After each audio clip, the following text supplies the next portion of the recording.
Studies in Occultism by H.P. Blavatsky. Contents: Practical Occultism, Occultism versus the Occult Arts, The Blessings of Publicity, Hypnotism, Black Magic in Science, The Signs of the Times, Psychic and Noetic Action, Cosmic Mind, The Dual Aspect of Wisdom, The Esoteric Character of the Gospels, Astral Bodies, or Doppelgangers, Constitution of the Inner Man, Practical Occultism. Important to students. As some of the letters in the correspondence of this month show, there are many people who are looking for practical instruction in occultism. It becomes necessary, therefore, to state once for all: A. The essential difference between theoretical and practical occultism, or what is generally known as Theosophy on the one hand, and occult science on the other, and B. The nature of the difficulties involved in the study of the latter. It is easy to become a theosophist. Any person of average intellectual capacities, and a leaning toward the metaphysical, of pure, unselfish life, who finds more joy in helping his neighbor than in receiving help himself, one who is ever ready to sacrifice his own pleasures for the sake of other people, and who loves truth, goodness, and wisdom for their own sake, not for the benefit they may confer, is a theosophist. But it is quite another matter to put oneself upon the path which leads to the knowledge of what is good to do, as to the right discrimination of good from evil, a path which also leads a man to that power through which he can do the good he desires, often without even apparently lifting a finger. Moreover, there is one important fact with which the student should be made acquainted. Namely, the enormous, almost limitless, responsibility assumed by the teacher for the sake of the pupil. From the gurus of the East who teach openly or secretly, down to the few Kabbalists in Western lands who undertake to teach the rudiments of the sacred science to their disciples, those Western hierophants being often themselves ignorant of the danger they incur, one and all of these teachers are subject to the same inviolable law. From the moment they begin really to teach, from the instant they confer any power, whether psychic, mental or physical, on their pupils, they take upon themselves all the sins of that pupil, in connection with the occult sciences, whether of omission or commission, until the moment when initiation makes the pupil a master and responsible in his turn. There is a weird and mystic religious law, greatly reverenced and acted upon in the Greek, half forgotten in the Roman Catholic, and absolutely extinct in the Protestant Church. It dates from the earliest days of Christianity and has its basis in the law just stated, of which it was a symbol and an expression. This is the dogma of the absolute sacredness of the relation between the godparents who stand sponsors for a child. 1. These tacitly take upon themselves all the sins of the newly baptized child, anointed, as at the initiation, a mystery truly, until the day when the child becomes a responsible unit, knowing good and evil. Thus it is clear why the teachers are so reticent, and why cellists are required to serve a 7 years probation to prove their fitness, and develop the qualities necessary to the security of both master and pupil. Occultism is not magic. It is comparatively easy to learn the trick of spells and the methods of using the subtler, but still material, forces of physical nature. The powers of the animal soul in man are soon awakened. The forces which his love, his hate, his passion, can call into operation, are readily developed. But this is black magic, sorcery. For it is the motive, and the motive alone, which makes any exercise of power become black, malignant, or white, beneficent magic. It is impossible to employ spiritual forces if there is the slightest tinge of selfishness remaining in the operator. For, unless the intention is entirely unalloyed, the spiritual will transform itself into the psychic, act on the astral plane, and dire results may be produced by it. The powers and forces of animal nature can equally be used by the selfish and revengeful, as by the unselfish and the all-forgiving, the powers and forces of spirit lend themselves only to the perfectly pure in heart, and this is divine magic. What are then the conditions required to become a student of the divine sapientia? For let it be known that no such instruction can possibly be given unless these certain conditions are complied with, and rigorously carried out during the years of study. This is a sine qua non. No man can swim unless he enters deep water. No bird can fly unless its wings are grown, and it has space before it and courage to trust itself to the air. A man who will wield a two-edged sword must be a thorough master of the blunt weapon, if he would not injure himself, or what is worse, others, at the first attempt. To give an approximate idea of the conditions under which alone the study of divine wisdom can be pursued with safety, that is without danger that divine will give place to black magic, a page is given from the private rules, with which every instructor in the East is furnished. The few passages which follow are chosen from a great number and explained in brackets. 1. The place selected for receiving instruction must be a spot calculated not to distract the mind, and filled with influence evolving, magnetic, objects. The 5 sacred colors gathered in a circle must be there among other things. The place must be free from any malignant influences hanging about in the air. The place must be set apart, and used for no other purpose. The 5 sacred colors are the prismatic hues arranged in a certain way, as these colors are very magnetic. By malignant influences are meant any disturbances through strife, quarrels, bad feelings, etc., as these are said to impress themselves immediately on the astral light, i.e., in the atmosphere of the place, and to hang about in the air. This first condition seems easy enough to accomplish, yet, on further consideration, it is one of the most difficult ones to obtain. 2. Before the disciple shall be permitted to study face to face, he has to acquire preliminary understanding in a select company of other lay upasaka, disciples, the number of whom must be odd. Face to face means in this instance a study independent or apart from others, when the disciple gets his instruction face to face either with himself, his higher, divine self, or his guru. It is then only that each receives his due of information, according to the use he has made of his knowledge. This can happen only toward the end of the cycle of instruction. 3. Before thou, the teacher, shalt impart to thy Lanu, disciple, the good, holy, words of Lamrim, or shall permit him to make ready for dubsht, thou shalt take care that his mind is thoroughly purified and at peace with all, especially with his other selves. Otherwise the words of wisdom and of the good law shall scatter and be picked up by the winds. Lamrim is a work of practical instructions, by Tsongkhapa, in 2 portions, one for ecclesiastical and esoteric purposes, the other for esoteric use. To make ready for dubsht is to prepare the vessels used for seership, such as mirrors and crystals. The other selves refers to the fellow students. Unless the greatest harmony reigns among the learners, no success is possible. It is the teacher who makes the selections according to the magnetic and electric natures of the students, bringing together and adjusting most carefully the positive and the negative elements. 4. The upasaka while studying must take care to be united as the fingers on one hand. Thou shalt impress upon their minds that whatever hurts one should hurt the others, and if the rejoicing of one finds no echo in the breasts of the others, then the required conditions are absent, and it is useless to proceed. This can hardly happen if the preliminary choice made was consistent with the magnetic requirements.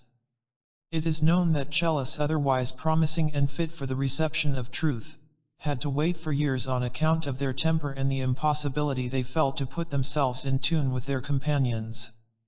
5. The CO disciples must be tuned by the Guru as the strings of a lute, veena, each different from the others, yet each emitting sounds in harmony with all. Collectively they must form a keyboard answering in all its parts to thy lightest touch, the touch of the Master. Thus their minds shall open for the harmonies of wisdom, to vibrate as knowledge through each and all, resulting in effects pleasing to the presiding gods, tutelary or patron angels, and useful to the Lanu. So shall wisdom be impressed forever on their hearts, and the harmony of the law shall never be broken. 6. Those who desire to acquire the knowledge leading to the cities, occult powers, have to renounce all the vanities of life and of the world. Here follows enumeration of the cities. 7. None can feel the difference between himself and his fellow students, such as I am the wisest, I am more holy and pleasing to the teacher, or in my community, than my brother, etc., and remain an upasaka. His thoughts must be predominantly fixed upon his heart, chasing therefrom every hostile thought to any living being. It, the heart, must be full of the feeling of its non-separateness from the rest of beings as from all in nature, otherwise no success can follow. 8. A Lanu, disciple, has to dread external living influence alone, magnetic emanations from living creatures. For this reason, while at one with all, in his inner nature, he must take care to separate his outer, external, body from every foreign influence. None must drink out of, or eat in his cup but himself. He must avoid bodily contact, i.e., being touched or touch, with human, as with animal being. No pet animals are permitted, and it is forbidden even to touch certain trees and plants. A disciple has to live, so to say, in his own atmosphere in order to individualize it for occult purposes. 9. The mind must remain blunt to all but the universal truths in nature, lest the doctrine of the heart should become only the doctrine of the I, i.e., empty esoteric ritualism. 10. No animal food of whatever kind, nothing that has life in it, should be taken by the disciple. No wine, no spirits, or opium should be used, for these are like the Lamayan, evil spirits, who fasten upon the unwary, they devour the understanding.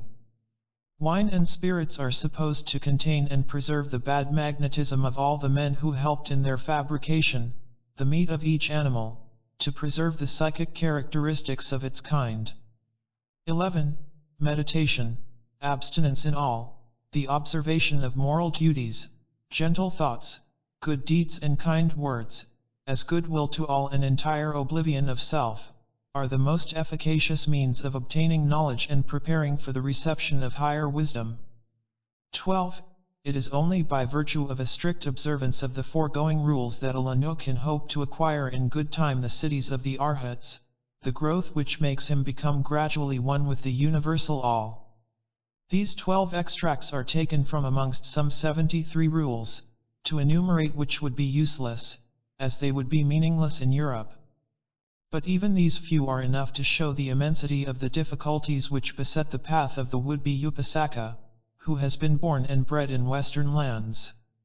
All Western, and especially English, education is instinct with the principle of emulation and strife. Each boy is urged to learn more quickly, to outstrip his companions, and to surpass them in every possible way. What is miscalled friendly rivalry is assiduously cultivated, and the same spirit is fostered and strengthened in every detail of life. With such ideas educated into him from his childhood, how can a Westerner bring himself to feel towards his CO students as the fingers on one hand? Those CO students, too, are not of his own selection, or chosen by himself from personal sympathy and appreciation.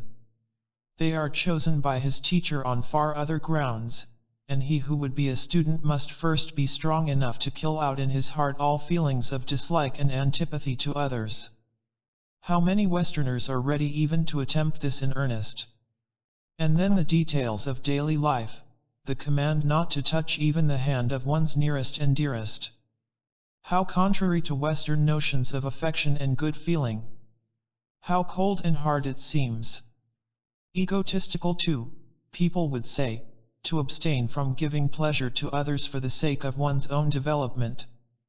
Well, let those who think so defer, till another lifetime, the attempt to enter the path in real earnest. But let them not glory in their own fancied unselfishness. For, in reality, it is only the seeming appearances which they allow to deceive them, the conventional notions, based on emotionalism and gush, or so-called courtesy, things of the unreal life, not the dictates of truth. But even putting aside these difficulties, which may be considered external, though their importance is none the less great, how are students in the West to attune themselves to harmony as here required of them? So strong has personality grown in Europe and America, that there is no school of artists even whose members do not hate and are not jealous of each other. Professional hatred and envy have become proverbial.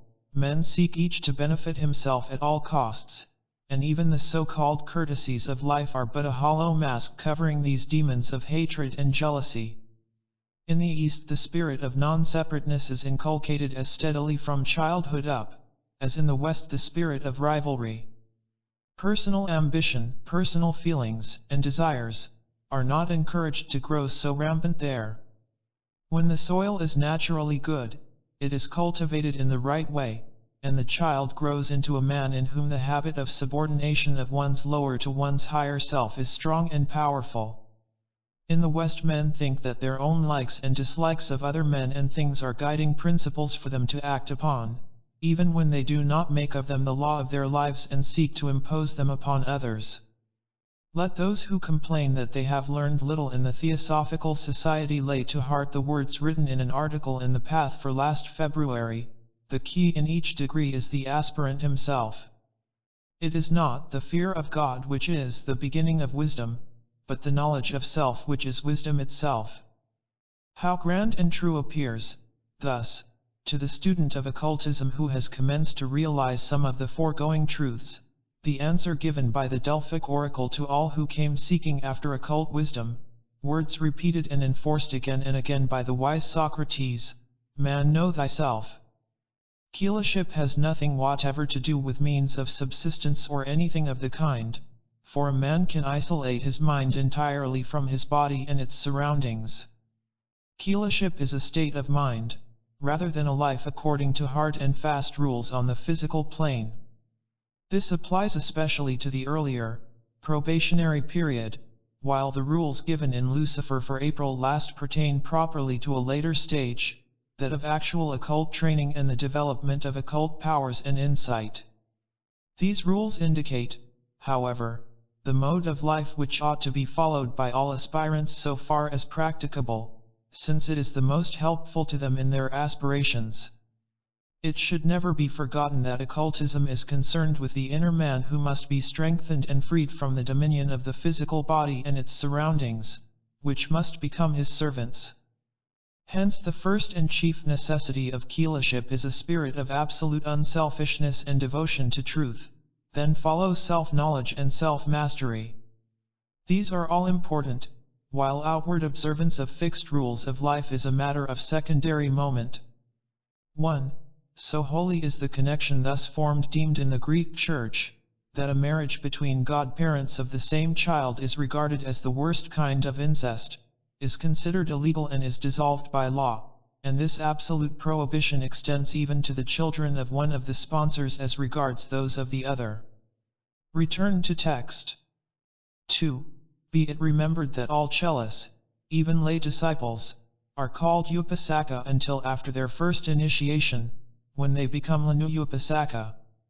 To that day, even those who belong to lamaseries and are set apart, are considered as laymen. Return to text. Occultism versus the occult arts. I oft have heard, but ne'er believed till now. There are, who can by potent magic spells bend to their crooked purpose nature's laws. Milton. In this month's correspondence several letters testify to the strong impression produced on some minds by our last month's article Practical Occultism. Such letters go far to prove and strengthen two logical conclusions. A. There are more well-educated and thoughtful men who believe in the existence of occultism and magic, the two differing vastly, than the modern materialist dreams of, and B. That most of the believers, comprising many theosophists, have no definite idea of the nature of occultism and confuse it with the occult sciences in general, the black art included. Their representations of the powers it confers upon man, and of the means to be used to acquire them are as varied as they are fanciful. Some imagine that a master in the art, to show the way, is all that is needed to become a Zanoni. Others, that one has but to cross the Canal of Suez and go to India to bloom forth as Roger Bacon or even a Count Saint Germain. Many take for their ideal Margrave with his ever-renewing youth, and care little for the soul as the price paid for it.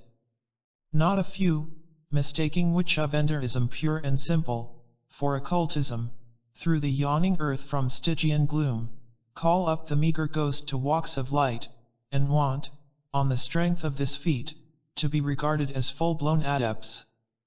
Ceremonial magic, according to the rules mockingly laid down by Eliphaz Levi, is another imagined alter ego of the philosophy of the Arhats of old. In short, the prisms through which occultism appears, to those innocent of the philosophy, are as multicolored and varied as human fancy can make them. Will these candidates to wisdom and power feel very indignant if told the plain truth? It is not only useful, but it has now become necessary to disabuse most of them and before it is too late. This truth may be said in a few words. There are not in the West half a dozen among the fervent hundreds who call themselves occultists, who have even an approximately correct idea of the nature of the science they seek to master.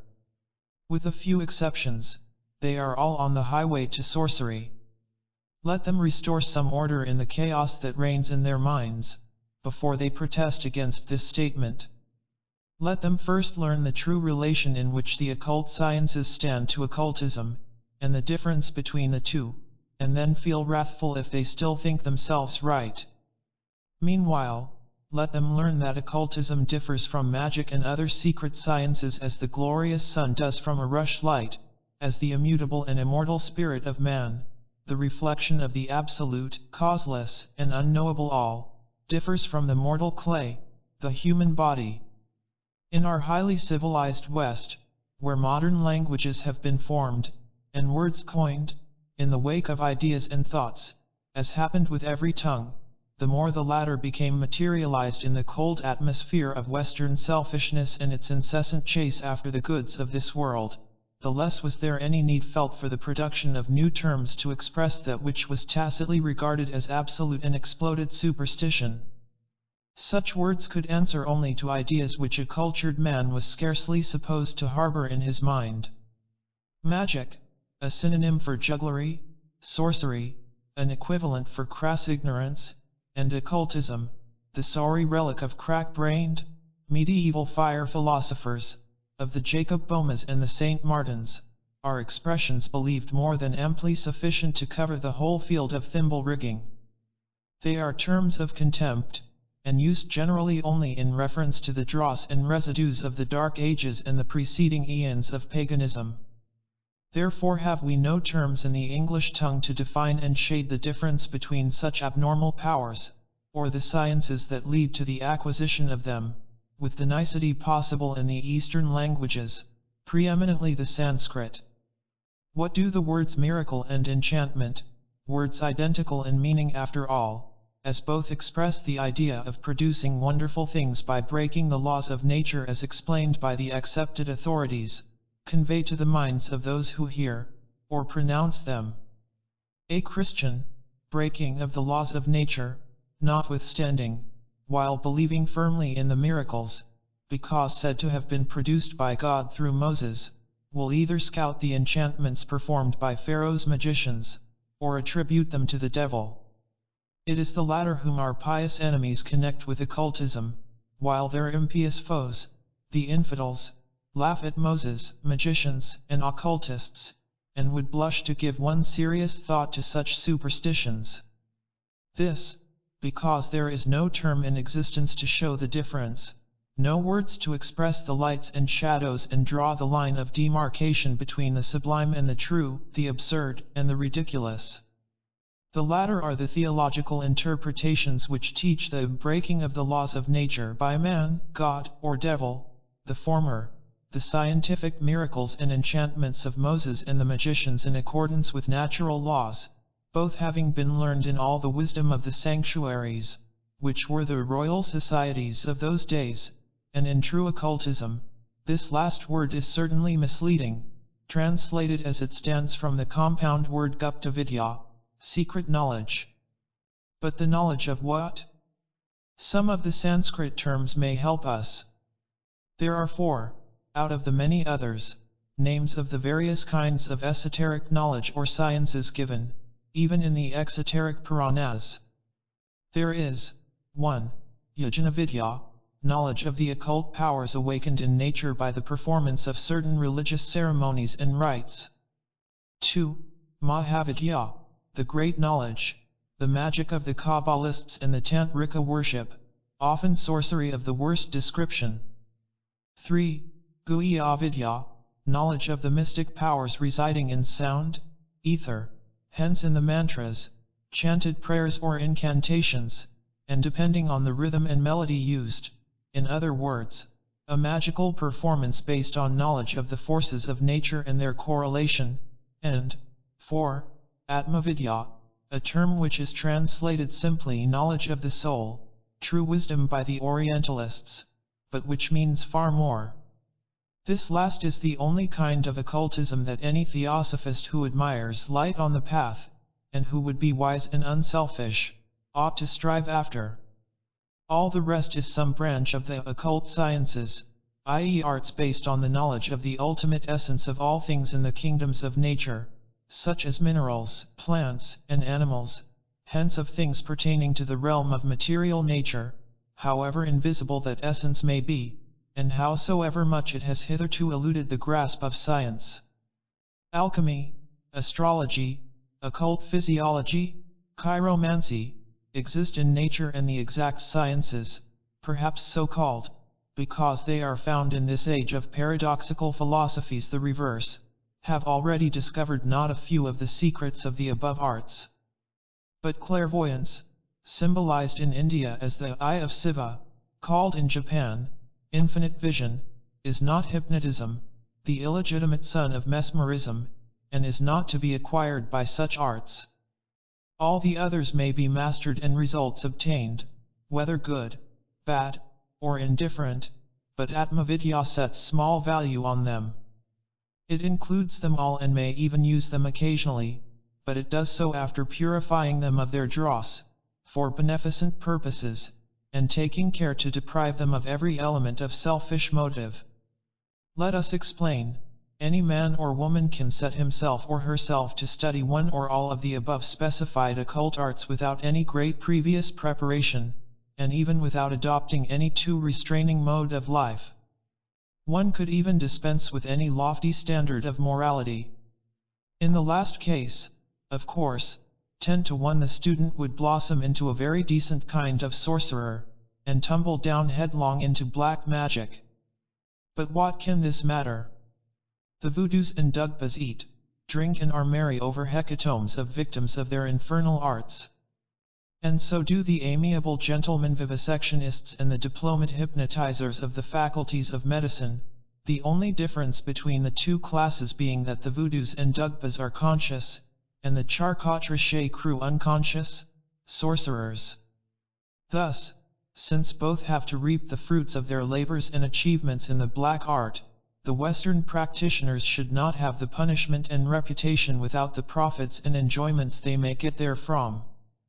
For we say it again, hypnotism and vivisection as practiced in such schools, are sorcery pure and simple, minus a knowledge that the voodoos and dugpas enjoy, and which no charcotrichet can procure for himself in 50 years of hard study and experimental observation. Let then those who will dabble in magic, whether they understand its nature or not, but who find the rules imposed upon students too hard, and who, therefore, lay Atmavidya or occultism aside, go without it. Let them become magicians by all means, even though they do become voodoos and dugpas for the next 10 incarnations. But the interest of our readers will probably center on those who are invincibly attracted towards the occult, yet who neither realize the true nature of what they aspire towards, nor have they become passion-proof, far less truly unselfish. How about these unfortunates, we shall be asked, who are thus rent in twain by conflicting forces? For it has been said too often to need repetition, and the fact itself is patent to any observer, that when once the desire for occultism has really awakened in a man's heart, there remains for him no hope of peace, no place of rest and comfort in all the world. He is driven out into the wild and desolate spaces of life by an ever-gnawing unrest he cannot quell. His heart is too full of passion and selfish desire to permit him to pass the golden gate. He cannot find rest or peace in ordinary life. Must he then inevitably fall into sorcery and black magic, and through many incarnations heap up for himself a terrible karma? Is there no other road for him? Indeed there is, we answer. Let him aspire to no higher than he feels able to accomplish. Let him not take a burden upon himself too heavy for him to carry. Without ever becoming a Mahatma, a Buddha or a great saint, let him study the philosophy and the science of the soul, and he can become one of the modest benefactors of humanity, without any superhuman powers. Siddhis, or the Arhat powers, are only for those who are able to lead the life, to comply with the terrible sacrifices required for such a training, and to comply with them to the very letter. Let them know at once and remember always, that true occultism or theosophy is the great renunciation of self, unconditionally and absolutely, in thought as in action. It is altruism, and it throws him who practices it out of calculation of the ranks of the living altogether.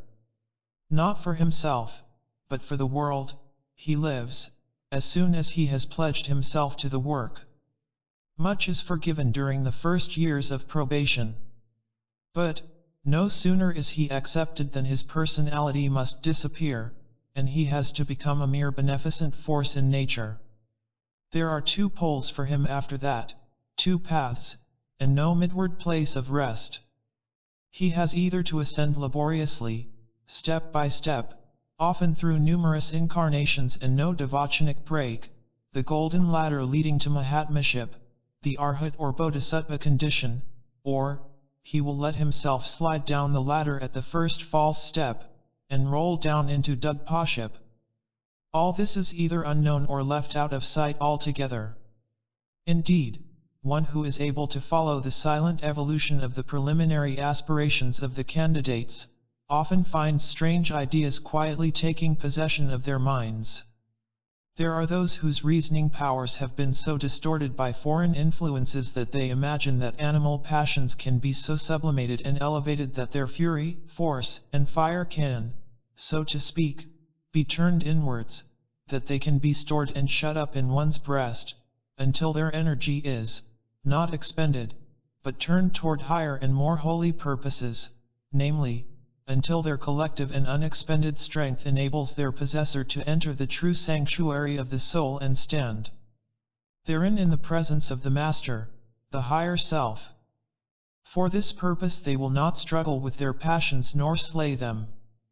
They will simply, by a strong effort of will, put down the fierce flames and keep them at bay within their natures, allowing the fire to smolder under a thin layer of ashes. They submit joyfully to the torture of the Spartan boy who allowed the fox to devour his entrails rather than part with it. Oh, poor blind visionaries! As well hope that a band of drunken chimney sweeps, hot and greasy from their work, may be shut up in a sanctuary hung with pure white linen, and that instead of soiling and turning it by their presence into a heap of dirty shreds, they will become masters in and of the sacred recess, and finally emerge from it as immaculate as that recess.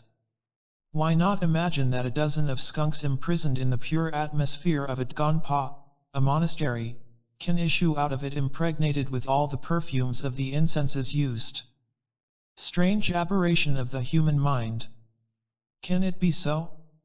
Let us argue. The Master in the sanctuary of our souls is the higher self, the divine spirit whose consciousness is based upon and derived solely, at any rate during the mortal life of the man in whom it is captive, from the mind, which we have agreed to call the human soul, the spiritual soul being the vehicle of the spirit. In its turn the former, the personal or human soul, is a compound in its highest form, of spiritual aspirations, volitions, and divine love, and in its lower aspects, of animal desires and terrestrial passions imparted to it by its associations with its vehicle, the seat of all these. It thus stands as a link and a medium between the animal nature of man which its higher reason seeks to subdue, and his divine spiritual nature to which it gravitates, whenever it has the upper hand in its struggle with the inner animal. The latter is the instinctual animal soul and is the hotbed of those passions, which, as just shown, are lulled instead of being killed, and locked up in their breasts by some imprudent enthusiasts. Do they still hope to turn thereby the muddy stream of the animal sewer into the crystalline waters of life? And where, on what neutral ground can they be imprisoned so as not to affect man? The fierce passions of love and lust are still alive and they are allowed to still remain in the place of their birth, that same animal soul, for both the higher and the lower portions of the human soul or mind reject such inmates, though they cannot avoid being tainted with them as neighbors. The higher self or spirit is as unable to assimilate such feelings as water to get mixed with oil or unclean liquid tallow. It is thus the mind alone, the sole link and medium between the man of earth and the higher self, that is the only sufferer, and which is in the incessant danger of being dragged down by those passions that may be reawakened at any moment, and perish in the abyss of matter. And how can it ever attune itself to the divine harmony of the highest principle, when that harmony is destroyed by the mere presence, within the sanctuary in preparation, of such animal passions? How can harmony prevail and conquer, when the soul is stained and distracted with the turmoil of passions and the terrestrial desires of the bodily senses, or even of the astral man? For this astral, the shadowy double, in the animal as in man, is not the companion of the divine ego but of the earthly body. It is the link between the personal self, the lower consciousness of manas and the body, and is the vehicle of transitory, not of immortal life. Like the shadow projected by man, it follows the movements and impulses slavishly and mechanically, and leans therefore to matter without ever ascending to spirit. It is only when the power of the passions is dead altogether, and when they have been crushed and annihilated in the retort of an unflinching will, when not only all the lusts and longings of the flesh are dead, but also the recognition of the personal self is killed out and the astral has been reduced in consequence to a cipher, that the union with the higher self can take place. Then when the astral reflects only the conquered man, the still living but no more the longing, selfish personality, then the brilliant agoites, the divine self, can vibrate in conscious harmony with both the poles of the human entity, the man of matter purified, and the ever-pure spiritual soul, and stand in the presence of the Master Self, the Christos of the mystic Gnostic, blended, merged into, and one with it forever. How then can it be thought possible for a man to enter the strait gate of occultism when his daily and hourly thoughts are bound up with worldly things, desires of possession and power, with lust, ambition, and duties, which, however honorable, are still of the earthy? Even the love of wife and family, the purest as the most unselfish of human affections, is a barrier to real occultism. For whether we take as an example the holy love of a mother for her child, or that of a husband for his wife, even in these feelings, when analyzed to the very bottom, and thoroughly sifted, there is still selfishness in the first, and an egoisme in the second instance. What mother would not sacrifice without a moment's hesitation hundreds and thousands of lives for that of the child of her heart? And what lover or true husband would not break the happiness of every other man and woman around him to satisfy the desire of one whim he loves? This is but natural, we shall be told. Quite so, in the light of the code of human affections, less so, in that of divine universal love. For, while the heart is full of thoughts for a little group of selves, near and dear to us, how shall the rest of mankind fare in our souls? What percentage of love and care will there remain to bestow on the great orphan? And how shall the still small voice make itself heard in a soul entirely occupied with its own privileged tenets? What room is there left for the seeds of humanity en bloc to impress themselves upon, or even receive a speedy response? And yet, he who would profit by the wisdom of the universal mind, has to reach it through the whole of humanity without distinction of race, complexion, religion, or social status. It is altruism, not egoism even in its most legal and noble conception, that can lead the unit to merge its little self in the universal selves. It is to these needs and to this work that the true disciple of occultism has to devote himself, if he would obtain theosophy, divine wisdom, and knowledge. The aspirant has to choose absolutely between the life of the world and the life of occultism. It is useless and vain to endeavor to unite the two, for no one can serve two masters and satisfy both. No one can serve his body and the higher soul, and do his family duty and his universal duty, without depriving either one or the other of its rights, for he will either lend his ear to the still small voice and fail to hear the cries of his little ones, or he will listen but to the wants of the latter and remain deaf to the voice of humanity. It would be a ceaseless, a maddening struggle for almost any married man, who would pursue true practical occultism, instead of its theoretical philosophy. For he would find himself ever hesitating between the voice of the impersonal divine love of humanity, and that of the personal, terrestrial love. And this could only lead him to fail in one or the other, or perhaps in both his duties. Worse than this. For whoever indulges after having pledged himself to occultism in the gratification of a terrestrial love or lust, must feel an almost immediate result, that of being irresistibly dragged from the impersonal divine state down to the lower plane of matter. Sensual, even mental self-gratification, involves the immediate loss of the powers of spiritual discernment. The voice of the master can no longer be distinguished from that of one's passions or even that of a dogma, the right from wrong, sound morality from mere casuistry.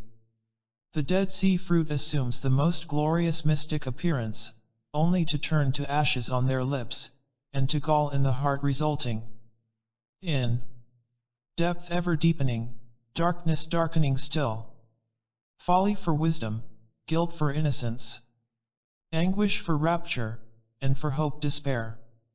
And once being mistaken and having acted on their mistakes, most men shrink from realizing their error, and thus descend deeper and deeper into the mire.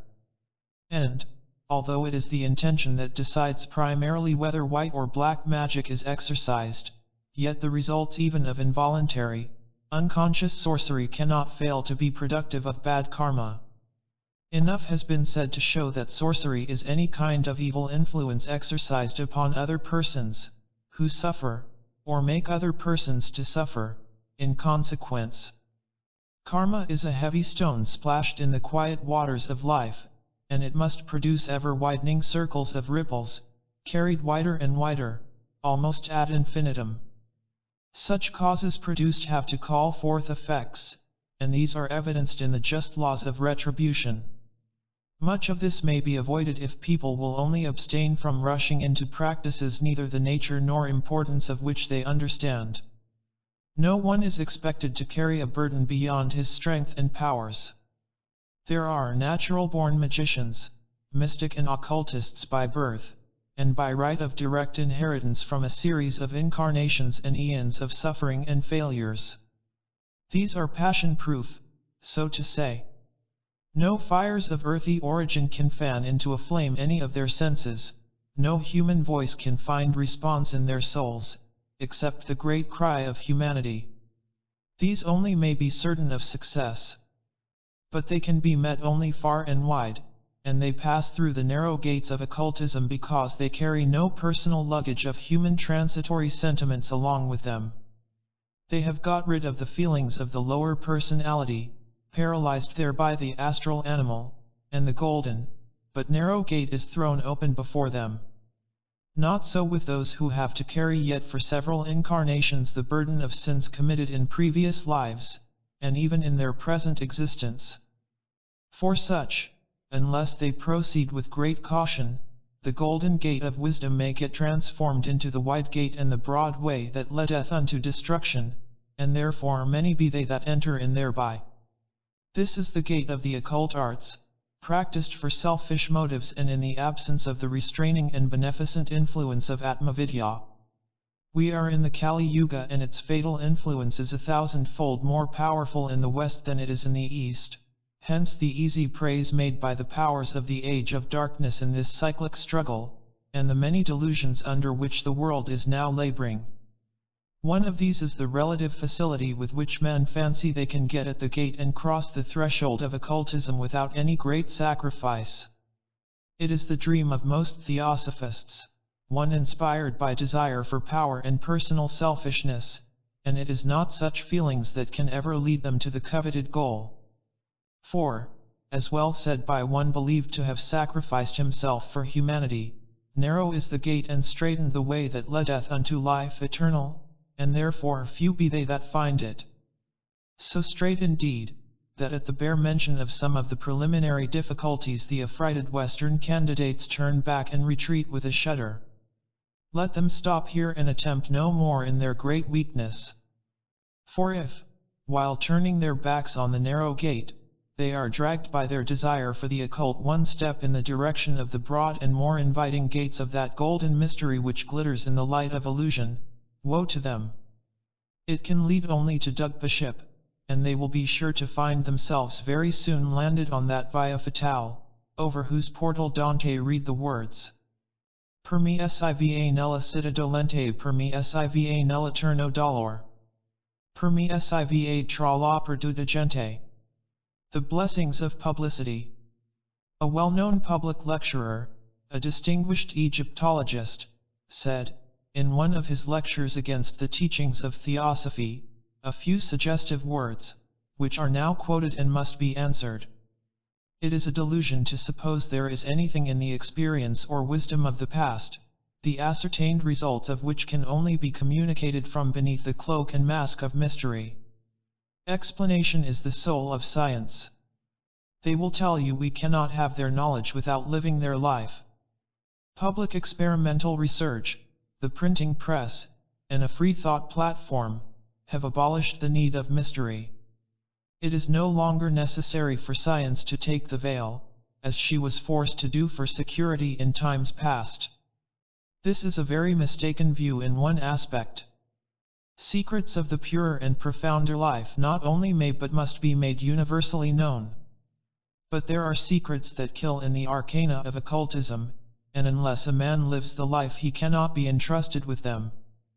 The late Professor Faraday had very serious doubts whether it was quite wise and reasonable to give out to the public at large certain discoveries of modern science.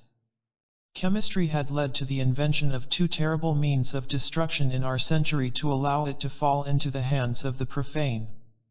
What man of sense, in the face of such fiendish applications of dynamite and other explosive substances as are made by those incarnations of the destroying power, who glory in calling themselves anarchists and socialists, would not agree with us in saying, far better for mankind that it should never have blasted a rock by modern perfected means, than that it should have shattered the limbs of 1% even of those who have been thus destroyed by the pitiless hand of Russian nihilists, Irish Fenians and anarchists. That such discoveries, and chiefly their murderous application, ought to have been withheld from public knowledge may be shown on the authority of statistics and commissions appointed to investigate and record the result of the evil done. The following information gathered from public papers will give an insight into what may be in store for wretched mankind. England alone, the center of civilization, has 21,268 firms fabricating and selling explosive substances. 1. But the centers of the dynamite trade, of infernal machines, and other such results of modern civilization, are chiefly at Philadelphia and New York. It is in the former city of brotherly love that the now most famous manufacturer of explosives flourishes. It is one of the well-known respectable citizens, the inventor and manufacturer of the most murderous dynamite toys, who called before the Senate of the United States anxious to adopt means for the repression of a too free trade in such implements, found an argument that ought to become immortalized for its cynical sophistry. My machines, that expert is reported to have said, are quite harmless to look at, as they may be manufactured in the shape of oranges, hats, boats, and anything one likes. Criminal is he who murders people by means of such machines, not he who manufactures them. The firm refuses to admit that were there no supply there would be no incentive for demand on the market, but insists that every demand should be satisfied by a supply ready at hand. That supply is the fruit of civilization and of the publicity given to the discovery of every murderous property in matter. What is it? As found in the report of the commission appointed to investigate the variety and character of the so-called infernal machines, so far the following implements of instantaneous human destruction are already on hand. The most fashionable of all among the many varieties fabricated by Mr. Holgate, are the ticker, the 8-day machine, the little exterminator, and the bottle machine. The ticker is in appearance like a piece of lead, a foot long and 4 inches thick. It contains an iron or steel tube, full of a kind of gunpowder invented by Holgate himself. That gunpowder, in appearance like any other common stuff of that name, has, however, an explosive power 200 times stronger than common gunpowder, the ticker containing thus a powder which equals in force 200 pounds of the common gunpowder. At one end of the machine is fastened an invisible clockwork meant to regulate the time of the explosion, which time may be fixed from 1 minute to 36 hours. The spark is produced by means of a steel needle which gives a spark at the touch hole, and communicates thereby the fire to the whole machine. The 8-day machine is considered the most powerful, but at the same time the most complicated, of all those invented. One must be familiar with handling it before a full success can be secured. It is owing to this difficulty that the terrible fate intended for London Bridge and its neighbourhood was turned aside by the instantaneous killing instead of the 2 Fenian criminals. The size and appearance of that machine changes, produce-like, according to the necessity of smuggling it in one or another way, unperceived by the victims. It may be concealed in bread, in a basket of oranges, in a liquid, and so on. The commission of experts is said to have declared that its explosive power is such as to reduce to atoms instantly the largest edifice in the world. The little exterminator is an innocent-looking plain utensil having the shape of a modest jug. It contains neither dynamite nor powder, but secretes, nevertheless, a deadly gas, and has a hardly perceptible clockwork attached to its edge, the needle of which points to the time when that gas will effect its escape. In a shut-up room this new vril of lethal kind will smother to death, nearly instantaneously, every living being within a distance of 100 feet, the radius of the murderous jug. With these 3 latest novelties in the high season of Christian civilization, the catalogue of the dynamiters is closed. All the rest belongs to the old fashion of the past years. It consists of hats, port cigars, bottles of ordinary kind, and even ladies' smelling bottles, filled with dynamite, nitroglycerin, etc., etc., weapons, some of which, following unconsciously karmic law, killed many of the dynamiters in the last Chicago Revolution. Add to this the forthcoming long-promised Keely's vibratory force, capable of reducing in a few seconds a dead bullock to a heap of ashes, and then ask yourself if the Inferno of Dante as a locality can ever rival Earth in the production of more hellish engines of destruction. Thus, if purely material implements are capable of blowing up, from a few corners, the greatest cities of the globe, provided the murderous weapons are guided by expert hands, what terrible dangers might not arise from magical occult secrets being revealed, and allowed to fall into the possession of ill-meaning persons. 1,000 times more dangerous and lethal are these, because neither the criminal hand, nor the immaterial, invisible weapon used, can ever be detected. The congenital black magicians, those who, to an innate propensity towards evil, unite highly developed mediumistic natures, are but too numerous in our age. It is night time then that psychologists and believers, at least, should cease advocating the beauties of publicity and claiming knowledge of the secrets of nature for all. It is not in our age of suggestion and explosives that occultism can open wide the doors of its laboratories except to those who do live the life. Nitroglycerin has found its way even into medical compounds. Physicians and druggists are vying with the anarchists in their endeavors to destroy the surplus of mankind. The famous chocolate tablets against dyspepsia are said to contain nitroglycerin. They may save, but they can kill still more easily. Hypnotism, and its relations to other modes of fascination. We are asked by H.C. and other fellows, to answer the several queries hereafter propounded. We do so, but with a reservation. Our replies must be made from the standpoint of occultism alone, no consideration being given to such hypotheses of modern, another name for materialistic, science, as may clash with esoteric teachings. Q. What is hypnotism? How does it differ from animal magnetism, or mesmerism? A. Hypnotism is the new scientific name for the old ignorant superstition variously called fascination and enchantment. It is an antiquated lie transformed into a modern truth. The fact is there, but the scientific explanation of it is still wanting. By some it is believed that hypnotism is the result of an irritation artificially produced on the periphery of the nerves, that this irritation reacting upon, passes into the cells of the brain substance, causing by exhaustion a condition which is but another mode of sleep, hypnosis, or hypnose, by others that it is simply a self-induced stupor, produced chiefly by imagination, etc., etc. It differs from animal magnetism where the hypnotic condition is produced by the braid method, which is a purely mechanical one, i.e., the fixing of the eyes on some bright spot, a metal or a crystal. It becomes animal magnetism, or mesmerism, when it is achieved by mesmeric passes on the patient, and for these reasons.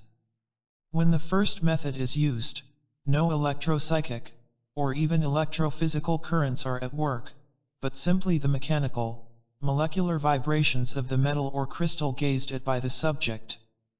It is the eye, the most occult organ of all, on the superficies of our body, which, by serving as a medium between that bit of metal or crystal and the brain, attunes the molecular vibrations of the nervous centers of the latter into unison, i.e., equality in the number of their respective oscillations, with the vibrations of the bright object held. And, it is this unison which produces the hypnotic state. But in the second case, the right name for hypnotism would certainly be animal magnetism or that so much derided term mesmerism. For, in the hypnotization by preliminary passes, it is the human will, whether conscious or otherwise, of the operator himself, that acts upon the nervous system of the patient. And it is again through the vibrations, only atomic, not molecular, produced by that act of energy called will in the ether of space, therefore, on quite a different plane, that the superhypnotic state, i.e., suggestion, etc., is induced. For those which we call will vibrations and their aura, are absolutely distinct from the vibrations produced by the simply mechanical molecular motion, the two acting on two separate degrees of the cosmoterrestrial planes. Here, of course, a clear realization of that which is meant by will in occult sciences, is necessary. Q. In both, hypnotism and animal magnetism, there is an act of will in the operator, a transit of something from him to his patient, an effect upon the patient. What is the something transmitted in both cases? A. That which is transmitted has no name in European languages, and if we simply describe it as will, it loses all its meaning. The old and very much tabooed words, enchantment, fascination, glamour, and spell, and especially the verb to bewitch, expressed far more suggestively the real action that took place during the process of such a transmission, than the modern and meaningless terms, psychologize and biologize. Occultism calls the force transmitted, the auric fluid, to distinguish it from the auric light, the fluid being a correlation of atoms on a higher plane, and a descent to this lower one, in the shape of impalpable and invisible plastic substances, generated and directed by the potential will, the auric light, or that which Reichenbach calls OD, a light that surrounds every animate and inanimate object in nature, is, on the other hand, but the astral reflection emanating from objects.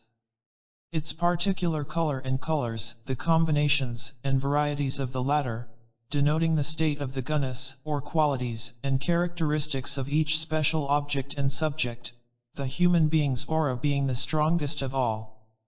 Q. What is the rationale of vampirism? A.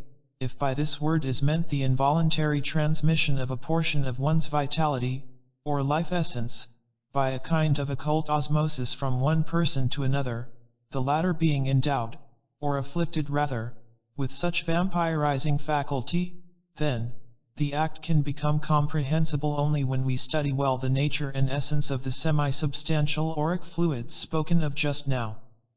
Like every other occult force, in nature, this end and exosmosic process may be made beneficent or maleficent, either unconsciously or at will. When a healthy operator mesmerizes a patient with a determined desire to relieve and cure him, the exhaustion felt by the former is proportionate to the relief given.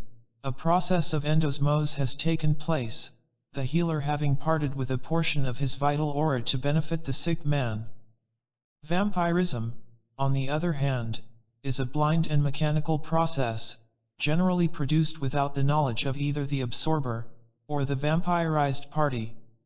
It is conscious or unconscious black magic, as the case may be.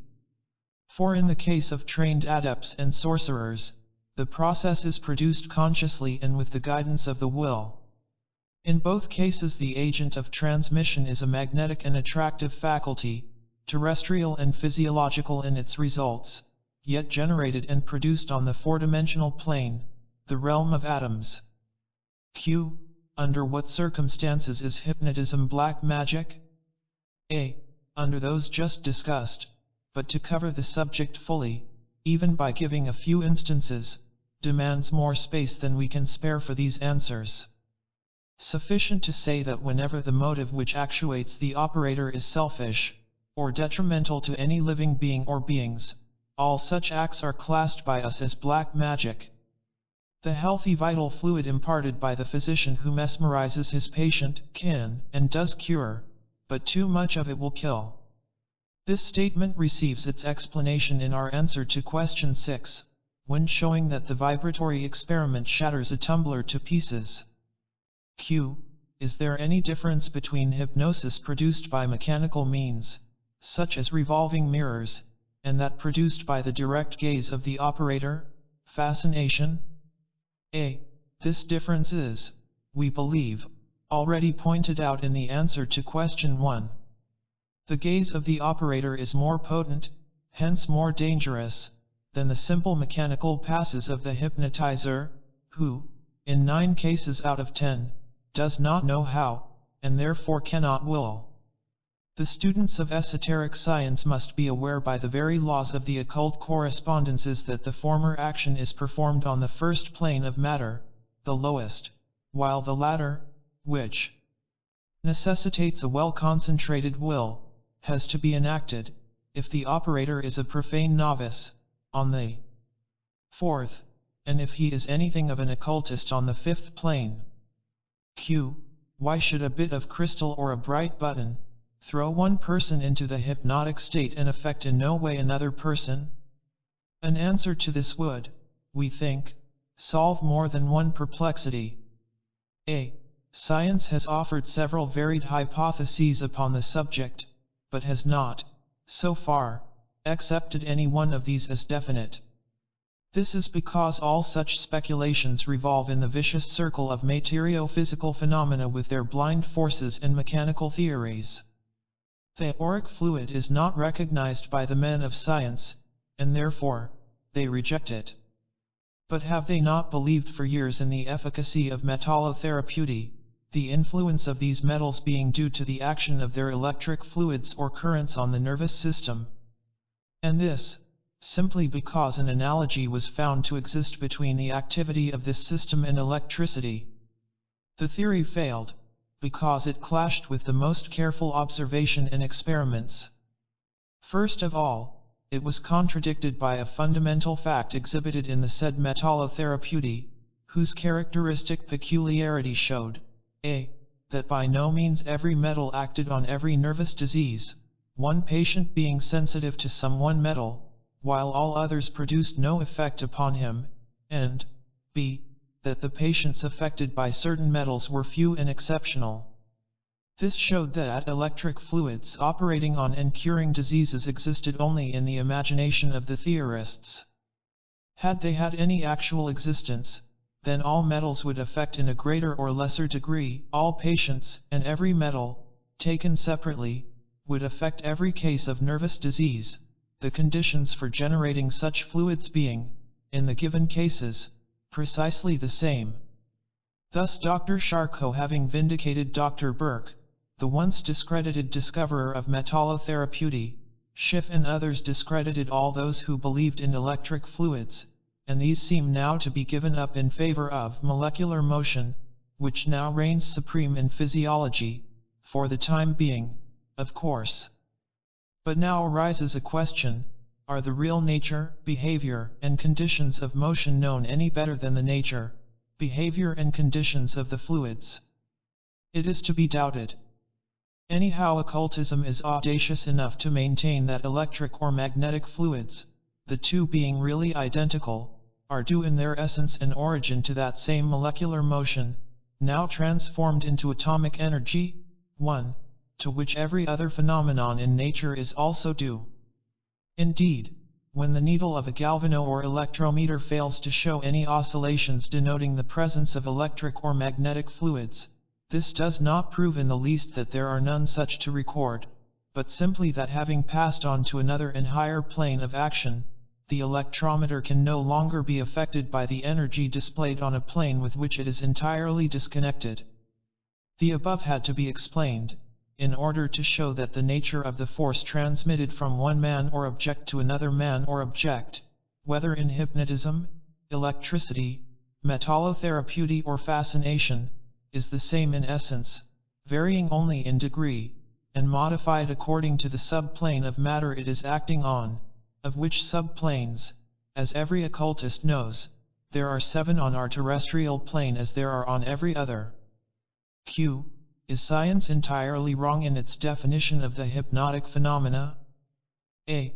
It has no definition, so far. Now, if there is one thing upon which occultism agrees, to a certain degree, with the latest discoveries of physical science, it is that all the bodies endowed with the property of inducing and calling metallotherapeutic and other analogous phenomena, have, their great variety notwithstanding, one feature in common. They are all the fountainheads and the generators of rapid molecular oscillations, which, whether through transmitting agents or direct contact, communicate themselves to the nervous system, changing thereby the rhythm of nervous vibrations, on the sole condition, however, of being what is called, in unison. Now, unison does not always imply the sameness of nature, or of essence, but simply the sameness of degree, a similarity with regard to gravity and acuteness, and equal potentialities for intensity of sound or motion. A bell may be in unison with a violin, and a flute with an animal or a human organ. Moreover, the rate of the number of vibrations, especially in an organic animal cell or organ, changes in accordance with the state of health and general condition. Hence the cerebral nervous centers of a hypnotic subject, while in perfect unison, in potential degree and essential original activity, with the object he gazes at, may yet, owing to some organic disturbance, be at the given moment at loggerheads with it, in respect to the number of their respective vibrations. In such case no hypnotic condition ensues, or no unison at all may exist between his nervous cells and the cells of the crystal or metal he is made to gaze at, in which case that particular object can never have any effect upon him.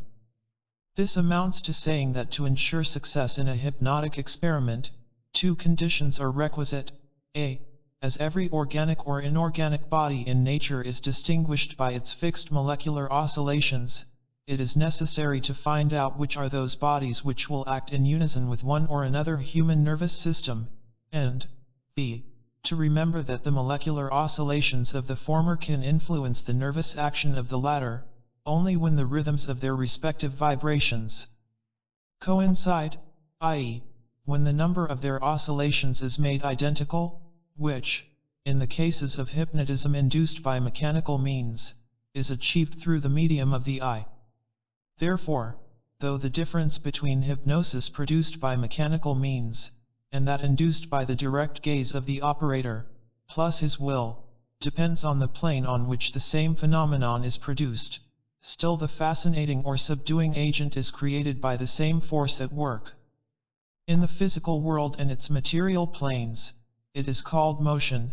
In the worlds of mentality and metaphysics it is known as will, the many-faced magician throughout all nature.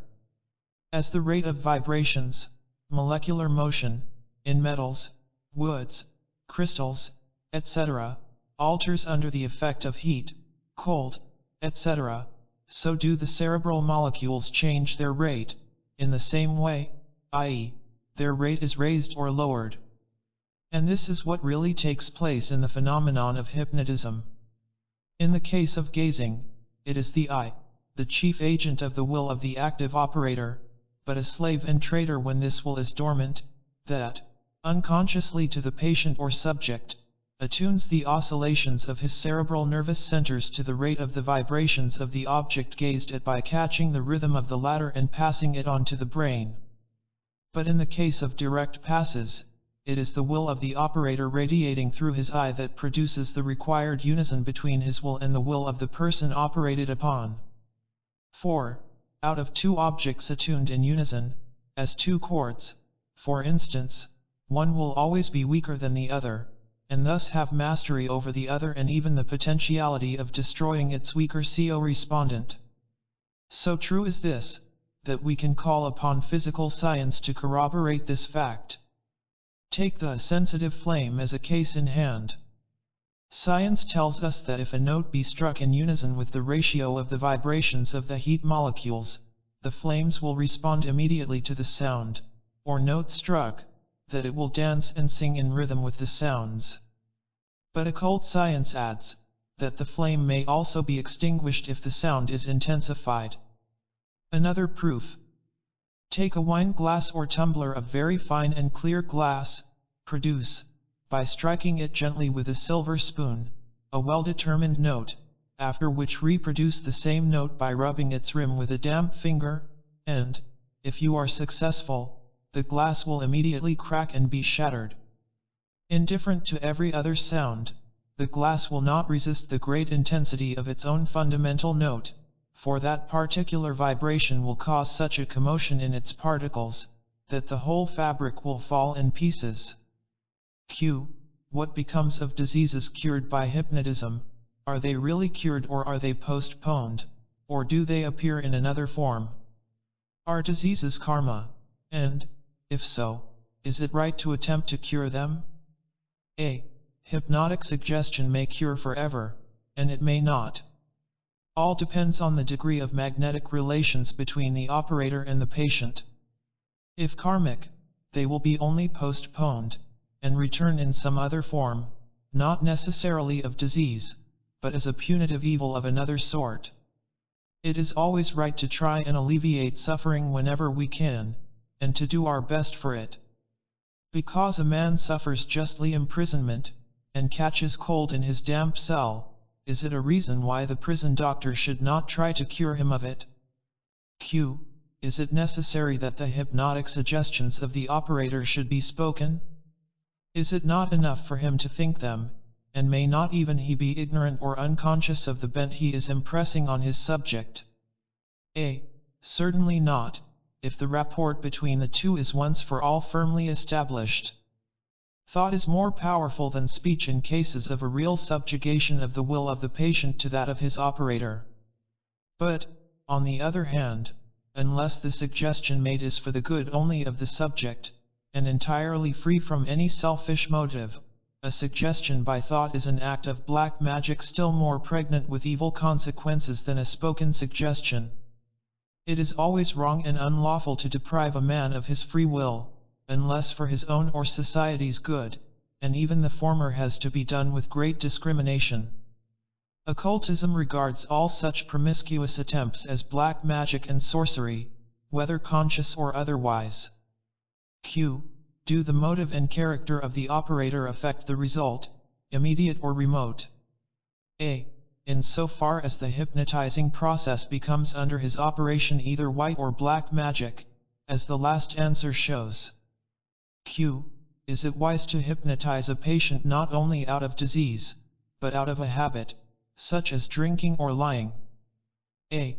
It is an act of charity and kindness, and this is next to wisdom. 4. Although the dropping of his vicious habits will add nothing to his good karma, which it would, had his efforts to reform been personal, of his own free will, and necessitating a great mental and physical struggle, still a successful suggestion prevents him from generating more bad karma, and adding constantly to the previous record of his transgressions. Q. What is it that a faith healer, when successful, practices upon himself? What tricks is he playing with his principles and with his karma? A. Imagination is a potent help in every event of our lives. Imagination acts on faith, and both are the draftsmen who prepare the sketches for will to engrave, more or less deeply, on the rocks of obstacles and opposition with which the path of life is strewn. Says Paracelsus, faith must confirm the imagination, for faith establishes the will. Determined will is the beginning of all magical operations. It is because men do not perfectly imagine and believe the result, that the arts of magic are uncertain, while they might be perfectly certain. This is all the secret. Half, if not 2/3 of our ailings and diseases are the fruit of our imagination and fears. Destroy the latter and give another bent to the former, and nature will do the rest. There is nothing sinful or injurious in the methods per se. They turn to harm only when belief in his power becomes too arrogant and marked in the faith healer, and when he thinks he can will away such diseases as need, if they are not to be fatal, the immediate help of expert surgeons and physicians. Black magic in science. Commence research where modern conjecture closes its faithless wings. Bulwer's Zanoni. The flat denial of yesterday has become the scientific axiom of today, common sense aphorisms. Thousands of years ago the Phrygian dactyls, the initiated priests, spoken of as the magicians and exorcists of sickness, healed diseases by magnetic processes. It was claimed that they had obtained these curative powers from the powerful breath of Cybele, the many-breasted goddess, the daughter of Kylus and Terra. Indeed, her genealogy and the myths attached to it show Cybele as the personification and type of the vital essence, whose source was located by the ancients between the earth and the starry sky, and who was regarded as the very fons vitae of all that lives and breathes. The mountain air being placed nearer to that fount fortifies health and prolongs man's existence, hence, Cybele's life, as an infant, is shown in her myth as having been preserved on a mountain. This was before that Magna and Bona Dea, the prolific Mater, became transformed into Ceres Demeter, the patroness of the Eleusinian mysteries. Animal magnetism, now called suggestion and hypnotism, was the principal agent in theurgic mysteries as also in the Asclepia, the healing temples of Aesculapius, where the patients once admitted were treated, during the process of incubation, magnetically, during their sleep. This creative and life-giving force, denied and laughed at when named theurgic magic, accused for the last century of being principally based on superstition and fraud, whenever referred to as mesmerism, is now called hypnotism, Charcotism, suggestion, psychology, and whatnot. But, whatever the expression chosen, it will ever be a loose one if used without a proper qualification. For when epitomized with all its collateral sciences, which are all sciences within the science, it will be found to contain possibilities the nature of which has never been even dreamt of by the oldest and most learned professors of the orthodox physical science.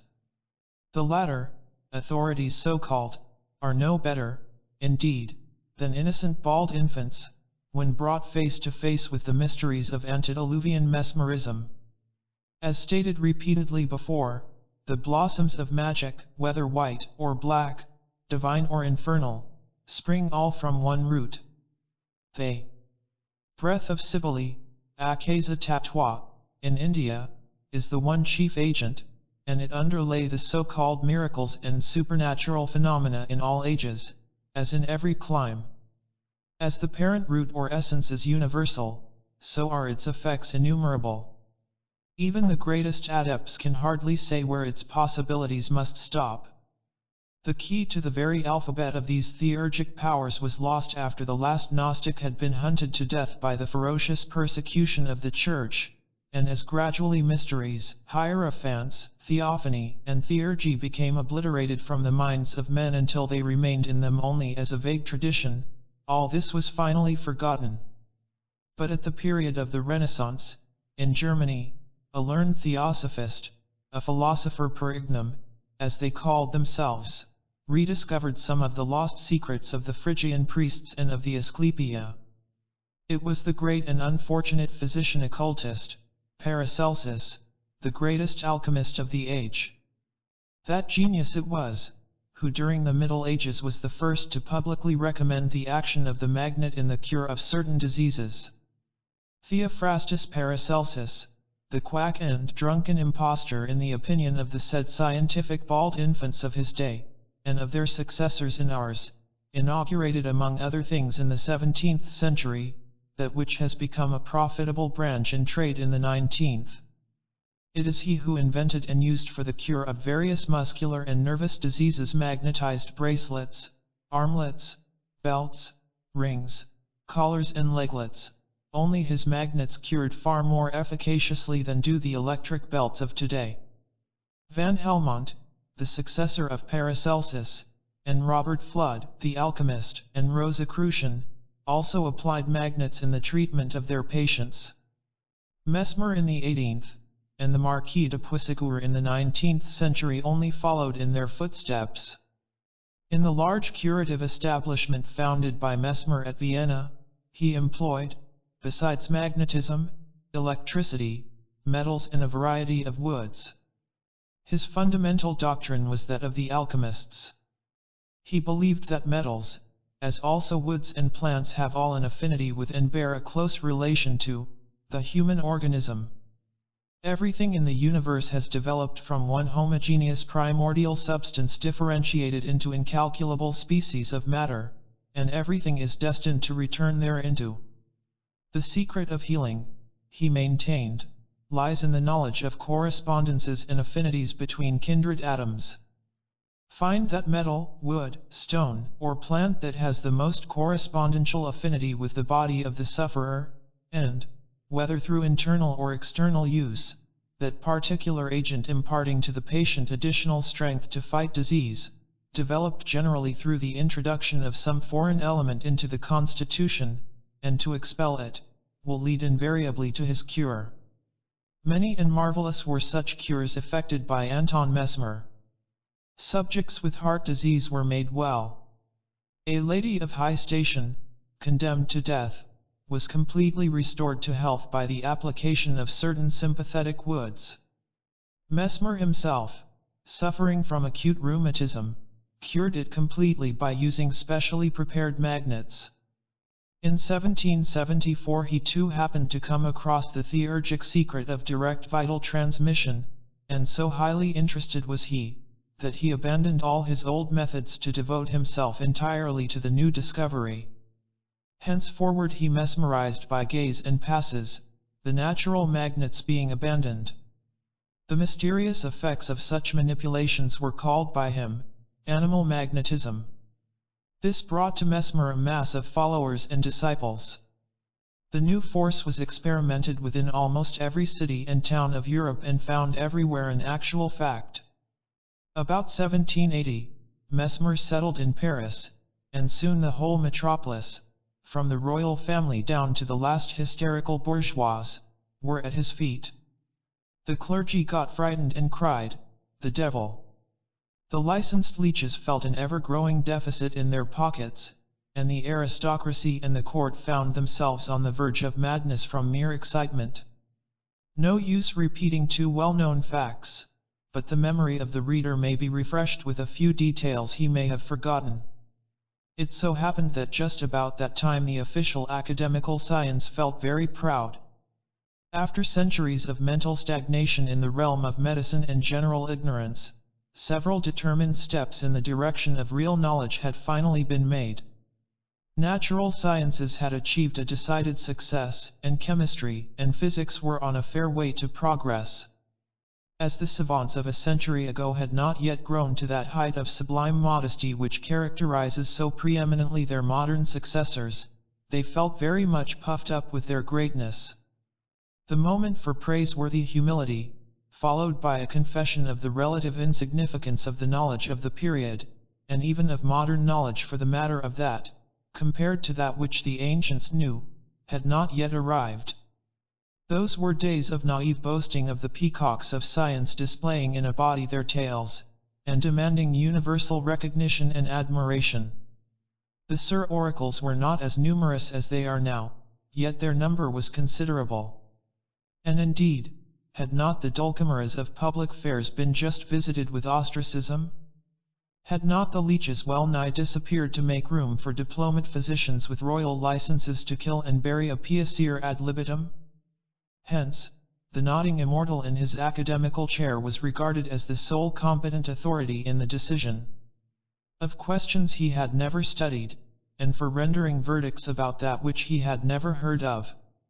It was the reign of reason, and of science, in its teens, the beginning of the great deadly struggle between theology and facts, spirituality and materialism. In the educated classes of society too much faith had been succeeded by no faith at all. The cycle of science worship had just set in, with its pilgrimages to the Academy, the Olympus where the 40 immortals are enshrined, and its raids upon every one who refused to manifest a noisy admiration, a kind of juvenile calf's enthusiasm, at the door of the fane of science.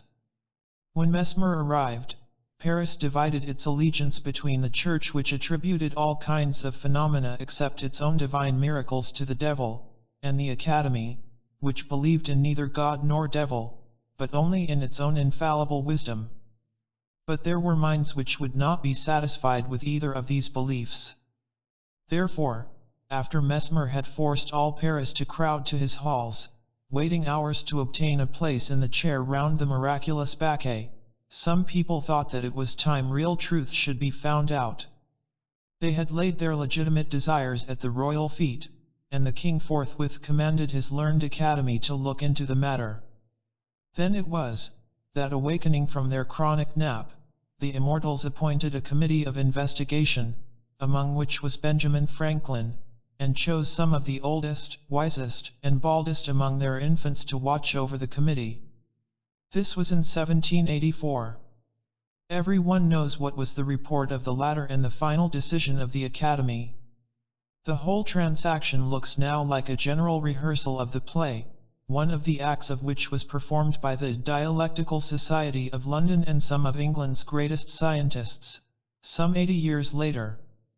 Indeed, notwithstanding a counter-report by Dr. Jussieu, an academician of the highest rank, and the court physician D'Eslin, who, as eyewitnesses to the most striking phenomena, demanded that a careful investigation should be made by the medical faculty of the therapeutic effects of the magnetic fluid, their demand fell through. The Academy disbelieved her most eminent scientists. Even Sir B. Franklin, so much at home with cosmic electricity, would not recognize its fountainhead and primordial source, and along with Bailey, Lavoisier, Magendie, and others, proclaimed mesmerism a delusion. Nor had the second investigation which followed the first, namely in 1825, any better results. The report was once more squashed. Even now, when experiment has amply demonstrated that mesmerism or animal magnetism, now known as hypnotism, a sorry effect, forsooth, of the breath of Cybele, is a fact, we yet get the majority of scientists denying its actual existence. Small fry as it is in the majestic array of experimental psychomagnetic phenomena, even hypnotism seems too incredible, too mysterious, for our Darwinists and Hegelians. One needs too much moral courage, you see, to face the suspicion of one's colleagues, the doubt of the public, and the giggling of fools. Mystery and charlatanism go hand in hand, they say, and self-respect and the dignity of the profession, as Magendie remarks in his Physiologie Humaine, demand that the well-informed physician should remember how readily mystery glides into charlatanism. Pity the well-informed physician should fail to remember that physiology among the rest is full of mystery, profound, inexplicable mystery from A to Z, and ask whether, starting from the above truism, he should not throw overboard biology and physiology as the greatest pieces of charlatanry in modern science. Nevertheless, a few in the well-meaning minority of our physicians have taken up seriously the investigation of hypnotism. But even they, having been reluctantly compelled to confess the reality of its phenomena, still persist in seeing in such manifestations no higher a factor at work than the purely material and physical forces, and deny these their legitimate name of animal magnetism. But as the Reverend Mr. Hawes, of whom more presently, just said in the Daily Graphic, the Charcot phenomena are, for all that, in many ways identical with the mesmeric phenomena, and hypnotism must properly be considered rather as a branch of mesmerism than as something distinct from it. Anyhow, Mesmer's facts, now generally accepted, were at first stoutly denied. And they are still so denied. But while they deny mesmerism, they rush into hypnotism, despite the now scientifically recognized dangers of this science, in which medical practitioners in France are far ahead of the English. And what the former say is, that between the two states of mesmerism, or magnetism as they call it, across the water, and hypnotism there is an abyss. That one is beneficent, the other maleficent, as it evidently must be, since, according to both occultism and modern psychology, hypnotism is produced by the withdrawal of the nervous fluid from the capillary nerves, which being, so to say, the sentries that keep the doors of our senses opened, getting anesthetized under hypnotic conditions, allow these to get closed. A. H. Simonin reveals many a wholesome truth in his excellent work, Solution du problème de la suggestion hypnotique. 1. Thus he shows that while in magnetism, mesmerism, there occurs in the subject a great development of moral faculties, that his thoughts and feelings become loftier, and the senses acquire an abnormal acuteness. In hypnotism, on the contrary, the subject becomes a simple mirror. It is suggestion which is the true motor of every action in the hypnotic, and if, occasionally, seemingly marvelous actions are produced, these are due to the hypnotizer, not to the subject. Again, in hypnotism instinct, i.e., the animal, reaches its greatest development, so much so, indeed, that the aphorism extremes meet can never receive a better application than to magnetism and hypnotism. How true these words, also, as to the difference between the mesmerized and the hypnotized subjects. In one, his ideal nature, his moral self, the reflection of his divine nature, are carried to their extreme limits, and the subject becomes almost a celestial being, un ange. In the other, it is his instincts which develop in a most surprising fashion. The hypnotic lowers himself to the level of the animal. From a physiological standpoint, magnetism, mesmerism, is comforting and curative, and hypnotism, which is but the result of an unbalanced state, is most dangerous. Thus the adverse report drawn by Bailey at the end of last century has had dire effects in the present, but it had its karma also. Intended to kill the mesmeric craze, it reacted as a death blow to the public confidence in scientific decrees. In our day the non-posthumous of the Royal Colleges and Academies is quoted on the stock exchange of the world's opinion at a price almost as low as the non-posthumous of the Vatican. The days of authority, whether human or divine, are fast gliding away, and we see already gleaming on future horizons but one tribunal, supreme and final, before which mankind will bow, the tribunal of fact and truth. To this tribunal without appeal even liberal clergymen and famous preachers make obeisance in our day. The parts have now changed hands, and in many instances it is the successors of those who fought tooth and nail for the reality of the devil and his direct interference with psychic phenomena, for long centuries, who come out publicly to upbraid science. A remarkable instance of this is found in an excellent letter, just mentioned, by the Reverend Mr. Hawes to the Graphic. The learned preacher seems to share our indignation at the unfairness of the modern scientists, at their suppression of truth, and ingratitude to their ancient teachers. His letter is so interesting that its best points must be immortalized in our magazine. Here are some fragments of it. Thus he asks, "Why can't our scientific men say, 'We have blundered about mesmerism, it's practically true'? Not because they are men of science, but simply because they are human. No doubt it is humiliating when you have dogmatized in the name of science to say, 'I was wrong.' But is it not more humiliating to be found out, and is it not most humiliating, after shuffling and wriggling hopelessly in the inexorable meshes of serried facts, to collapse suddenly, and call the hated net a suitable enclosure, in which forsooth, you don't mind being caught? Now this, as it seems to me, is precisely what Messrs. Charcot and the French hypnotists and their medical admirers in England are doing.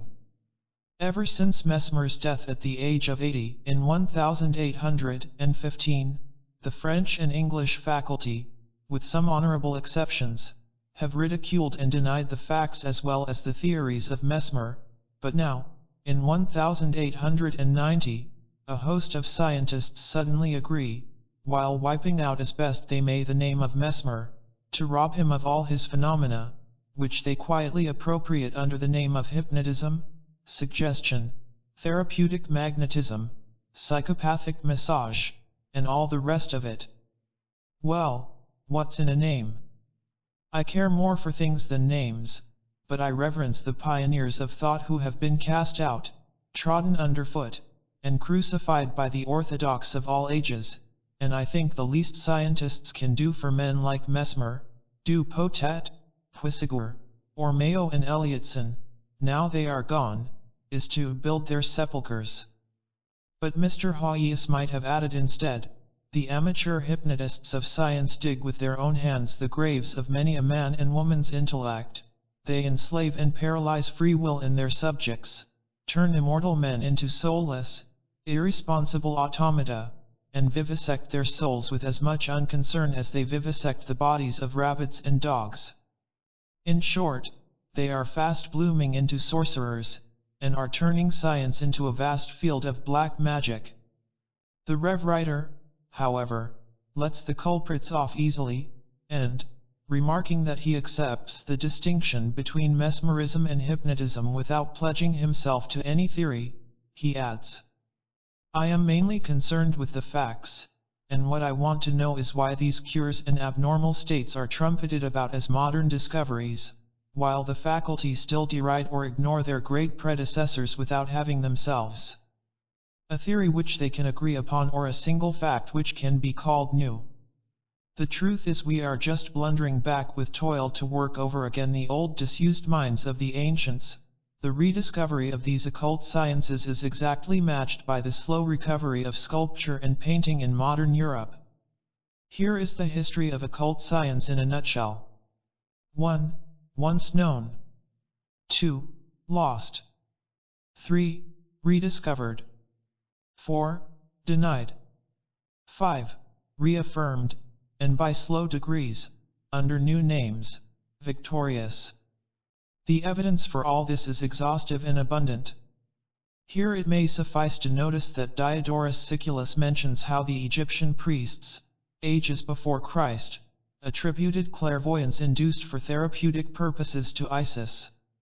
Strabo ascribes the same to Serapis, while Galen mentions a temple near Memphis famous for these hypnotic cures. Pythagoras, who won the confidence of the Egyptian priests, is full of it. Aristophanes and Plutus describes in some detail a mesmeric cure, kai proto mendates kephals ephepsito, etc., and first he began to handle the head. Caelius Aurelianus describes manipulations, 1569, for disease conducting the hands from the superior to the inferior parts, and there was an old Latin proverb, ubi dolor ibi digitus, where pain, their finger. But time would fail me to tell of Paracelsus, 1462, 2, and his deep secret of magnetism, of Van Helmont, 1644, 3, and his faith in the power of the hand in disease.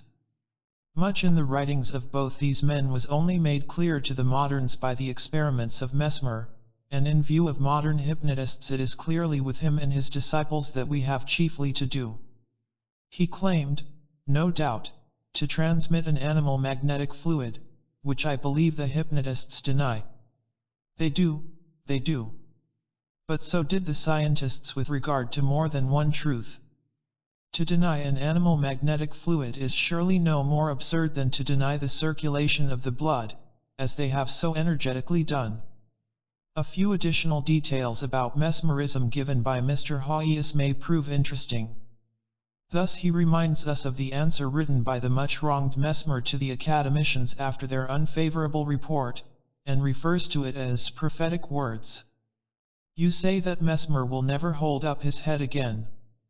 If such is the destiny of the man, it is not the destiny of the truth, which is in its nature imperishable, and will shine forth sooner or later in the same or some other country with more brilliancy than ever, and its triumph will annihilate its miserable detractors.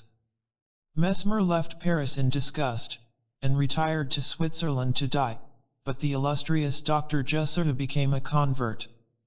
Lavater carried Mesmer's system to Germany, while Puységur and Deleuze spread it throughout provincial France, forming innumerable harmonic societies devoted to the study of therapeutic magnetism and its allied phenomena of thought transference, hypnotism, and clairvoyance. Some 20 years ago I became acquainted with perhaps the most illustrious disciple of Mesmer, the aged Baron du Potet. 4. Round this man's therapeutic and mesmeric exploits raged, between 1830 and 1846, a bitter controversy throughout France. A murderer had been tracked, convicted, and executed solely on evidence supplied by one of du Potet's clairvoyants. The Duc de Paix admitted thus much in open court. This was too much for even skeptical Paris, and the Academy determined to sit again and, if possible, crush out the superstition. They sat, but, strange to say, this time they were converted.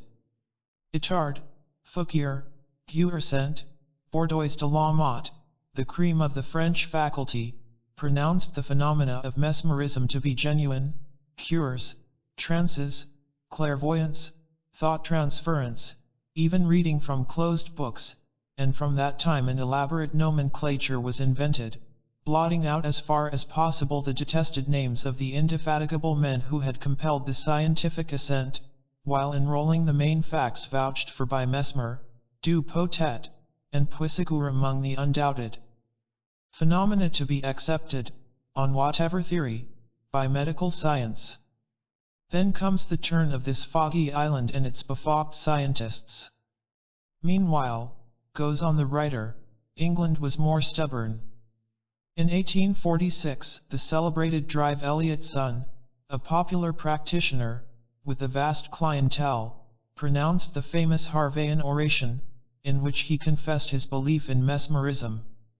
He was denounced by the doctors with such thorough results that he lost his practice, and died well nigh ruined, if not heartbroken.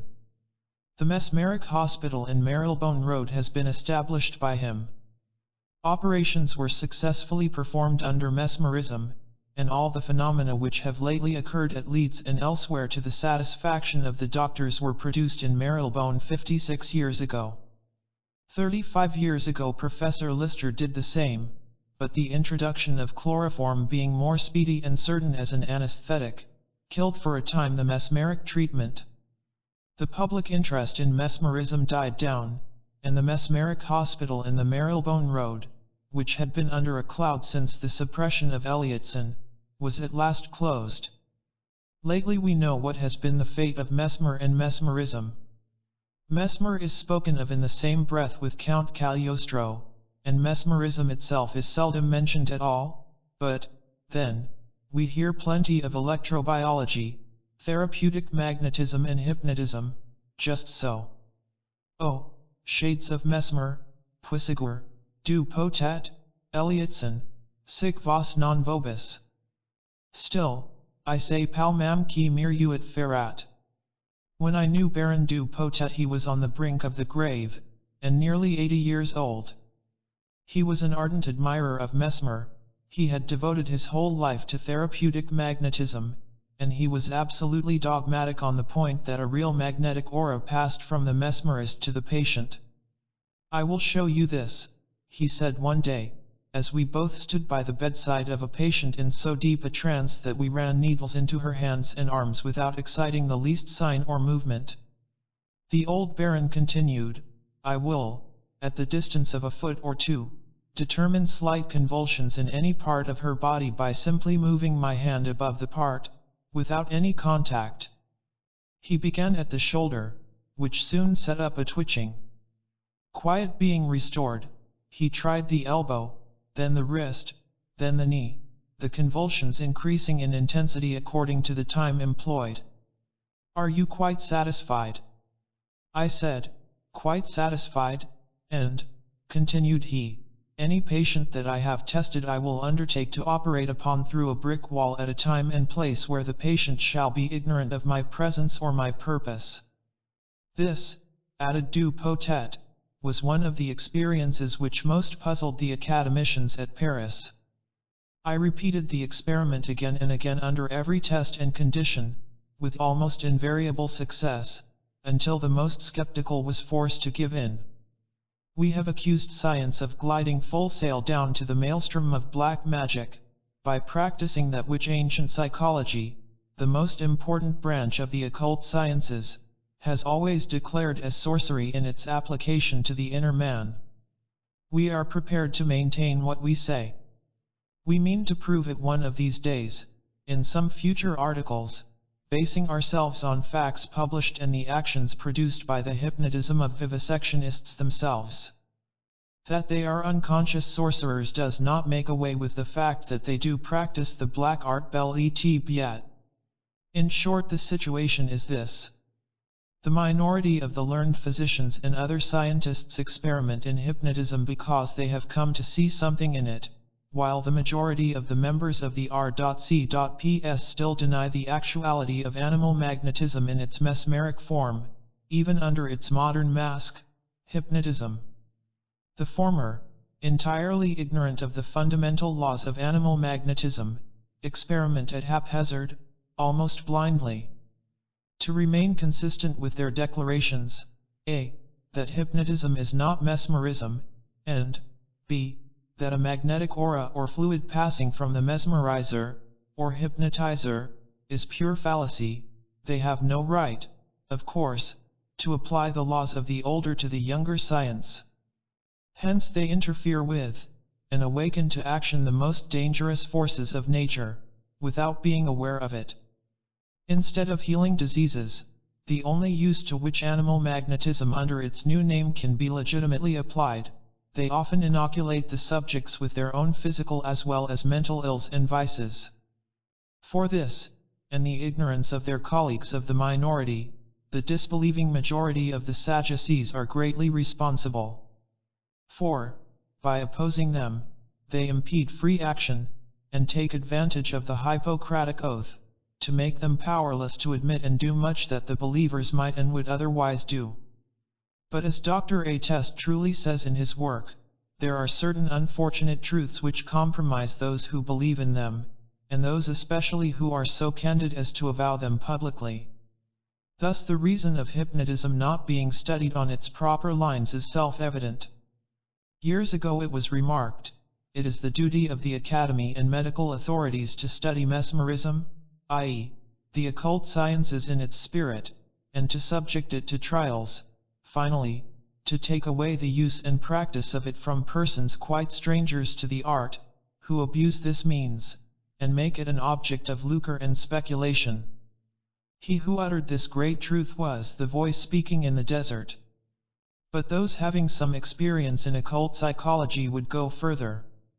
They would say it is incumbent on every scientific body, nay, on every government, to put an end to public exhibitions of this sort.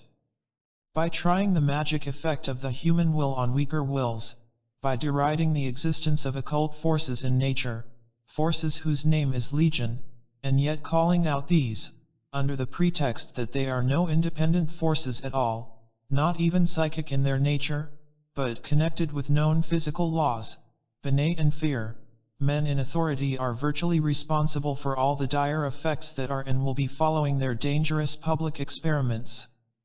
Verily karma, the terrible but just retributive law, will visit all those who develop the most awful results in the future, generated at those public exhibitions for the amusement of the profane.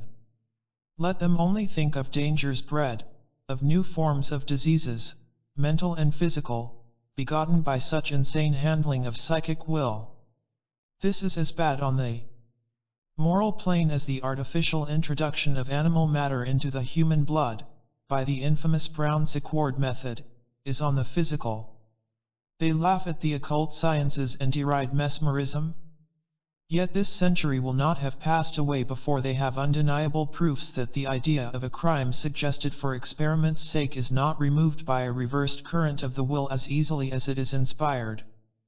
They may learn that if the outward expression of the idea of a misdeed suggested may fade out at the will of the operator, the active living germ artificially implanted does not disappear with it, that once dropped into the seat of the human, or, rather, the animal, passions, it may lie dormant there for years sometimes, to become suddenly awakened by some unforeseen circumstance into realization. Crying children frightened into silence by the suggestion of a monster, a devil standing in the corner, by a foolish nurse, have been known to become insane 20 or 30 years later on the same subject. There are mysterious, secret drawers, dark nooks and hiding places in the labyrinth of our memory, still unknown to physiologists, and which open only once, rarely twice, in man's lifetime, and that only under very abnormal and peculiar conditions.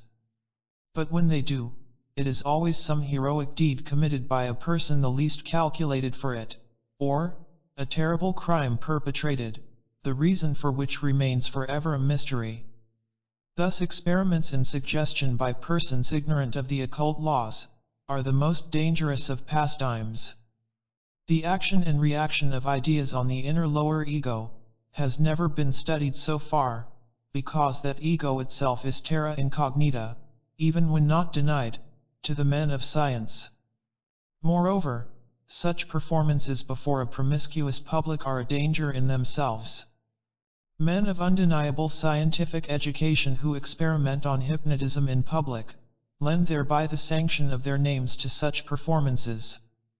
And then every unworthy speculator acute enough to understand the process may, by developing by practice and perseverance the same force in himself, apply it to his own selfish, often criminal, ends.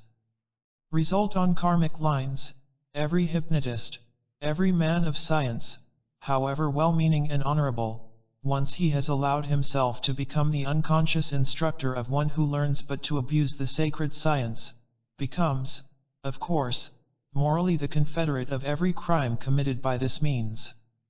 Such is the consequence of public hypnotic experiments which thus lead to, and virtually are, black magic.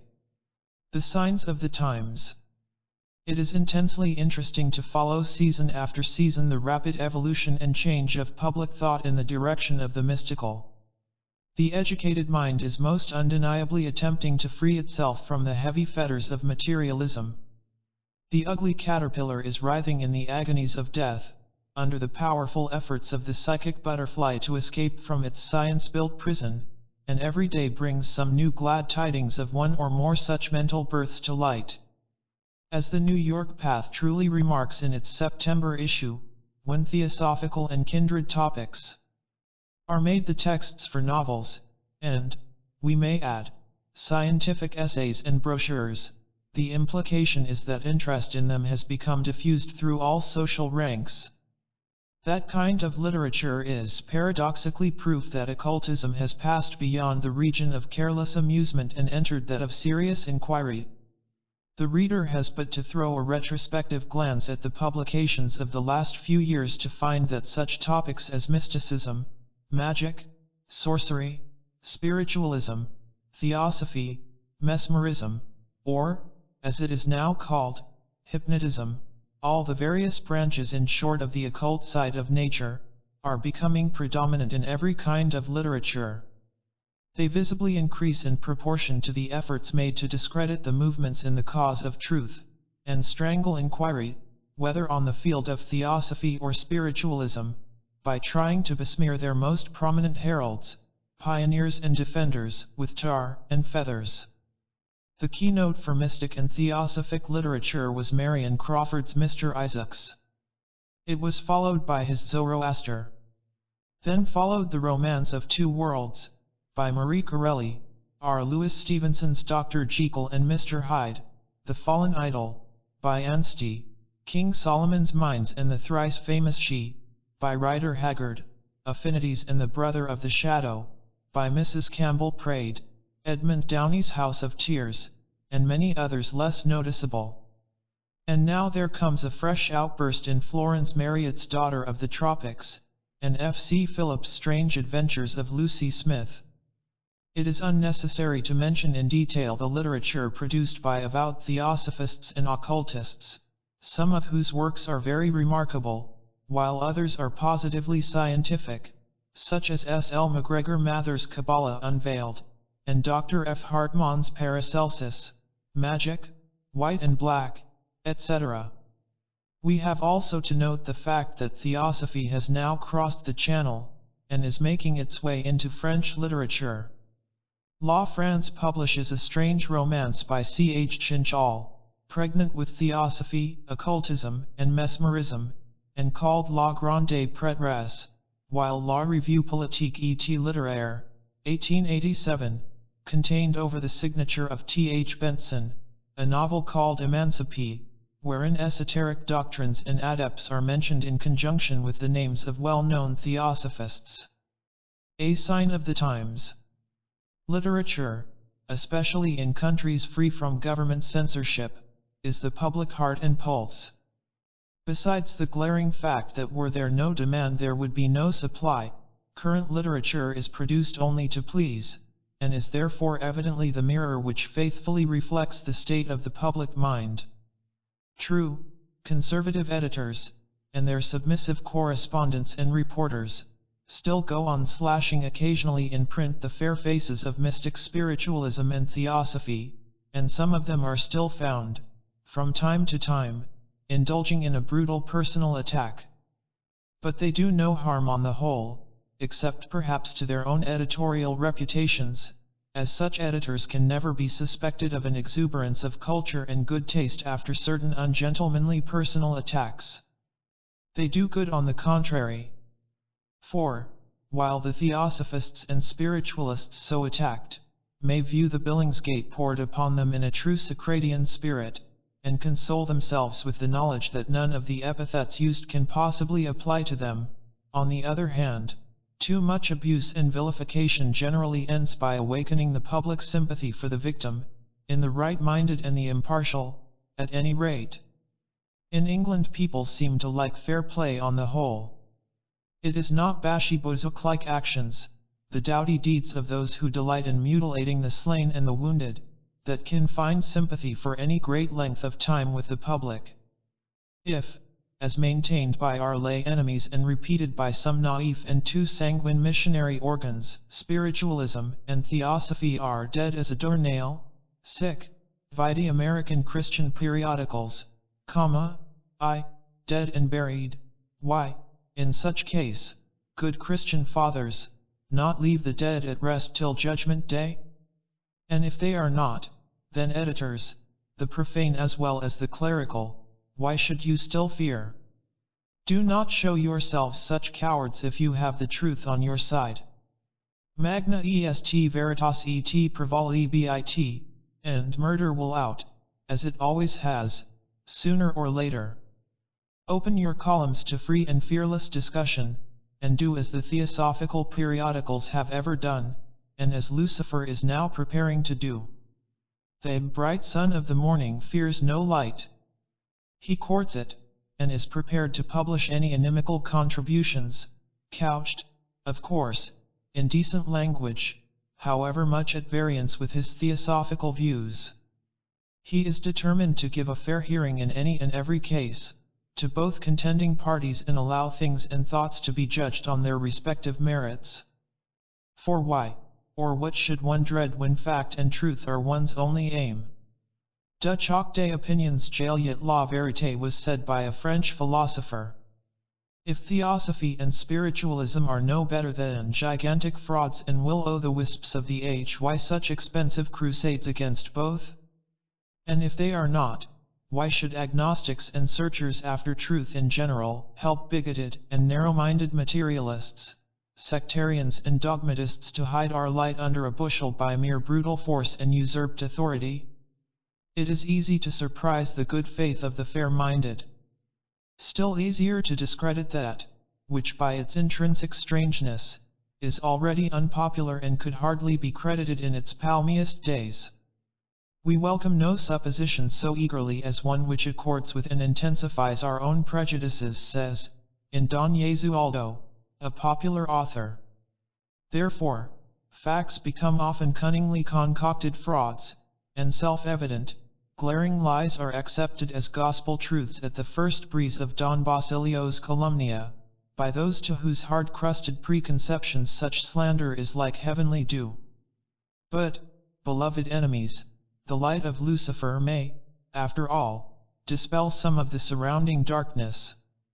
The mighty roaring voice of denunciation, so welcome to those whose little spites and hates and mental stagnation in the grasp of the social respectability it panders to, may yet be silenced by the voice of truth, the still small voice, whose destiny it ever was to first preach in the desert. That cold and artificial light which still seems to shine so dazzlingly over the alleged iniquities of professional mediums and the supposed sins of commission and omission of non-professional experimentalists, of free and independent theosophists, may yet be extinguished at the height of all its glory. For it is not quite the perpetual lamp of the alchemist philosopher. Still less is it that light which never shone on sea or land, that ray of divine intuition, the spark which glimmers latent in the spiritual, never-erring perceptions of man and woman, and which is now awakening, for its time is at hand. A few years more, and the Aladdin's lamp, which called forth the ministering genius thereof, who, making 3 salutes to the public, proceeded forthwith to devour mediums and theosophists, like a juggler who swallows swords at a village fair, will get out of order. Its light, over which the anti-theosophists are crowing victory to this day, shall get dim. And then, perhaps, it will be discovered that what was claimed as a direct ray from the source of eternal truth was no better than a penny rush light, in whose deceitful smoke and soot people got hypnotized, and saw everything upside down. It will be found that the hideous monsters of fraud and imposture had no existence outside the murky and dizzied brains of the Aladdins on their journey of discovery.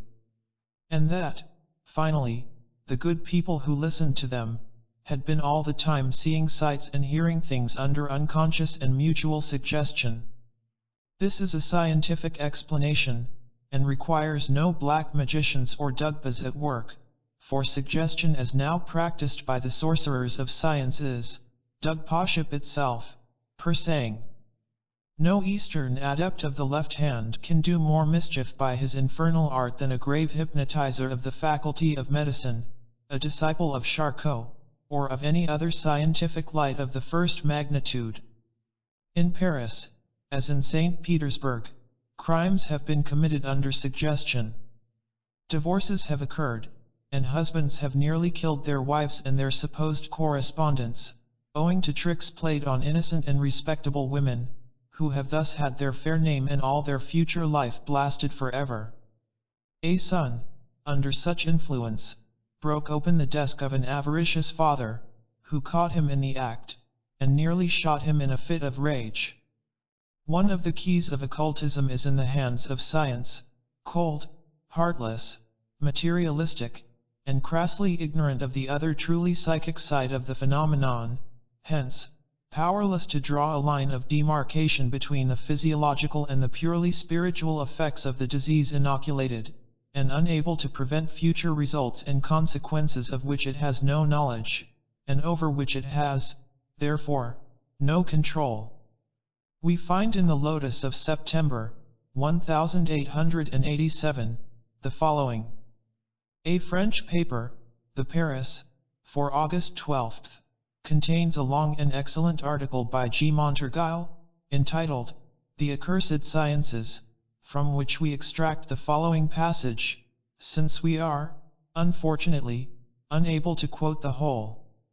Some months ago, already, in I forget what case, the question of suggestion was raised and taken account of by the judges. We shall certainly see people in the dock accused of occult malpractices. But how will the prosecution go to work? What arguments will it bring to bear? The crime by suggestion is the ideal of a crime without proof. In such a case the gravest charges will never be more than presumptions, and fugitive presumptions. On what fragile scaffolding of suspicions will the charge rest? No examination, but a moral one, will be possible.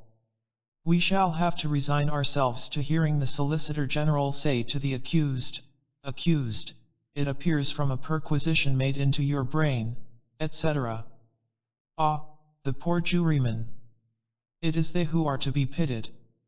Taking their task to heart, they already have the greatest difficulty in separating the true from the false, even in rough and ready cases, the facts of which are obvious, all the details of which are tangible and the responsibilities clear.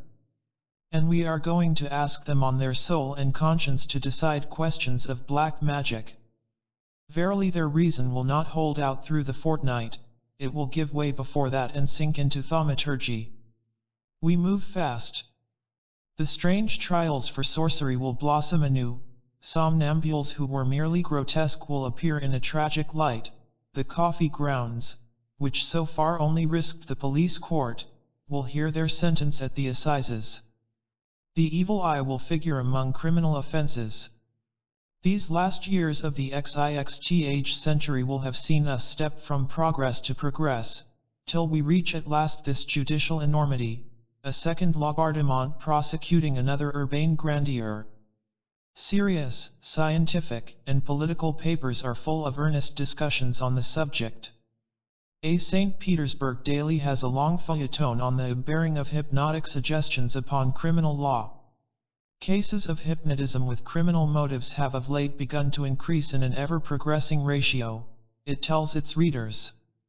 And it is not the only newspaper, nor is Russia the only country where the same tale is told. Careful investigations and researches have been made by distinguished lawyers and medical authorities. Data have been assiduously collected and have revealed that the curious phenomenon, which skeptics have hitherto derided, and young people have included among their evening petties jeux innocence, is a new and terrible danger to state and society. Two facts have now become patent to law and science. 1. That, in the perceptions of the hypnotized subject, the visionary representations called forth by suggestion become real existing actualities, the subject being, for the moment, the automatic executor of the will of the hypnotizer, and 2. That the great majority of persons experimented upon is subject to hypnotic suggestion. Thus Liebald found only 60 subjects intractable out of the 700 he experimented upon, and Bernheim, out of 1014 subjects, failed with only 26. The field for the natural-born Jaduwala, sorcery-mongers, is vast indeed. Evil has acquired a playground on which it may now exercise its sway upon many a generation of unconscious victims. For crimes undreamed of in the waking state, and felonies of the blackest dye, are now invited and encouraged by the new accursed science. The real perpetrators of these deeds of darkness may now remain forever hidden from the vengeance of human justice. The hand which executes the criminal suggestion is only that of an irresponsible automaton, whose memory preserves no trace of it, and who, moreover, is a witness who can easily be disposed of by compulsory suicide, again under suggestion. What better means than these could be offered to the fiends of lust and revenge, to those dark powers, called human passions, ever on the lookout to break the universal commandment, "Thou shalt not steal, nor murder, nor lust after thy neighbor's wife." Liebald suggested to a young girl that she should poison herself with prussic acid, and she swallowed the supposed drug without one moment's hesitation. Dr. Aligois suggested to a young woman that she owed him 5,000 francs, and the subject forthwith signed a check for the amount. Bernheim suggested to another hysterical girl a long and complicated vision with regard to a criminal case. 2 days after, although the hypnotizer had not exercised any new pressure upon her in the interim, she repeated distinctly the whole suggested story to a lawyer sent to her for the purpose. Had her evidence been seriously accepted, it would have brought the accused to the guillotine. These cases present two dark and terrible aspects. From the moral standpoint, such processes and suggestions leave an indelible stain upon the purity of the subject's nature.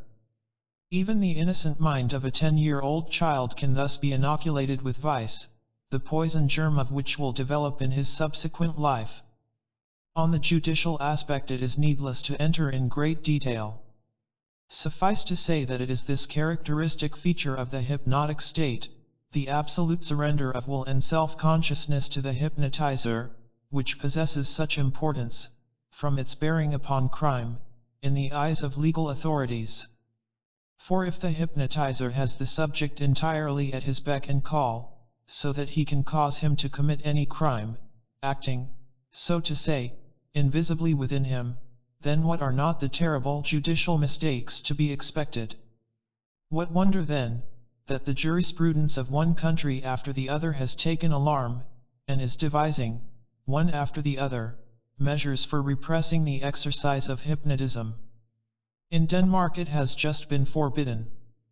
Scientists have experimented upon sensitives with so much success that a hypnotized victim has been jeered and hooted through the streets on his way to commit a crime, which he would have completed unconsciously, had not the victim been warned beforehand by the hypnotizer. In Brussels a recent and sad case is well known to all. A young girl of good family was seduced while in a hypnotized state by a man who had first subjected her to his influence at a social gathering. She only realized her condition a few months later, when her relatives, who divined the criminal, forced her seducer to make the only possible reparation, that of marrying his victim. The French Academy has just been debating the question, how far a hypnotized subject, from a mere victim, can become a regular tool of crime.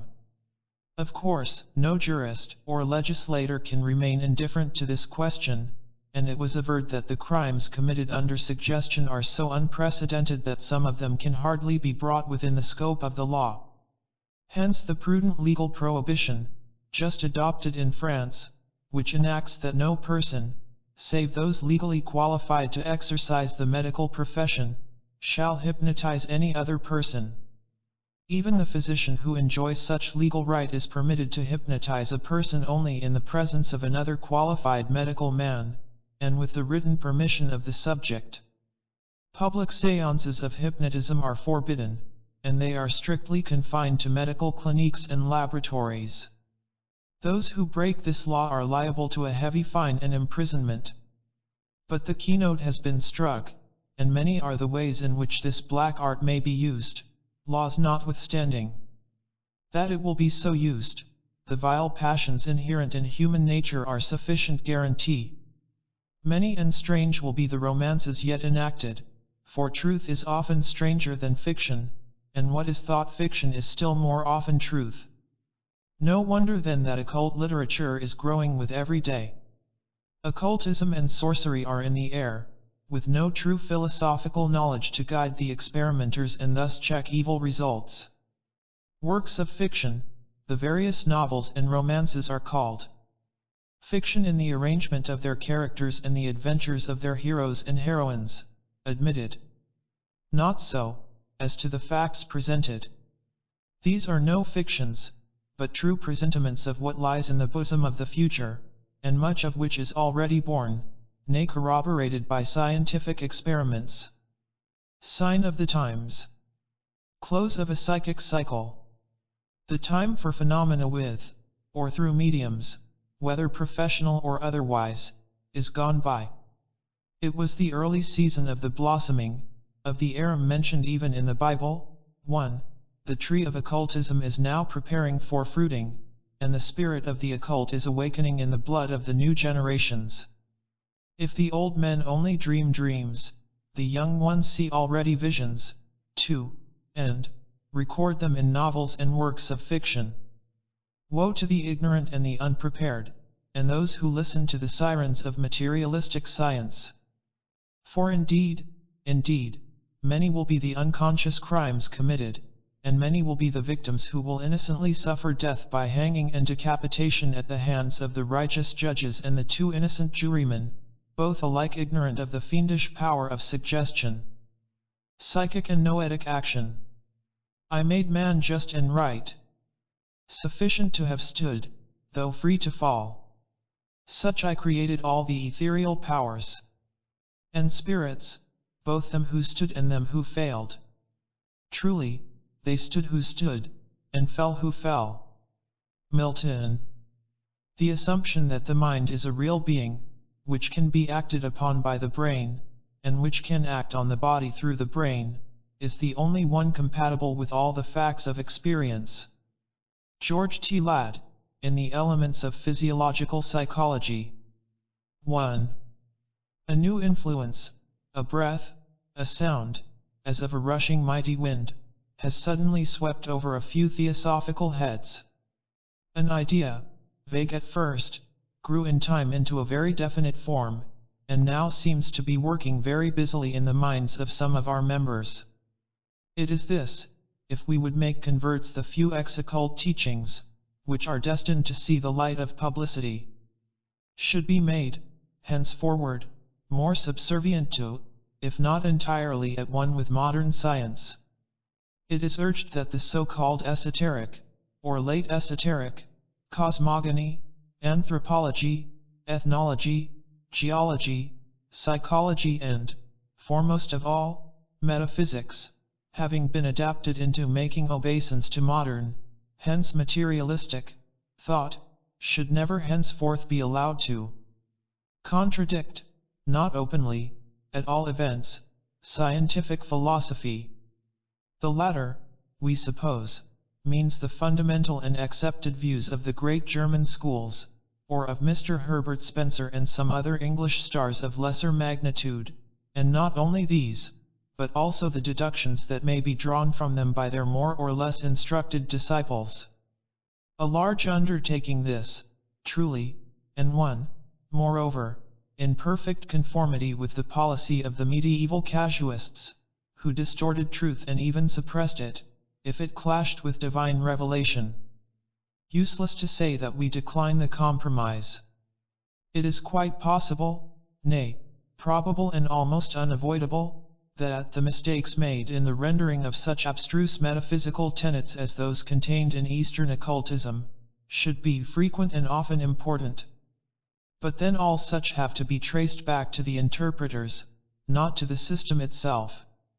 They have to be corrected on the authority of the same doctrine, checked by the teachings grown on the rich and steady soil of Gupta Vidya, not by the speculations that blossom forth today, to die tomorrow, on the shifting sands of modern scientific guesswork, especially in all that relates to psychology and mental phenomena. Holding to our motto, "There is no religion higher than truth," we refuse most decidedly to pander to physical science. Yet, we may say this, if the so-called exact sciences limited their activity only to the physical realm of nature, if they concerned themselves strictly with surgery, chemistry, up to its legitimate boundaries, and with physiology, so far as the latter relates to the structure of our corporeal frame, then the occultists would be the first to seek help in modern sciences, however many their blunders and mistakes. But once that overstepping material nature the physiologists of animalistic school pretend to meddle with, and deliver ex cathedra dicta on, the higher functions and phenomena of the mind, saying that a careful analysis brings them to a firm conviction that no more than the animal is man a free agent, far less a responsible one, then the occultist has a far greater right than the average modern idealist to protest. And the occultist asserts that no materialist, a prejudiced and one-sided witness at best, can claim any authority in the question of mental physiology, or that which is now called by him the physiology of the soul. No such noun can be applied to the word soul, unless, indeed, by soul only the lower, psychic mind is meant, or that which develops in man, proportionally with the perfection of his brain, into intellect, and in the animal into a higher instinct.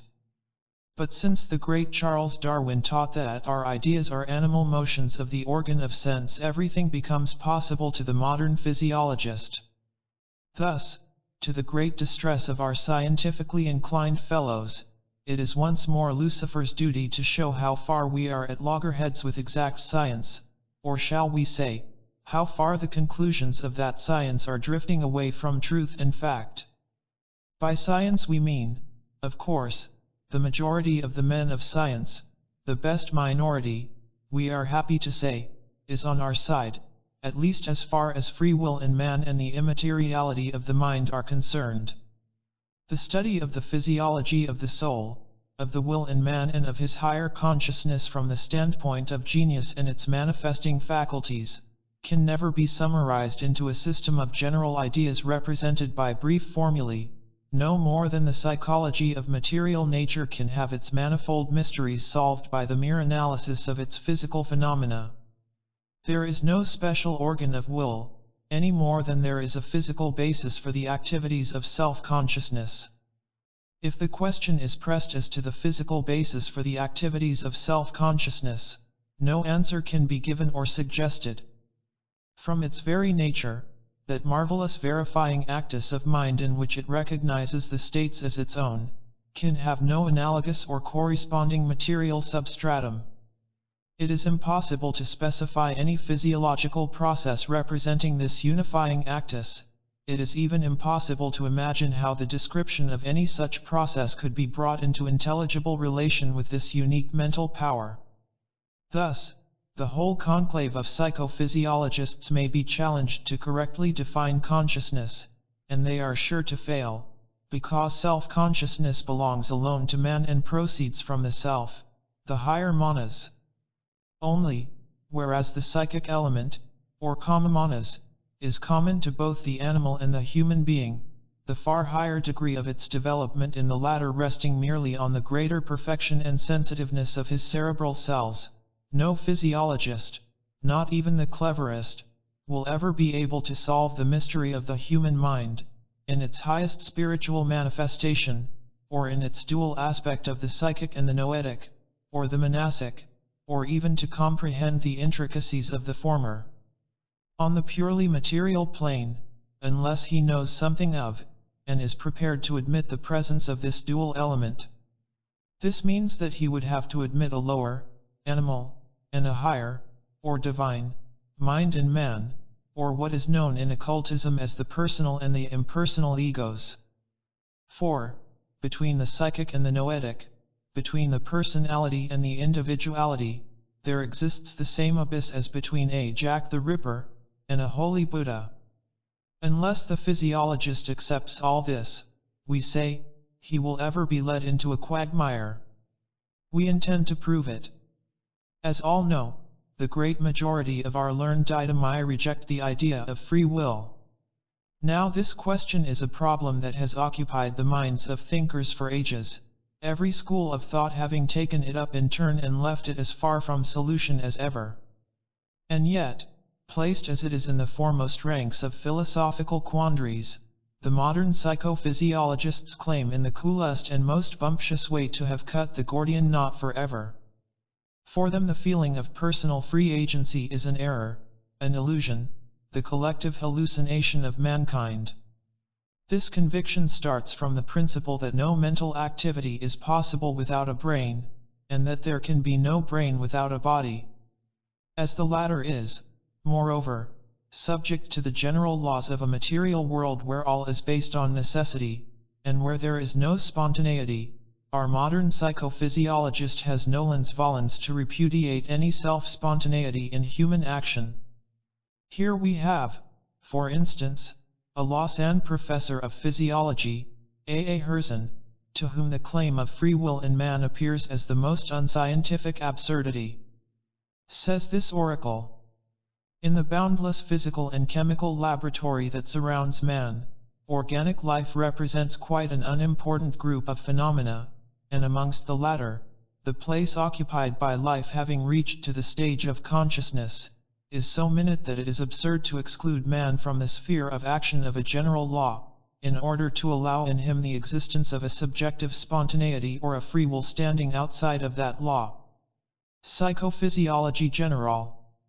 For the occultist who knows the difference between the psychic and the noetic elements in man, this is pure trash, notwithstanding its sound scientific basis. For when the author puts the question, if psychic phenomena do not represent the results of an action of a molecular character, whither then does motion disappear after reaching the sensory centers, we answer that we never denied the fact. But what has this to do with a free will?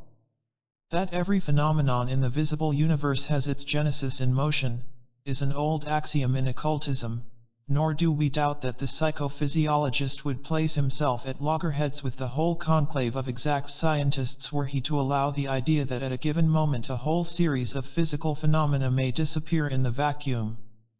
Therefore, when the author of the work cited maintains that the said force does not disappear upon reaching the highest nervous centers, but that it is forthwith transformed into another series, viz., that of psychic manifestations, into thought, feeling, and consciousness, just as this same psychic force when applied to produce some work of a physical, e.g., muscular, character gets transformed into the latter, occultism supports him, for it is the first to say that all psychic activity, from its lowest to its highest manifestations, is nothing but motion. Yes, it is motion, but not all molecular motion, as the writer means us to infer. Motion as the great breath, vitae secret doctrine, ergo sound at the same time, is the substratum of cosmic motion. It is beginningless and endless, the one eternal life, the basis and genesis of the subjective and the objective universe, for life, or beingness, is the fons et origo of existence or being. But molecular motion is the lowest and most material of its finite manifestations. And if the general law of the conservation of energy leads modern science to the conclusion that psychic activity only represents a special form of motion, this same law, guiding the occultists, leads them also to the same conviction, and to something else besides, which psychophysiology leaves entirely out of all consideration. If the latter has discovered only in this century that psychic, we say even spiritual, action is subject to the same general and immutable laws of motion as any other phenomenon manifested in the objective realm of cosmos, and that in both the organic and the inorganic worlds every manifestation, whether conscious or unconscious, represents but the result of a collectivity of causes, then in occult philosophy this represents merely the A, B, C, of its science. All the world is the svara, svara is the spirit itself, the one life or motion, say the old books of Hindu occult philosophy. The proper translation of the word svara is the current of the life wave, says the author of Nature's Finer Forces, and he goes on to explain.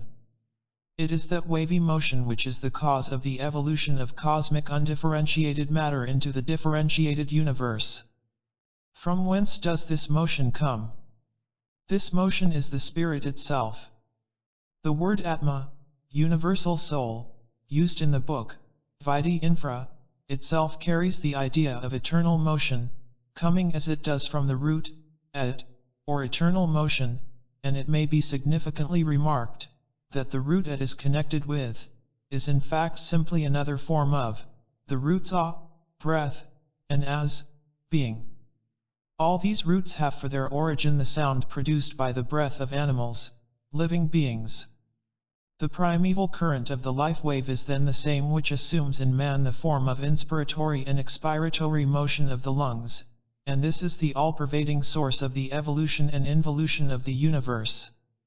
So much about motion and the conservation of energy from old books on magic written and taught ages before the birth of inductive and exact modern science. For what does the latter say more than these books in speaking, for instance, about animal mechanism, when it says, "From the visible atom to the celestial body lost in space, everything is subject to motion kept at a definite distance one from the other, in proportion to the motion which animates them, the molecules present constant relations, which they lose only by the addition or the subtraction of a certain quantity of motion." But occultism says more than this. While making of motion on the material plane and of the conservation of energy, two fundamental laws, or rather two aspects of the same omnipresent law, svara, it denies point blank that these have anything to do with the free will of man, which belongs to quite a different plane. The author of Psychophysiology Generale, treating of his discovery that psychic action is but motion, and the result of a collectivity of causes, remarks that as it is so, there cannot be any further discussion upon spontaneity, in the sense of any native internal proneness created by the human organism, and adds that the above puts an end to all claim for free will. The occultist denies the conclusion. The actual fact of man's psychic, we say monastic or noetic, individuality is a sufficient warrant against the assumption, for in the case of this conclusion being correct, or being indeed, as the author expresses it, the collective hallucination of the whole mankind throughout the ages, there would be an end also to psychic individuality. Now by psychic individuality we mean that self-determining power which enables man to override circumstances. Place half a dozen animals of the same species under the same circumstances, and their actions, while not identical, will be closely similar. Place half a dozen men under the same circumstances and their actions will be as different as their characters, i.e., their psychic individuality. But if instead of psychic we call it the higher self-conscious will, then having been shown by the science of psychophysiology itself that will has no special organ, how will the materialists connect it with molecular motion at all? As Professor George T. Ladd says, the phenomena of human consciousness must be regarded as activities of some other form of real being than the moving molecules of the brain.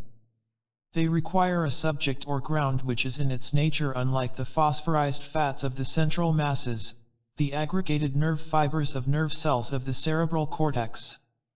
This real being thus manifested immediately to itself in the phenomena of consciousness, and indirectly to others through the bodily changes, is the mind manas. To it the mental phenomena are to be attributed as showing what it is by what it does. The so-called mental faculties are only the modes of the behavior in consciousness of this real being. We actually find, by the only method available, that this real being called mind believes in certain perpetually recurring modes, therefore, we attribute to it certain faculties. Mental faculties are not entities that have an existence of themselves. They are the modes of the behavior in consciousness of the mind. And the very nature of the classifying acts which lead to their being distinguished, is explicable only upon the assumption that a real being called mind exists, and is to be distinguished from the real being known as the physical molecules of the brain's nervous mass. And having shown that we have to regard consciousness as a unit, another occult proposition, the author adds. We conclude, then, from the previous considerations, the subject of all the states of consciousness is a real unit being, called mind, which is of non-material nature and acts and develops according to laws of its own, but is specially correlated with certain material molecules and masses forming the substance of the brain. This mind is manas, or rather its lower reflection, which whenever it disconnects itself, for the time being, with karma, becomes the guide of the highest mental faculties, and is the organ of the free will in physical man. Therefore, this assumption of the newest psychophysiology is uncalled for, and the apparent impossibility of reconciling the existence of free will with the law of the conservation of energy is a pure fallacy. This was well shown in the Scientific Letters of L. Pei in a criticism of the work. But to prove it finally and set the whole question definitely at rest, does not even require so high an interference, high for us, at any rate, as the occult laws, but simply a little common sense. Let us analyze the question dispassionately. It is postulated by one man, presumably a scientist, that because psychic action is found subject to the general and immutable laws of motion, there is, therefore, no free will in man. The analytical method of exact sciences has demonstrated it, and materialistic scientists have decreed to pass the resolution that the fact should be so accepted by their followers. But there are other and far greater scientists who thought differently. For instance, Sir William Lawrence, the eminent surgeon, declared in his lectures that the philosophical doctrine of the soul, and its separate existence, has nothing to do with this physiological question, but rests on a species of proof altogether different. These sublime dogmas could never have been brought to light by the labors of the anatomist and physiologist.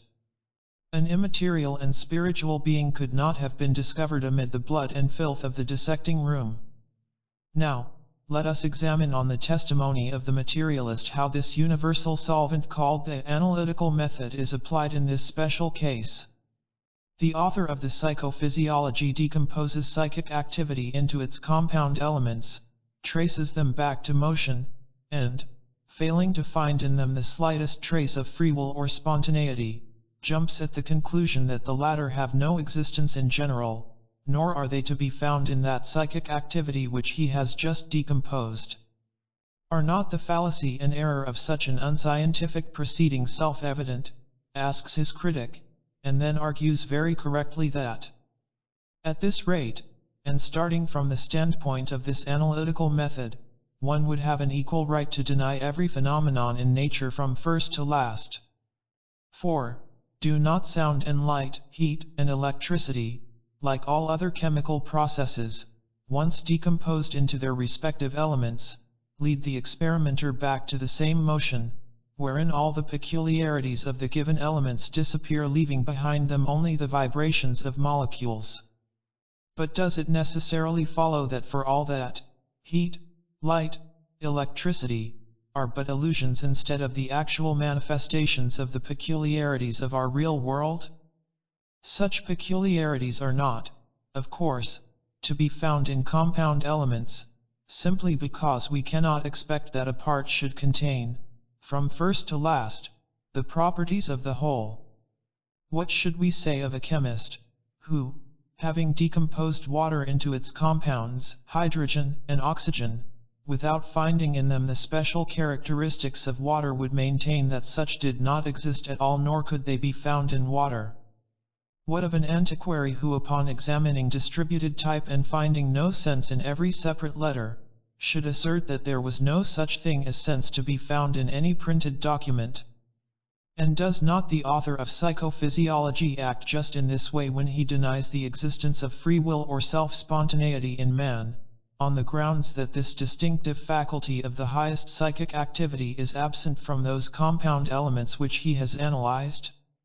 Most undeniably, no separate piece of brick, of wood, or iron, each of which has once been a part of a building now in ruins, can be expected to preserve the smallest trace of the architecture of that building, in the hands of the chemist, at any rate, though it would in those of a psychometer, a faculty by the by, which demonstrates far more powerfully the law of the conservation of energy than any physical science does, and shows it acting as much in the subjective or psychic worlds as in the objective and material planes.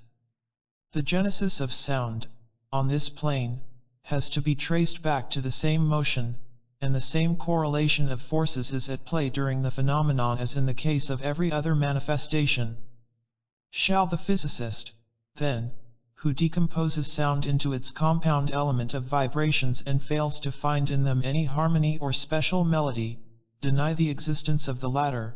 And does not this prove that the analytical method, having to deal exclusively with the elements, and nothing to do with their combinations, leads the physicist to talk very glibly about motion, vibration, and what not, and to make him entirely lose sight of the harmony produced by certain combinations of that motion, or the harmony of vibrations?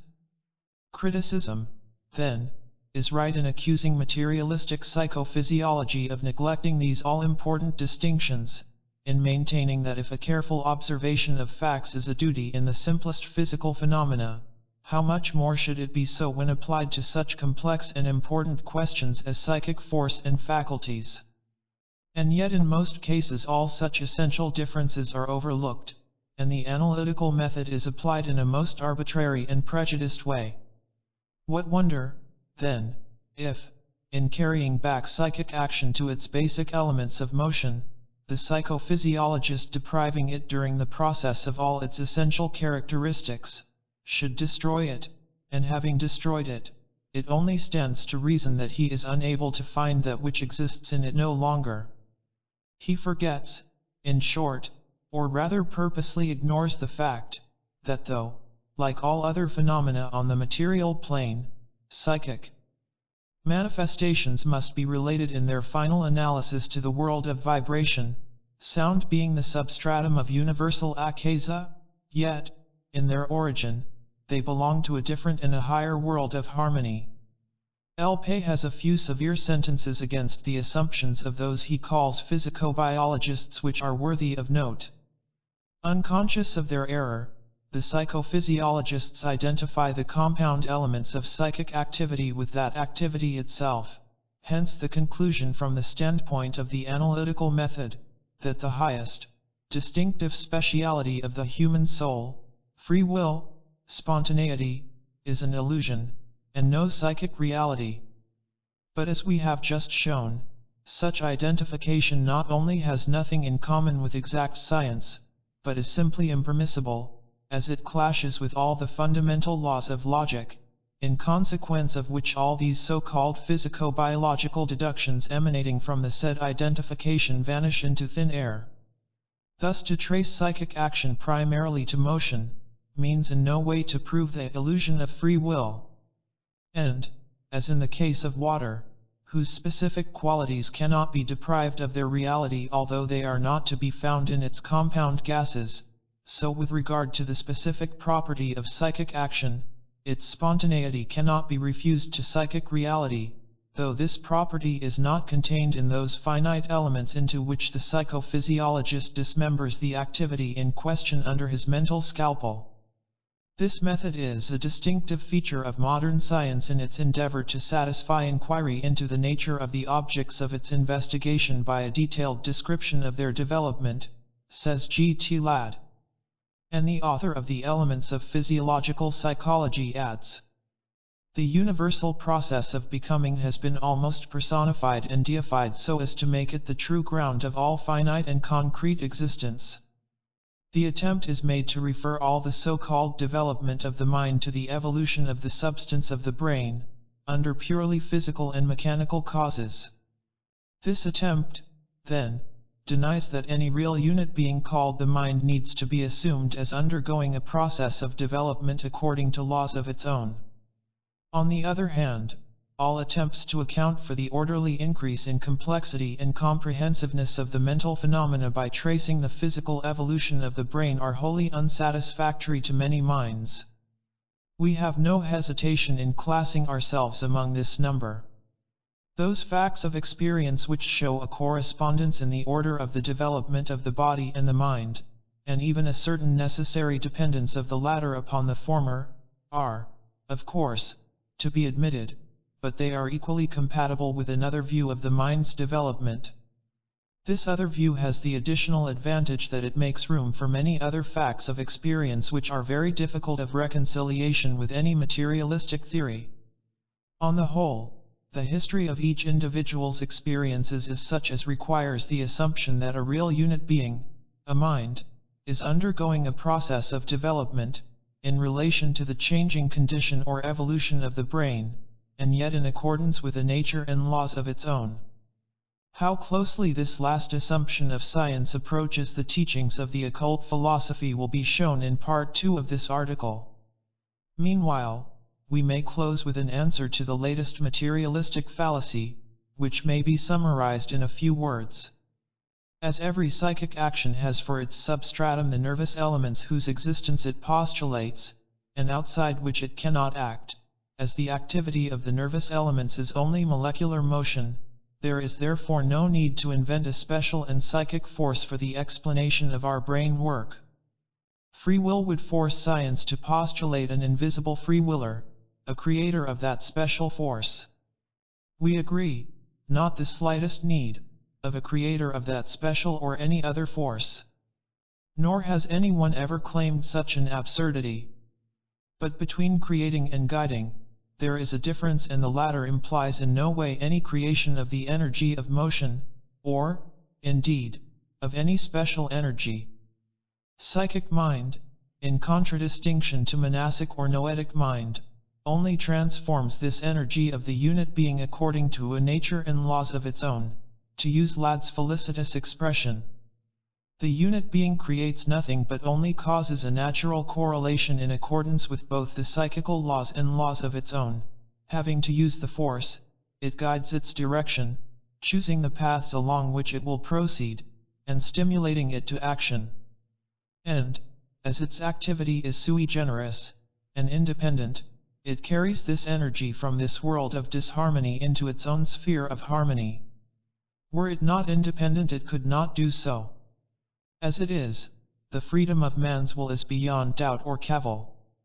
Therefore, as already observed, there is no question of creation, but simply of guidance.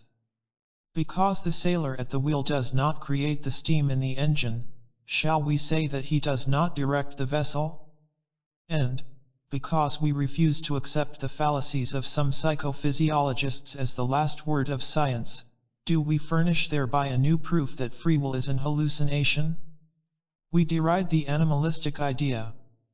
How far more scientific and logical, besides being as poetical as it is grand, is the teaching in the Kathopanishad, which, in a beautiful and descriptive metaphor, says that the senses are the horses, body is the chariot, mind, kamamanas, is the reins, and intellect, or free will, the charioteer. Verily, there is more exact science in the less important of the Upanishads, composed thousands of years ago, than in all the materialistic ravings of modern physicobiology and psychophysiology put together. 2. The knowledge of the past, present, and future, is embodied in Kshetrajna, the self. Occult axioms. Having explained in what particulars, and why, as occultists, we disagree with materialistic physiological psychology, we may now proceed to point out the difference between psychic and noetic mental functions, the noetic not being recognized by official science. Moreover, we, Theosophists, understand the terms psychic and psychism somewhat differently from the average public, science, and even theology, the latter giving it a significance which both science and theosophy reject, and the public in general remaining with a very hazy conception of what is really meant by the terms. For many, there is little, if any, difference between psychic and psychological, both words relating in some way to the human soul. Some modern metaphysicians have wisely agreed to disconnect the word mind, pneuma, from soul, psyche, the one being the rational, spiritual part, the other, psyche, the living principle in man, the breath that animates him, from anima, soul. Yet, if this is so, how in this case refuse a soul to animals? These are, no less than man, informed with the same principle of sentient life, the nephesh of the second chapter of Genesis. The soul is by no means the mind, nor can an idiot, bereft of the latter, be called a soulless being. To describe, as the physiologists do, the human soul in its relations to senses and appetites, desires, and passions, common to man and the brute, and then endow it with godlike intellect, with spiritual and rational faculties which can take their source but in a supersensible world, is to throw forever the veil of an impenetrable mystery over the subject. Yet in modern science, psychology and psychism relate only to conditions of the nervous system, mental phenomena being traced solely to molecular action. The higher noetic character of the mind principle is entirely ignored, and even rejected, as a superstition by both physiologists and psychologists. Psychology, in fact, has become a synonym in many cases for the science of psychiatry. Therefore, students of Theosophy, being compelled to differ from all these, have adopted the doctrine that underlies the time-honored philosophies of the East. What it is, may be found further on. To better understand the foregoing arguments and those which follow, the reader is asked to turn to the editorial in the September Lucifer, the dual aspect of wisdom, and acquaint himself with the double aspect of that which is termed by St. James in his third epistle at once, the devilish, terrestrial wisdom and the wisdom from above. In another editorial, Cosmic Mind, April, 1890, it is also stated, that the ancient Hindus endowed every cell in the human body with consciousness, giving each the name of a god or goddess. Speaking of atoms in the name of science and philosophy, Professor Ladd calls them in his work supersensible beings. Occultism regards every atom, 11, as an independent entity and every cell as a conscious unit. It explains that no sooner do such atoms group to form cells, than the latter become endowed with consciousness, each of its own kind, and with free will to act within the limits of law. Nor are we entirely deprived of scientific evidence for such statements as the two above named editorials well prove.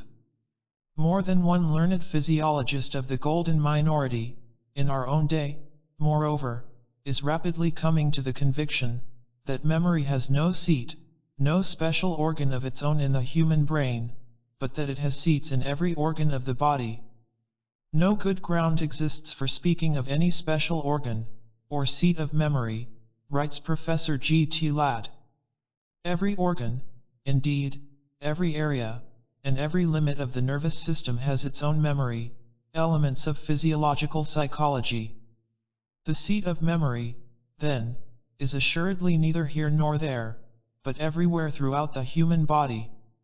To locate its organ in the brain is to limit and dwarf the universal mind and its countless rays, the Manasaputra, which inform every rational mortal. As we write for Theosophists, first of all, we care little for the psychophobian prejudices of the materialists who may read this and sniff contemptuously at the mention of universal mind and the higher noetic souls of men. But, what is memory, we ask? Both presentation of sense and image of memory are transitory phases of consciousness, we are answered. But what is consciousness itself, we ask again. We cannot define consciousness, Professor Ladd tells us. Thus, that which we are asked to do by physiological psychology is, to content ourselves with controverting the various states of consciousness by other people's private and unverifiable hypotheses, and this, on questions of cerebral physiology where experts and novices are alike ignorant, to use the pointed remark of the said author.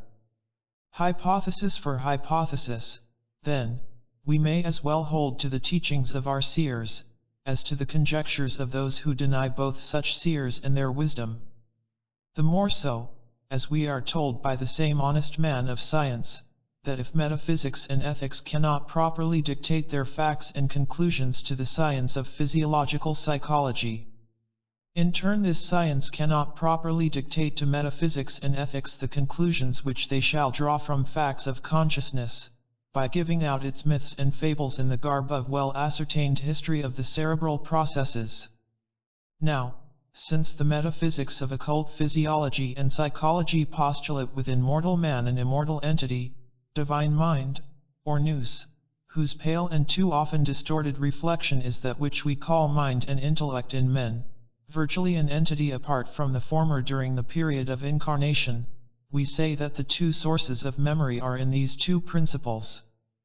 These two we distinguish as the higher manas, mind or ego, and the kama manas, i.e., the rational, but earthly or physical intellect of man, encased in, and bound by, matter, therefore subject to the influence of the latter, the all-conscious self, that which reincarnates periodically, verily the Word made flesh, and which is always the same, while its reflected double, changing with every new incarnation and personality, is, therefore, conscious but for a life period.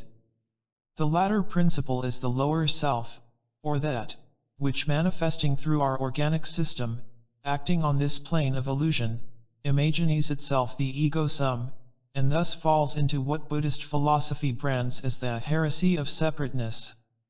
The former, we term individuality, the latter personality. From the first proceeds all the noetic element, from the second, the psychic, i.e., terrestrial wisdom at best, as it is influenced by all the chaotic stimuli of the human or rather animal passions of the living body.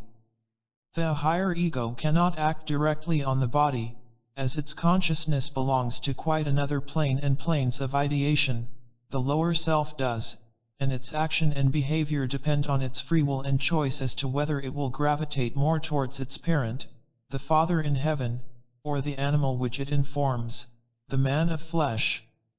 The higher ego, as part of the essence of the universal mind, is unconditionally omniscient on its own plane, and only potentially so in our terrestrial sphere, as it has to act solely through its alter ego, the personal self. Now, although the former is the vehicle of all knowledge of the past, the present, and the future, and although it is from this fountainhead that its double catches occasional glimpses of that which is beyond the senses of man, and transmits them to certain brain cells, unknown to science in their function, thus making of man a seer, a soothsayer, and a prophet, yet the memory of bygone events, especially of the earthy, has its seat in the personal ego alone. No memory of a purely daily life function, of a physical, egotistical, or of a lower mental nature, such as, e.g., eating and drinking, enjoying personal sensual pleasures, transacting business to the detriment of one's neighbor, etc., etc., has aught to do with the higher mind or ego. Nor has it any direct dealings on this physical plane with either our brain or our heart, for these two are the organs of a power higher than the personality, but only with our passional organs, such as the liver, the stomach, the spleen, etc. Thus it only stands to reason that the memory of such like events must be first awakened in that organ which was the first to induce the action remembered afterwards, and conveyed it to our sense thought, which is entirely distinct from the supersensuous thought.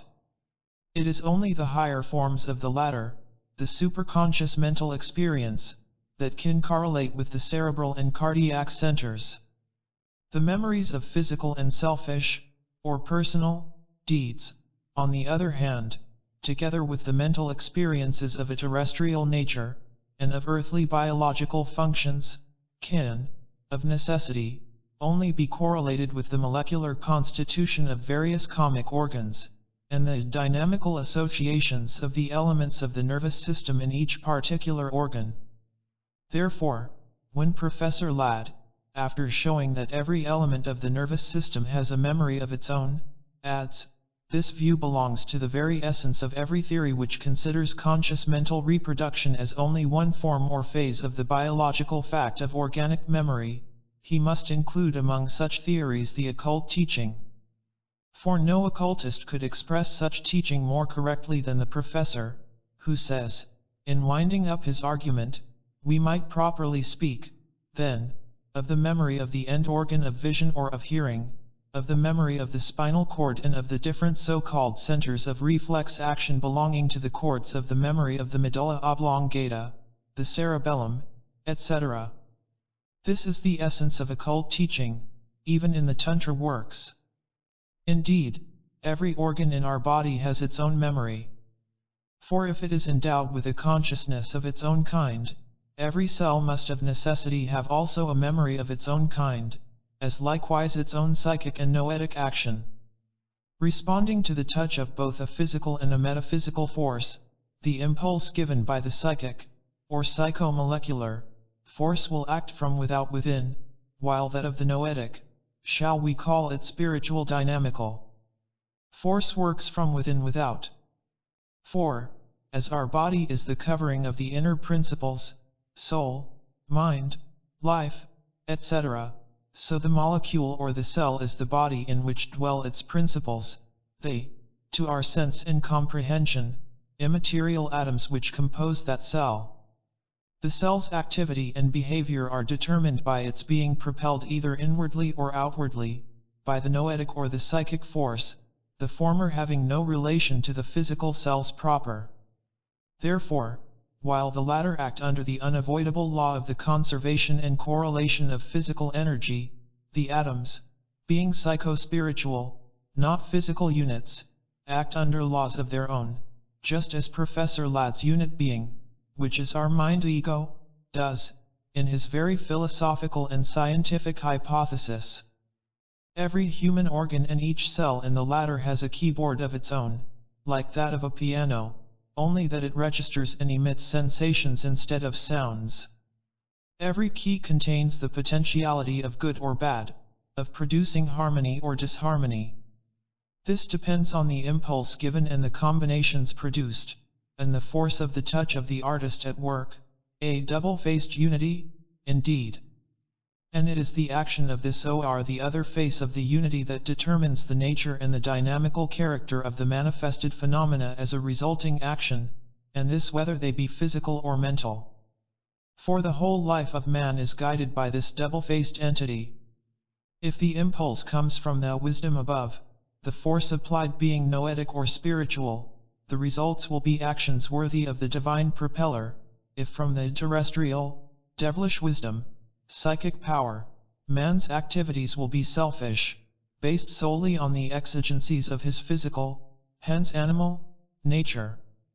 The above may sound to the average reader as pure nonsense, but every theosophist must understand when told that there are monastic as well as comic organs in him, although the cells of his body answer to both physical and spiritual impulses. Verily that body, so desecrated by materialism and man himself, is the temple of the Holy Grail, the adytum of the grandest, nay, of all, the mysteries of nature in our solar universe. That body is an Aeolian harp, corded with two sets of strings, one made of pure silver, the other of catgut. When the breath from the divine fiat brushes softly over the former, man becomes like unto his God, but the other set feels it not. It needs the breeze of a strong terrestrial wind, impregnated with animal effluvia, to set its animal chords vibrating. It is the function of the physical, lower mind to act upon the physical organs and their cells, but it is the higher mind alone which can influence the atoms interacting in these cells, which interaction is alone capable of exciting the brain, via the spinal center cord, to a mental representation of spiritual ideas far beyond any objects on this material plane. The phenomena of divine consciousness have to be regarded as activities of our mind on another and a higher plane, working through something less substantial than the moving molecules of the brain. They cannot be explained as the simple resultant of the cerebral physiological processes, as indeed the latter only condition them or give them a final form for purposes of concrete manifestation. Occultism teaches that the liver and the spleen cells are the most subservient to the action of our personal mind, the heart being the organ par excellence through which the higher ego acts, through the lower self. Nor can the visions or memory of purely terrestrial events be transmitted directly through the mental perceptions in the brain, the direct recipient of the impressions of the heart. All such recollections have to be first stimulated by and awakened in the organs which were the originators, as already stated, of the various causes that led to the results, or the direct recipients and participators of the latter. In other words, if what is called association of ideas has much to do with the awakening of memory, the mutual interaction and consistent interrelation between the personal mind entity and the organ of the human body have far more so. A hungry stomach evokes the vision of a past banquet, because its action is reflected and repeated in the personal mind. But even before the memory of the personal self radiates the vision from the tablets wherein are stored the experiences of one's daily life, even to the minutest details, the memory of the stomach has already evoked the same. And so with all the organs of the body. It is they which originate according to their animal needs and desires the electrovital sparks that illuminate the field of consciousness in the lower ego, and it is these sparks which in their turn awaken to function the reminiscences in it. The whole human body is, as said, a vast sounding board, in which each cell bears a long record of impressions connected with its parent organ, and each cell has a memory and a consciousness of its kind, or call it instinct if you will. These impressions are, according to the nature of the organ, physical, psychic, or mental, as they relate to this or another plane. They may be called states of consciousness only for the want of a better expression, as there are states of instinctual, mental, and purely abstract, or spiritual consciousness. If we trace all such psychic actions to brain work, it is only because in that mansion called the human body the brain is the front door, and the only one which opens out into space. All the others are inner doors, openings in the private building, through which travel incessantly the transmitting agents of memory and sensation. The clearness, the vividness, and intensity of these depend on the state of health and the organic soundness of the transmitters. But their reality, in the sense of trueness or correctness, is due to the principle they originate from, and the preponderance in the lower manas of the noetic or the phrenic, comic, terrestrial, element. For, as occultism teaches, if the higher mind entity, the permanent and the immortal, is of the divine homogeneous essence of Aleya Akasa, or Maha, its reflection, the personal mind, is, as a temporary principle, of the substance of the astral light. As a pure ray of the sun of the universal mind, it could perform no functions in the body, and would remain powerless over the turbulent organs of matter. Thus, while its inner constitution is monastic, its body, or rather functioning essence, is heterogeneous, and leavened with the astral light, the lowest element of ether. It is a part of the mission of the monastic ray, to get gradually rid of the blind, deceptive element which, though it makes of it an active spiritual entity on this plane, still brings it into so close contact with matter as to entirely becloud its divine nature and stultify its intuitions. This leads us to see the difference between the pure noetic and the terrestrial psychic visions of seership and mediumship. The former can be obtained by one of two means: a. On the condition of paralyzing at will the memory and the instinctual, independent action of all the material organs and even cells in the body of flesh, an act which, once that the light of the higher ego has consumed and subjected forever the passional nature of the personal, lower ego, is easy, but requires an adept, and, b. of being a reincarnation of one, who, in a previous birth, had attained through extreme purity of life and efforts, in the right direction almost to a yogi state of holiness and saintship. There is also a third possibility of reaching in mystic visions the plane of the higher manas, but it is only occasional and does not depend on the will of the seer, but on the extreme weakness and exhaustion of the material body through illness and suffering. The seeress of Prevorst was an instance of the latter case, and Jacob Boma of our second category. In all other cases of abnormal seership, of so-called clairaudience, clairvoyance, and trances, it is simply mediumship. Now, what is a medium? The term medium, when not applied simply to things and objects, is supposed to be a person through whom the action of another person or being is either manifested or transmitted. Spiritualists believing in communications with disembodied spirits, and that these can manifest through, or impress sensitives to transmit messages from them, regard mediumship as a blessing and a great privilege. We Theosophists, on the other hand, who do not believe in the communion of spirits as spiritualists do, regard the gift as one of the most dangerous of abnormal nervous diseases. A medium is simply one in whose personal ego, or terrestrial mind, psyche, the percentage of astral light so preponderates as to impregnate with it their whole physical constitution. Every organ and cell thereby is attuned, so to speak, and subjected to an enormous and abnormal tension.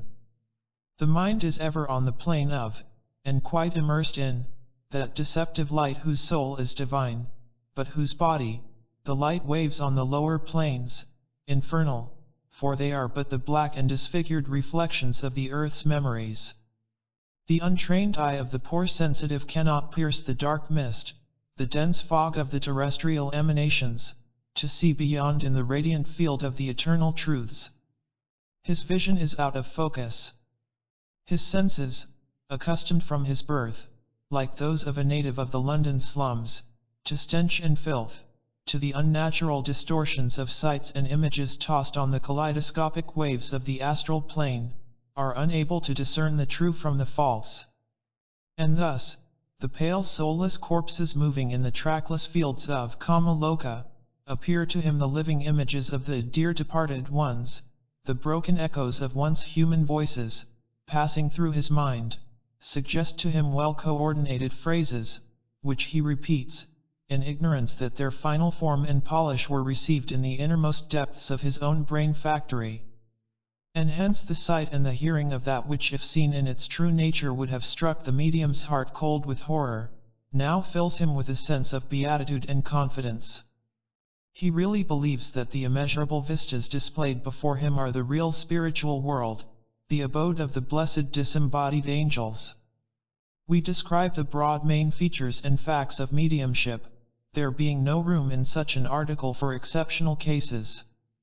We maintain, having unfortunately passed at one period of life personally through such experiences, that on the whole, mediumship is most dangerous, and psychic experiences when accepted indiscriminately lead only to honestly deceiving others, because the medium is the first self-deceived victim. Moreover, a too close association with the old terrestrial serpent is infectious. The odic and magnetic currents of the astral light often incite to murder, drunkenness, immorality, and, as Eliphas Levi expresses it, the not altogether pure natures can be driven headlong by the blind forces set in motion in the light, by the errors and sins imposed on its waves. And this is how the great mage of the 19th century corroborates the foregoing when speaking of the astral light. We have said that to acquire magical power, two things are necessary: to disengage the will from all servitude, and to exercise it in control. The sovereign will of the adept is represented in our symbols by the woman who crushes the serpent's head, and by the resplendent angel who represses the dragon, and holds him under his foot and spear, the great magical agent, the dual current of light, the living and astral fire of the earth, has been represented in the ancient theogonies by the serpent with the head of a bull, a ram, or a dog. It is the double serpent of the caduceus, it is the old serpent of Genesis, but it is also the brazen serpent of Moses entwined around the Tao, that is to say, the generative lingam. It is also the goat of the witch Sabbath, and the Baphomet of the Templars, it is the Hyl of the Gnostics, it is the double-tailed serpent which forms the legs of the solar cock of Diabraxas, finally, it is the devil of Yud's de Merville. But in very fact it is the blind force which souls, i.e., the lower manas or nefesh, have to conquer to liberate themselves from the bonds of the earth, for if their will does not free them from this fatal attraction, they will be absorbed in the current by the force which has produced them, and will return to the central and eternal fire. The central and eternal fire is that disintegrating force, that gradually consumes and burns out the Kamarupa, or personality, in the Kamaloka, whither it goes after death. And verily, the mediums are attracted by the astral light, it is the direct cause of their personal souls being absorbed by the force which has produced their terrestrial elements. And, therefore, as the same occultist tells us, all the magical operations consist in freeing oneself from the coils of the ancient serpent, then to place the foot on its head, and lead it according to the operator's will. I will give unto thee, says the serpent, in the gospel myth, all the kingdoms of the earth, if thou wilt fall down and worship me. The initiated should reply to him, I will not fall down, but thou shalt crouch at my feet, thou wilt give me nothing, but I will make use of thee and take whatever I wish. For I am thy Lord and Master. And as such, the personal ego, becoming at one with its divine parent, shares in the immortality of the latter. Otherwise. Enough, however. Blessed is he who has acquainted himself with the dual powers at work in the astral light, thrice blessed he who has learned to discern the noetic from the psychic action of the double-faced God in him, and who knows the potency of his own spirit, or soul dynamics. Cosmic mind. Whatsoever quits the laya, homogeneous, state, becomes active conscious life. Individual consciousness emanates from, and returns into absolute consciousness, which is eternal motion, esoteric axioms. Whatever that be which thinks, which understands, which wills, which acts, it is something celestial and divine, and upon that account must necessarily be eternal. Cicero. Edison's conception of matter was quoted in our March editorial article. The great American electrician is reported by Mr. G. Parsons Lathrop in Harper's Magazine as giving out his personal belief about the atoms being possessed by a certain amount of intelligence, and shown indulging in other reveries of this kind. For this flight of fancy the February Review of Reviews takes the inventor of the phonograph to task and critically remarks that Edison is much given to dreaming, his scientific imagination being constantly at work. Would to goodness the men of science exercised their scientific imagination a little more and their dogmatic and cold negations a little less. Dreams differ. In that strange state of being which, as Byron has it, puts us in a position with sealed eyes to see, one often perceives more real facts than when awake. Imagination is, again, one of the strongest elements in human nature, or in the words of Dugald Stewart, it is the great spring of human activity, and the principal source of human improvement. Destroy the faculty, and the condition of men will become as stationary as that of brutes. It is the best guide of our blind senses, without which the latter could never lead us beyond matter and its illusions. The greatest discoveries of modern science are due to the imaginative faculty of the discoverers. But when has anything new been postulated, when a theory clashing with and contradicting a comfortably settled predecessor put forth, without orthodox science first sitting on it, and trying to crush it out of existence? Harvey was also regarded at first as a dreamer and a madman to boot. Finally, the whole of modern science is formed of working hypotheses, the fruits of scientific imagination as Mr. Tyndall felicitously called it. Is it then, because consciousness in every universal atom and the possibility of a complete control over the cells and atoms of his body by man, have not been honored so far with the imprimatur of the popes of exact science, that the idea is to be dismissed as a dream? Occultism gives the same teaching. Occultism tells us that every atom, like the monad of Leibniz, is a little universe in itself, and that every organ and cell in the human body is endowed with a brain of its own, with memory, therefore, experience and discriminative powers. The idea of universal life composed of individual atomic lives is one of the oldest teachings of esoteric philosophy, and the very modern hypothesis of modern science, that of crystalline life, is the first ray from the ancient luminary of knowledge that has reached our scholars. If plants can be shown to have nerves and sensations and instinct, but another word for consciousness, why not allow the same in the cells of the human body?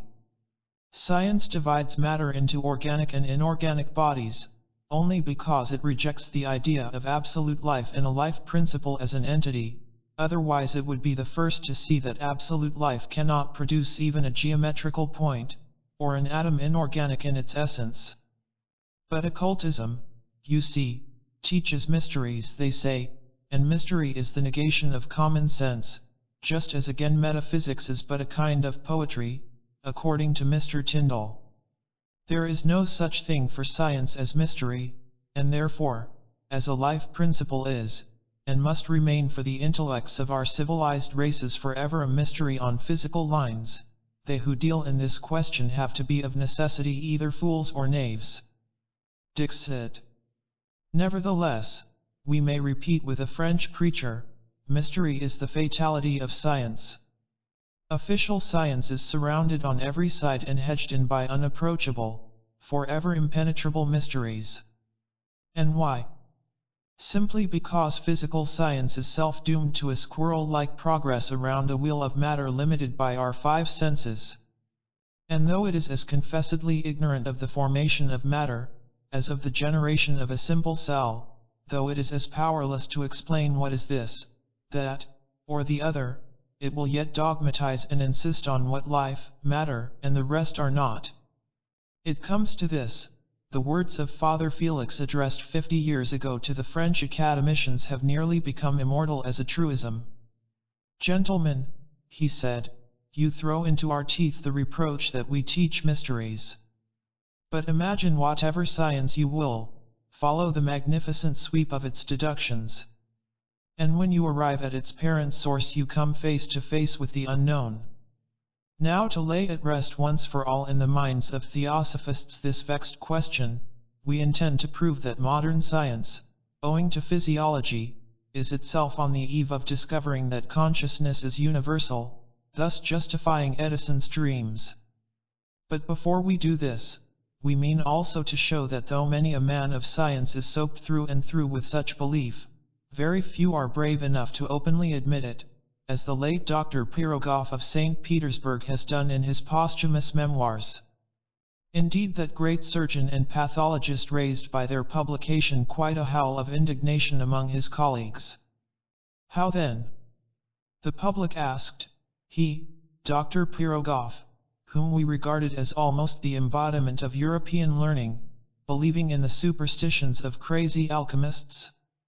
He, who in the words of a contemporary, was the very incarnation of exact science and methods of thought, who had dissected hundreds and thousands of human organs, making himself as acquainted with all the mysteries of surgery and anatomy as we are with our familiar furniture, the savant for whom physiology had no secrets and who, above all men, was one to whom Voltaire might have ironically asked whether he had not found immortal soul between the bladder and the blind gut.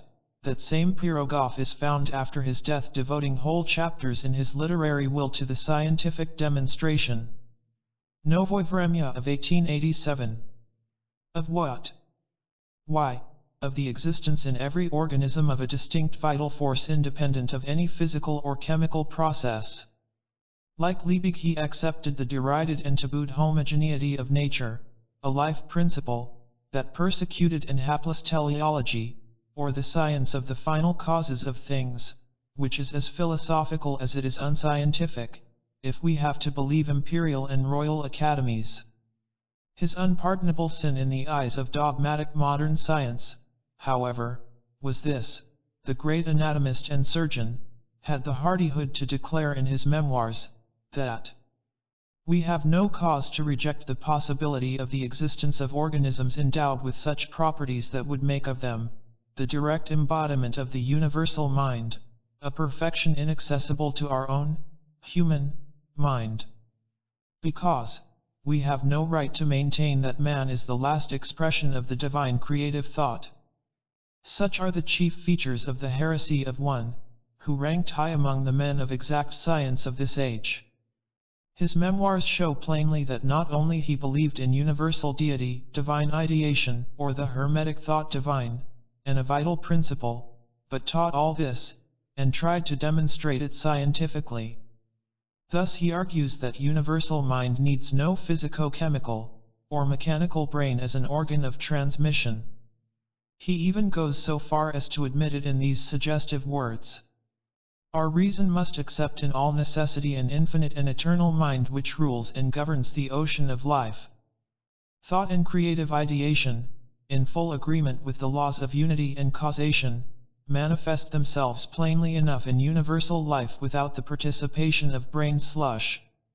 Directing the forces and elements toward the formation of organisms, this organizing life principle becomes self-sentient, self-conscious, racial, or individual. Substance, ruled and directed by the life principle, is organized according to a general defined plan into certain types. He explains this belief by confessing that never, during his long life so full of study, observation, and experiments, could he acquire the conviction that our brain could be the only organ of thought in the whole universe, that everything in this world, save that organ, should be unconditioned and senseless, and that human thought alone should impart to the universe a meaning and a reasonable harmony in its integrity. And he adds apropos of Molescott's materialism: howsoever much fish and peas I may eat, never shall I consent to give away my ego into durance vile of a product casually extracted by modern alchemy from the urine. If, in our conceptions of the universe, it be our fate to fall into illusions, then my illusion has, at least, the advantage of being very consoling. For it shows to me an intelligent universe and the activity of forces working in it harmoniously and intelligently, and that my I is not the product of chemical and histological elements but an embodiment of a common universal mind. The latter, I sense and represent to myself as acting in free will and consciousness in accordance with the same laws which are traced for the guidance of my own mind, but only exempt from that restraint which trammels our human conscious individuality.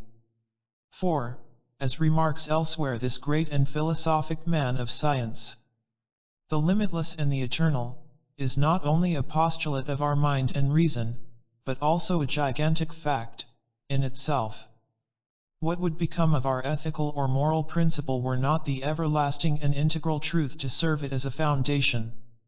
The above selections, translated verbatim from the confessions of one who was during his long life a star of the first magnitude in the fields of pathology and surgery, show him imbued and soaked through with the philosophy of a reasoned and scientific mysticism. In reading the memoirs of that man of scientific fame, we feel proud of finding him accepting, almost wholesale, the fundamental doctrines and beliefs of Theosophy.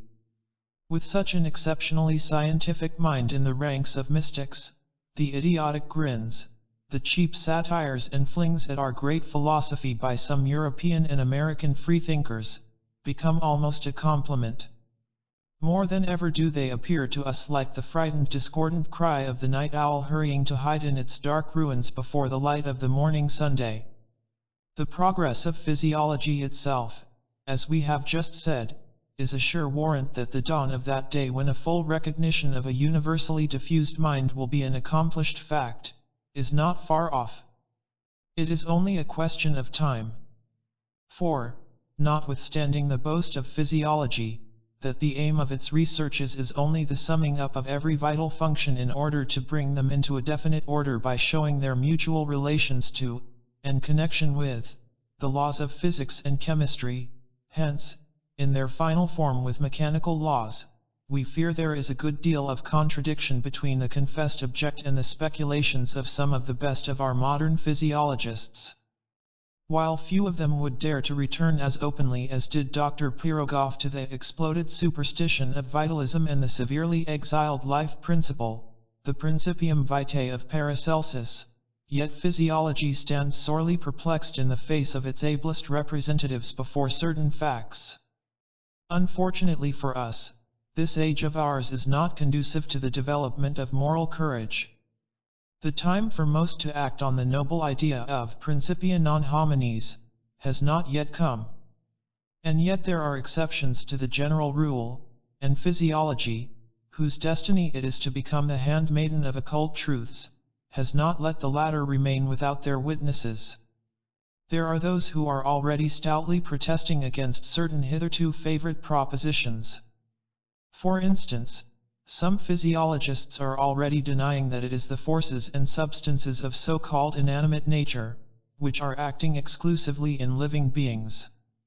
For, as they well argue, the fact that we reject the interference of other forces in living things, depends entirely on the limitations of our senses. We use, indeed, the same organs for our observations of both animate and inanimate nature, and these organs can receive manifestations of only a limited realm of motion. Vibrations passed along the fibers of our optic nerves to the brain reach our perceptions through our consciousness as sensations of light and color. Vibrations affecting our consciousness through our auditory organs strike us as sounds. All our feelings, through whichever of our senses, are due to nothing but motions. Such are the teachings of physical science, and such were in their roughest outlines those of occultism, eons and millenniums back. The difference, however, and most vital distinction between the two teachings, is this: official science sees in motion simply a blind, unreasoning force or law. Occultism, tracing motion to its origin, identifies it with the universal deity, and calls this eternal ceaseless motion, the great breath. Nevertheless, however limited the conception of modern science about the said force, still it is suggestive enough to have forced the following remark from a great scientist, the present professor of physiology at the University of Bâle, who speaks like an occultist. It would be folly in us to expect to be ever able to discover, with the assistance only of our external senses, in animate nature that something which we are unable to find in the inanimate. And forthwith the lecturer adds that man being endowed in addition to his physical senses with an inner sense, a perception which gives him the possibility of observing the states and phenomena of his own consciousness, he has to use that in dealing with animate nature, a profession of faith verging suspiciously on the borders of occultism. He denies, moreover, the assumption that the states and phenomena of consciousness represent in substance the same manifestations of motion as in the external world, and bases his denial by the reminder that not all of such states and manifestations have necessarily a spatial extension. According to him, that only is connected with our conception of space which has reached our consciousness through sight, touch, and the muscular sense, while all the other senses, all the effects, tendencies, as all the interminable series of representations, have no extension in space but only in time. Thus he asks, where then is there room in this for a mechanical theory? Objectors might argue that this is so only in appearance, while in reality all these have a spatial extension. But such an argument would be entirely erroneous. Our sole reason for believing that objects perceived by the senses have such extension in the external world, rests on the idea that they seem to do so, as far as they can be watched and observed through the senses of sight and touch. With regard, however, to the realm of our inner senses, even that supposed foundation loses its force and there is no ground for admitting it. The winding up argument of the lecturer is most interesting to theosophists. says this physiologist of the modern school of materialism.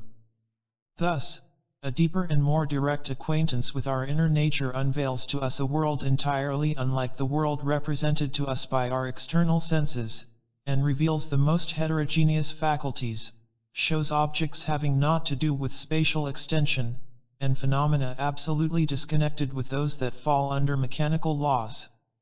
Hitherto the opponents of vitalism and life principle, as well as the followers of the mechanical theory of life, based their views on the supposed fact that, as physiology was progressing forward, its students succeeded more and more in connecting its functions with the laws of blind matter. All those manifestations that used to be attributed to a mystical life force, they said, may be brought now under physical and chemical laws. And they were, and still are loudly clamoring for the recognition of the fact that it is only a question of time when it will be triumphantly demonstrated that the whole vital process, in its grand totality, represents nothing more mysterious than a very complicated phenomenon of motion, exclusively governed by the forces of inanimate nature.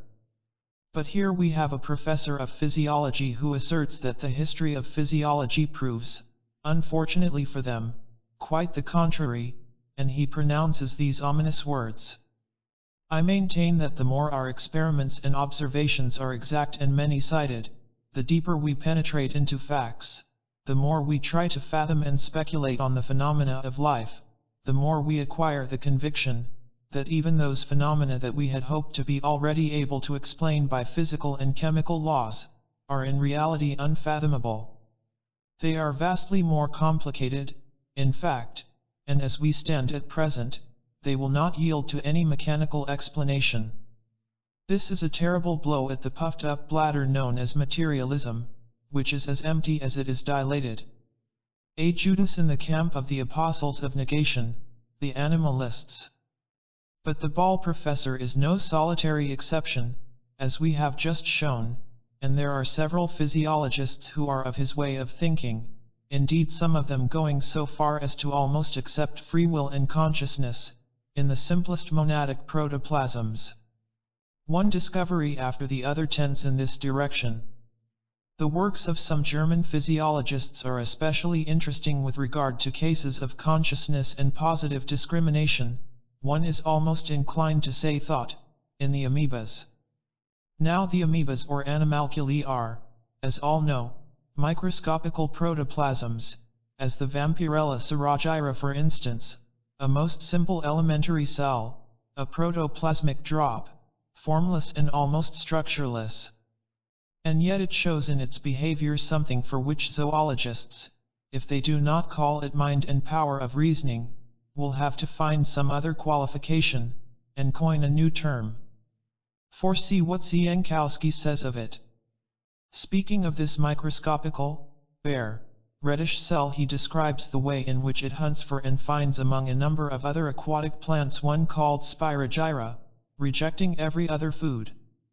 Examining its peregrinations under a powerful microscope, he found it when moved by hunger, first projecting its pseudopodii, false feet, by the help of which it crawls.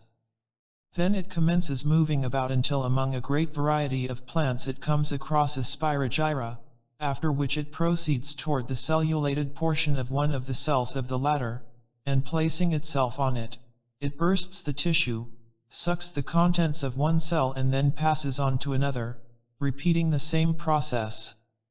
This naturalist never saw it take any other food, and it never touched any of the numerous plants placed by Zienkowski in its way. Mentioning another amoeba, the Colpadella pugnax, he says that he found it showing the same predilection for the chlamydomonas on which it feeds exclusively. Having made a puncture in the body of the chlamydomonas, it sucks its chlorophyll and then goes away. He writes, adding these significant words, the way of acting of these monads during their search for and reception of food, is so amazing that one is almost inclined to see in them consciously acting beings. Not less suggestive are the observations of Th.W. Engelmann, Beiträge zur Physiologie des Protoplasm, on the Arcella, another unicellular organism only a trifle more complex than the Vampirella. He shows them in a drop of water under a microscope on a piece of glass, lying so to speak, on their backs, i.e., on their convex side, so that the pseudopodii, projected from the edge of the shell, find no hold in space and leave the amoeba helpless. Under these circumstances the following curious fact is observed. Under the very edge of one of the sides of the protoplasm gas bubbles begin immediately to form, which, making that side lighter, allow it to be raised, bringing at the same time the opposite side of the creature into contact with the glass, thus furnishing its pseudo or false feet means to get hold of the surface and thereby turning over its body to raise itself on all its pseudopodii. After this, the amoeba proceeds to suck back into itself the gas bubbles and begins to move. If a like drop of water is placed on the lower extremity of the glass, then, following the law of gravity, the amoeba will find themselves at first at the lower end of the drop of water. Failing to find there a point of support, they proceed to generate large bubbles of gas, when, becoming lighter than the water, they are raised up to the surface of the drop. In the words of Engelmann, if having reached the surface of the glass they find no more support for their feet than before, forthwith one sees the gas globules diminishing on one side and increasing in size and number on the other, or both, until the creatures touch with the edge of their shell the surface of the glass, and are enabled to turn over. No sooner is this done than the gas globules disappear and the arcelli begin crawling. Detach them carefully by means of a fine needle from the surface of the glass and thus bring them down once more to the lower surface of the drop of water, and forthwith they will repeat the same process, varying its details according to necessity and devising new means to reach their desired aim. Try as much as you will to place them in uncomfortable positions, and they find means to extricate themselves from them, each time, by one device or the other, and no sooner have they succeeded than the gas bubbles disappear.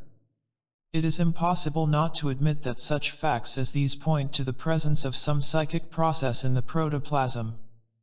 Among hundreds of accusations against Asiatic nations of degrading superstitions, based on crass ignorance, there exists no more serious denunciation than that which accuses and convicts them of personifying and even deifying the chief organs of, and in, the human body. Indeed, do not we hear these benighted fools of Hindus speaking of the smallpox as a goddess, thus personifying the microbes of the variolic virus? Do we not read about Tantrikas, a sect of mystics, giving proper names to nerves, cells and arteries, connecting and identifying various parts of the body with deities, endowing functions and physiological processes with intelligence, and what not? The vertebrae, fibers, ganglia, the cord, etc., of the spinal column, the heart, its four chambers, auricle and ventricle, valves and the rest, stomach, liver, lungs, and spleen, everything has its special deific name, is believed to act consciously and to act under the potent will of the yogi, whose head and heart are the seats of Brahma and the various parts of whose body are all the pleasure grounds of this or another deity. This is indeed ignorance. Especially when we think that the said organs, and the whole body of man are composed of cells, and these cells are now being recognized as individual organisms and, quien sabe, will come perhaps to be recognized someday as an independent race of thinkers inhabiting the globe, called man. It really looks like it. For was it not hitherto believed that all the phenomena of assimilation and sucking in of food by the intestinal canal, could be explained by the laws of diffusion and endosmosis?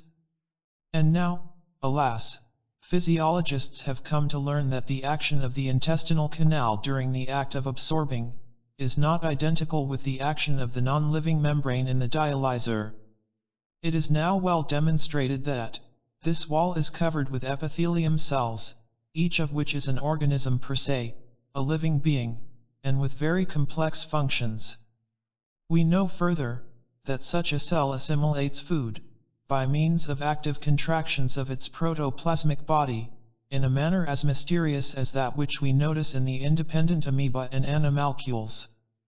We can observe on the intestinal epithelium of the cold-blooded animals how these cells project shoots, pseudopodii, out of their contractive, bare, protoplasmic bodies, which pseudopodii, or false feet, fish out of the food drops of fat, suck them into their protoplasm and send it further, toward the lymph duct. The lymphatic cells issuing from the nests of the adipose tissue, and squeezing themselves through the epithelium cells up to the surface of the intestines, absorb therein the drops of fat and loaded with their prey, travel homeward to the lymphatic canals. So long as this active work of the cells remained unknown to us, the fact that while the globules of fat penetrated through the walls of the intestines into lymphatic channels, the smallest of pigmental grains introduced into the intestines did not do so, remained unexplained. But today we know that this faculty of selecting their special food, of assimilating the useful and rejecting the useless and the harmful, is common to all the unicellular organisms. And the lecturer queries, why, if this discrimination in the selection of food exists in the simplest and most elementary of the cells, in the formless and structureless protoplasmic drops, why it should not exist also in the epithelium cells of our intestinal canal. Indeed, if the vampirella recognizes its much beloved Spirogyra, among hundreds of other plants as shown above, why should not the epithelium cell, sense, choose and select its favorite drop of fat from a pigmental grain? But we will be told that sensing, choosing, and selecting pertain only to reasoning beings, at least to the instinct of more structural animals than is the protoplasmic cell outside or inside man. Agreed. But as we translate from the lecture of a learned physiologist and the works of other learned naturalists, we can only say that these learned gentlemen must know what they are talking about, though they are probably ignorant of the fact that their scientific prose is but 1 degree removed from the ignorant, superstitious, but rather poetical twaddle of the Hindu yogis and tantrikas. Anyhow, our professor of physiology falls foul of the materialistic theories of diffusion and endosmosis. Armed with the facts of the evident discrimination in a mind in the cells, he demonstrates by numerous instances the fallacy of trying to explain certain physiological processes by mechanical theories, such for instance as the passing of sugar from the liver, where it is transformed into glucose, into the blood. Physiologists find great difficulty in explaining this process, and regard it as an impossibility to bring it under the endosmosic laws. In all probability the lymphatic cells play just as active a part during the absorption of alimentary substances dissolved in water, as the peptics do, a process well demonstrated by F. Hofmeister. Generally speaking, poor convenient endosmose is dethroned and exiled from among the active functionaries of the human body as a useless sinecurist. It has lost its voice in the matter of glands and other agents of secretion, in the action of which the same epithelium cells have replaced it. The mysterious faculties of selection, of extracting from the blood one kind of substance and rejecting another, of transforming the former by means of decomposition and synthesis, of directing some of the products into passages which will throw them out of the body and redirecting others into lymphatic and blood vessels, such is the work of the cells. It is evident that in all this there is not the slightest hint at diffusion or endosmose, says the Ball physiologist. It becomes entirely useless to try and explain these phenomena by chemical laws. But perhaps physiology is luckier in some other department? Failing in the laws of alimentation, it may have found some consolation for its mechanical theories in the question of the activity of muscles and nerves, which it sought to explain by electric laws. Alas, save in a few fishes, in no other living organisms, least of all in the human body, could it find any possibility of pointing out electric currents as the chief ruling agency. Electrobiology on the lines of pure dynamic electricity has egregiously failed. Ignorant of Fahat, no electrical currents suffice to explain to it either muscular or nervous activity. But there is such a thing as the physiology of external sensations. Here we are no longer on terra incognita, and all such phenomena have already found purely physical explanations. No doubt, there is the phenomenon of sight, the eye with its optical apparatus, its camera obscura. But the fact of the sameness of the reproduction of things in the eye, according to the same laws of refraction as on the plate of a photographic machine, is no vital phenomenon. The same may be reproduced on a dead eye. The phenomenon of life consists in the evolution and development of the eye itself. How is this marvelous and complicated work produced? To this physiology replies, we do not know, for, toward the solution of this great problem, physiology has not yet made one single step. True, we can follow the sequence of the stages of the development and formation of the eye, but why it is so and what is the causal connection, we have absolutely no idea. The second vital phenomenon of the eye is its accommodating activity. And here we are again face to face with the functions of nerves and muscles, our old insoluble riddles. The same may be said of all the organs of sense. The same also relates to other departments of physiology. We had hoped to explain the phenomena of the circulation of the blood by the laws of hydrostatics or hydrodynamics. Of course the blood moves in accordance with the hydrodynamical laws, but its relation to them remains utterly passive.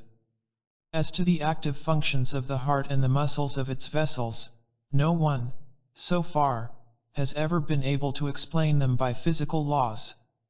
The underlined words in the concluding portion of the able professor's lecture are worthy of an occultist.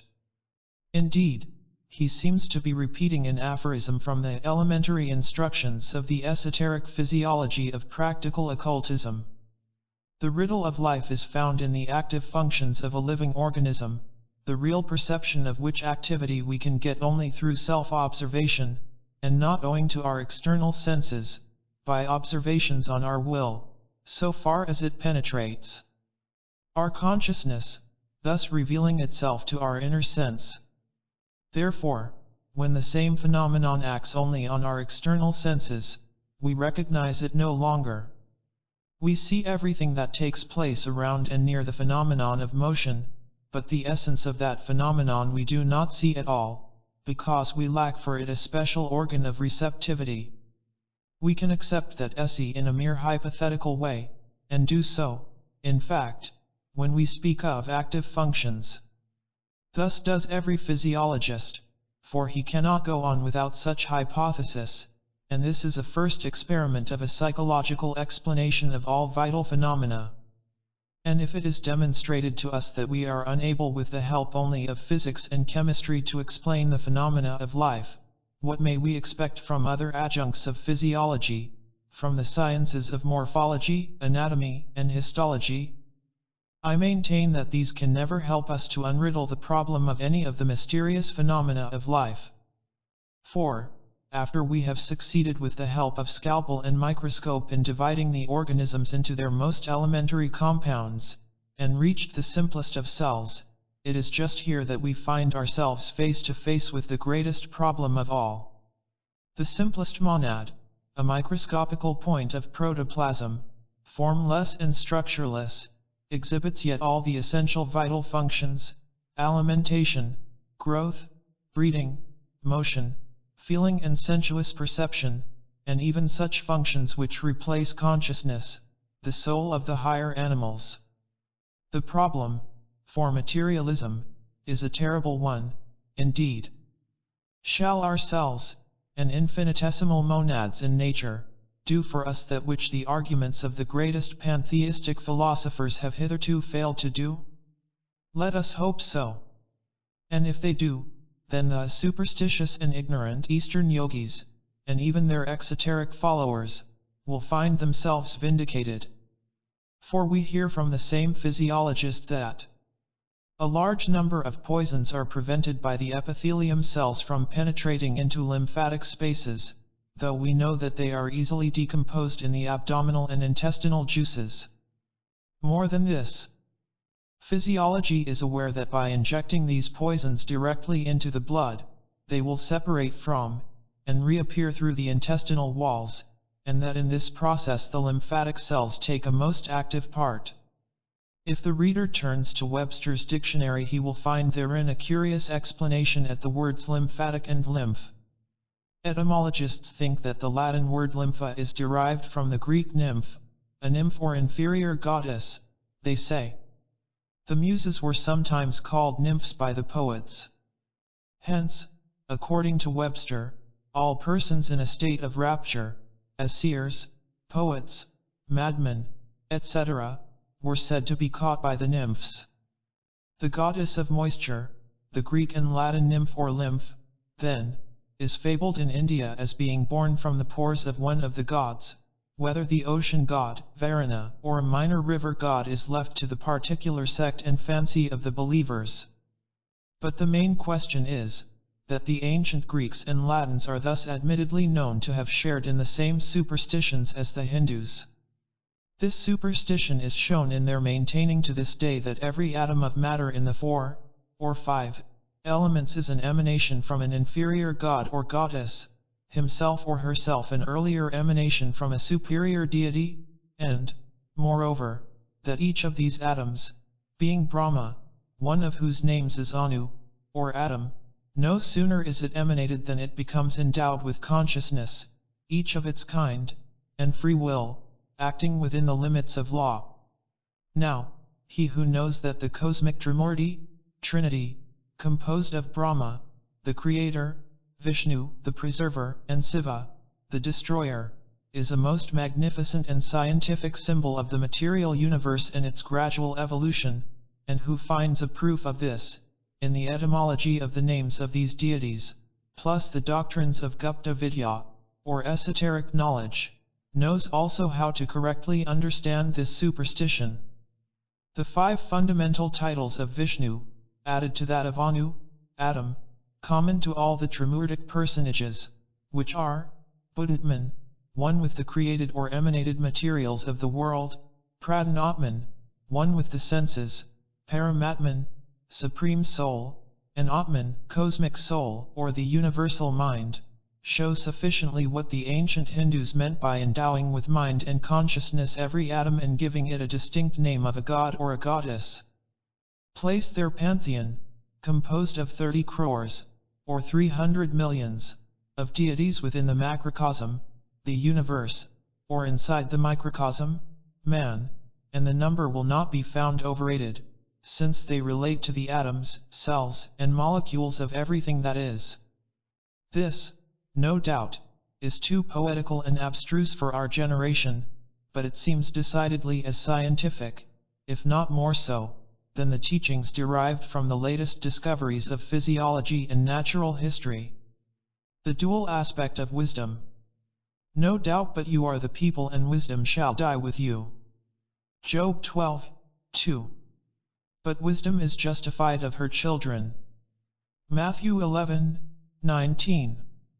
It is the privilege, as also occasionally the curse, of editors to receive numerous letters of advice, and the conductors of Lucifer have not escaped the common lot reared in the aphorisms of the ages. They are aware that he who can take advice is superior to him who gives it, and are therefore ready to accept with gratitude any sound and practical suggestions offered by friends, but the last letter received does not fulfill the condition.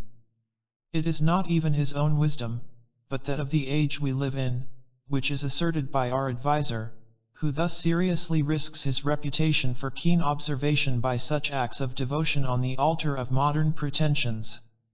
It is in defense of the wisdom of our century that we are taken to task, and charged with preferring barbarous antiquity to our modern civilization and its inestimable boons, with forgetting that our own day wisdom compared with the awakening instincts of the past is in no way inferior in philosophic wisdom even to the age of Plato. We are lastly told that we, Theosophists, are too fond of the dim yesterday, and as unjust to our glorious present day, the bright noon hour of the highest civilization and culture. Well, all this is a question of taste. Our correspondent is welcome to his own views, but so are we to ours.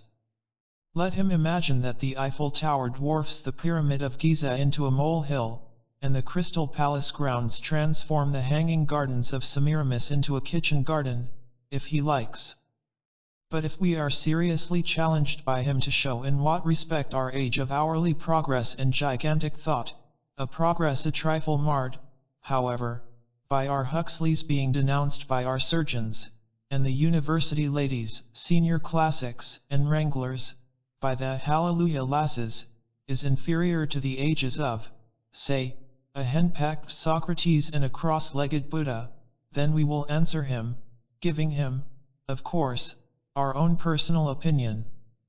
Our age, we say, is inferior in wisdom to any other, because it professes, more visibly every day, contempt for truth and justice, without which there can be no wisdom.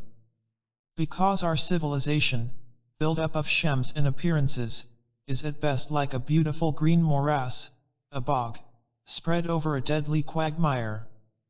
Because this century of culture and worship of matter, while offering prizes and premiums for every best thing under the sun, from the biggest baby and the largest orchid down to the strongest pugilist and the fattest pig, has no encouragement to offer to morality, no prize to give for any moral virtue. Because it has societies for the prevention of physical cruelty to animals, and none with the object of preventing the moral cruelty practiced on human beings. Because it encourages, legally and tacitly, vice under every form, from the sale of whiskey down to forced prostitution and theft brought on by starvation wages, Shylock-like exaction, rents and other comforts of our cultured period. Because, finally, this is the age which, although proclaimed as one of physical and moral freedom, is in truth the age of the most ferocious moral and mental slavery, the like of which was never known before. Slavery to state and men has disappeared only to make room for slavery to things and self, to one's own vices and idiotic social customs and ways. Rapid civilization, adapted to the needs of the higher and middle classes, has doomed by contrast to only greater wretchedness the starving masses. Having leveled the two former, it has made them the more to disregard the substance in favor of form and appearance, thus forcing modern man into durus vile, a slavish dependence on things inanimate, to use and to serve which is the first bounded duty of every cultured man. Where then is the wisdom of our modern age? In truth, it requires but a very few lines to show why we bow before ancient wisdom, while refusing absolutely to see any in our modern civilization. But to begin with, what does our critic mean by the word wisdom? Though we have never too unreasonably admired Lactantius, yet we must recognize that even that innocent church father, with all his cutting insults anent the heliocentric system, defined the term very correctly when saying that the first point of wisdom is to discern that which is false, and the second, to know that which is true. And if so, what chance is there for our century of falsification, from the revised Bible texts down to natural butter, to put forth a claim to wisdom? But before we cross lances on this subject, we may do well, perchance, to define the term ourselves. Let us premise by saying that wisdom is, at best, an elastic word, at any rate as used in European tongues. That it yields no clear idea of its meaning, unless preceded or followed by some qualifying adjective. In the Bible, indeed, the Hebrew equivalent chokmah, in Greek, Sophia, is applied to the most dissimilar things, abstract and concrete. Thus we find wisdom as the characteristic both of divine inspiration and also of terrestrial cunning and craft, as meaning the secret knowledge of the esoteric sciences, and also blind faith, the fear of the Lord, and Pharaoh's magicians. The noun is indifferently applied to Christ and to sorcery, for the witch Sedekla is also referred to as the wise woman of Endor. From the earliest Christian antiquity, beginning with St. James, 3:13-17, down to the last Calvinist preacher, who sees in hell and eternal damnation a proof of the Almighty's wisdom, the term has been used with the most varied meanings. But St. James teaches two kinds of wisdom, a teaching with which we fully concur. He draws a strong line of separation between the divine or noetic Sophia, the wisdom from above, and the terrestrial, psychic, and devilish wisdom. 3:15. For the true Theosophist there is no wisdom save the former. Would that such an one could declare with Paul, that he speaks that wisdom exclusively only among them that are perfect, i.e., those initiated into its mysteries, or familiar, at least, with the ABC of the sacred sciences. But, however great was his mistake, however premature his attempt to sow the seeds of the true and eternal gnosis on unprepared soil, his motives were yet good and his intention unselfish, and therefore has he been stoned. For had he only attempted to preach some particular fiction of his own, or done it for gain, who would have ever singled him out or tried to crush him, amid the hundreds of other false sects, daily collections and crazy societies? But his case was different. However cautiously, still he spoke not the wisdom of this world but truth or the hidden wisdom, which none of the princes of this world know. 1 Corinthians 2, least of all the archons of our modern science.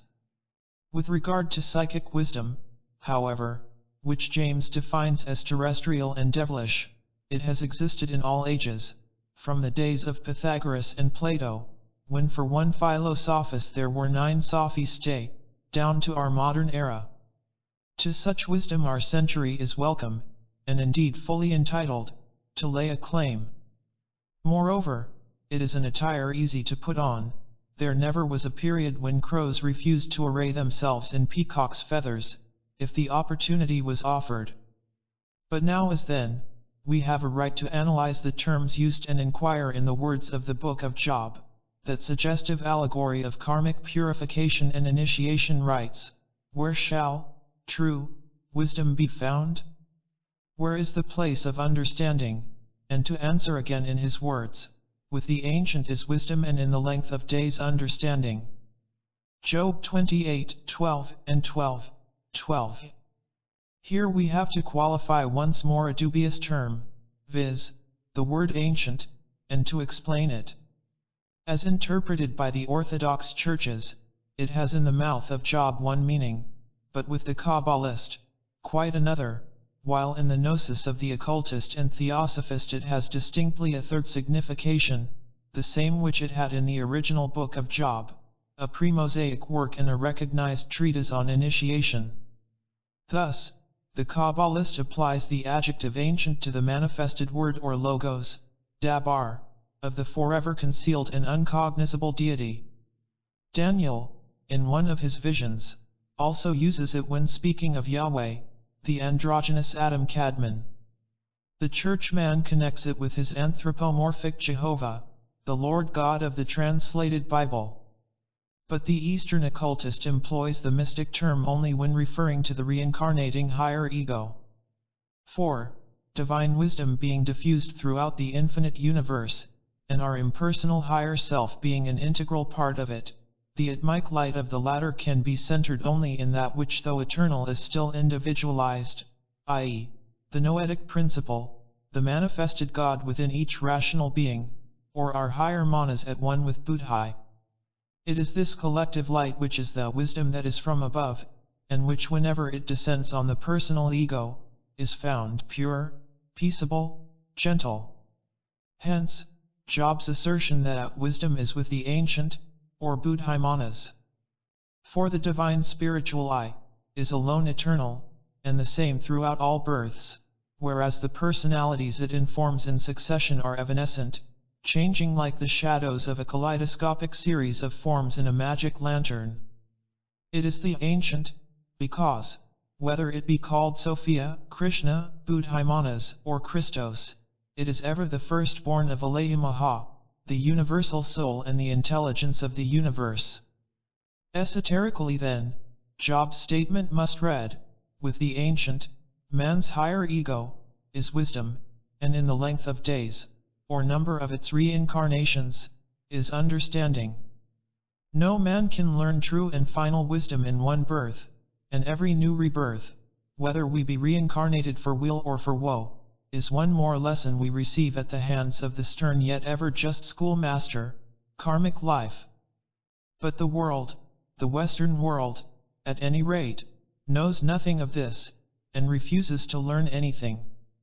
For it, any notion of the divine ego or the plurality of its births is heathen foolishness. The Western world rejects these truths, and will recognize no wise men except those of its own making, created in its own image, born within its own Christian era and teachings. The only wisdom it understands and practices is the psychic, the terrestrial and devilish wisdom spoken of by James, thus making of the real wisdom a misnomer and a degradation. Yet, without considering her multiplied varieties, there are two kinds of even terrestrial wisdom on our globe of mud, the real and the apparent. Between the two, there is even for the superficial observer of this busy wicked world, a wide chasm, and yet how very few people will consent to see it. The reason for this is quite natural. So strong is human selfishness, that wherever there is the smallest personal interest at stake, there men become deaf and blind to the truth, as often consciously as not. Nor are many people capable of recognizing as speedily as is advisable the difference between men who are wise and those who only seem wise, the latter being chiefly regarded as such because they are very clever at blowing their own trumpet. So much for wisdom in the profane world. As to the world of the students in mystic lore, it is almost worse. Things have strangely altered since the days of antiquity, when the truly wise made it their first duty to conceal their knowledge, deeming it too sacred to even mention before the hoi polloi. While the medieval Rose-Croix, the true philosopher, keeping old Socrates in mind, repeated daily that all he knew was that he knew nothing, his modern self-styled successor announces in our day, through press and public, that those mysteries in nature and her occult laws of which he knows nothing, have never existed at all. There was a time when the acquirement of divine wisdom, sapientia, required the sacrifice and devotion of a man's whole life. It depended on such things as the purity of the candidate's motives, on his fearlessness and independence of spirit, but now, to receive a patent for wisdom and adeptship requires only unblushing impudence. A certificate of divine wisdom is now decreed, and delivered to a self-styled adeptus by a regular majority of votes of profane and easily caught gulls, while a host of magpies driven away from the roof of the Temple of Science will herald it to the world in every marketplace and fair. Tell the public that now, even as of old, the genuine and sincere observer of life and its underlying phenomena, the intelligent co-worker with nature, may, by becoming an expert in her mysteries thereby become a wise man, in the terrestrial sense of the word, but that never will a materialist wrench from nature any secret on a higher plane, and you will be laughed to scorn.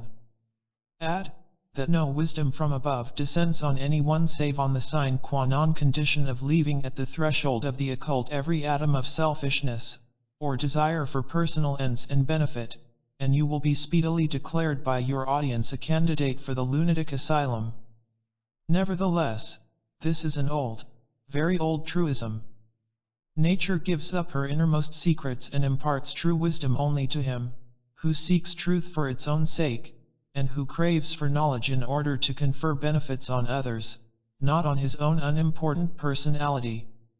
And, as it is precisely to this personal benefit that nearly every candidate for adeptship in magic looks, and that few are they, who consent to learn at such a heavy price and so small a benefit for themselves in prospect, the really wise occultists become with every century fewer and rarer.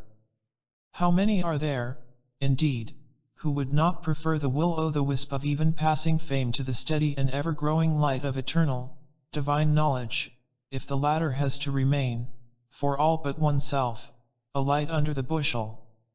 The same is the case in the world of materialistic science, where we see a great paucity of really learned men and a host of skin-deep scientists, who yet demand each and all to be regarded as Archimedes and Newtons.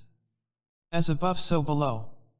Scholars who pursue knowledge for the sake of truth and fact, and give these out, however unpalatable, and not for the dubious glory of enforcing on the world their respective personal hobbies, may be counted on the fingers of one hand, while legion is the name of the pretenders.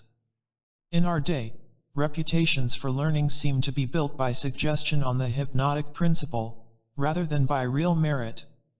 The masses cower before him who imposes himself upon them, hence such a galaxy of men regarded as eminent in science, arts, and literature, and if they are so easily accepted, it is precisely because of the gigantic self-opinionated and self-assertion of, at any rate, the majority of them. Once thoroughly analyzed, however, how many of such would remain who truly deserve the appellation of wise even in terrestrial wisdom? How many, we ask, of the so-called authorities and leaders of men would prove much better than those of whom it was said, by one wise indeed, they be blind leaders of the blind? That the teachings of neither our modern teachers nor preachers are wisdom from above is fully demonstrated. It is proved not by any personal incorrectness in their statements or mistakes in life, for to err is but human, but by incontrovertible facts. Wisdom and truth are synonymous terms, and that which is false or well-known representative of the Church of England, that the Sermon of the Mount would, in its practical application, mean utter ruin for his country less than 3 weeks, and if it is no less true, as asserted by a literary critic of science, that the knell of Charles Darwinism is rung in Mr. A.R. Wallace's present book, an event already predicted by Quatrefages, then we are left to choose between two courses. We have either to take both theology and science on blind faith and trust, or to proclaim both untrue and untrustworthy. There is, however, a third course open, to pretend that we believe in both at the same time, and say nothing, as many do, but this would be sinning against Theosophy and pandering to the prejudices of society, and that we refuse to do.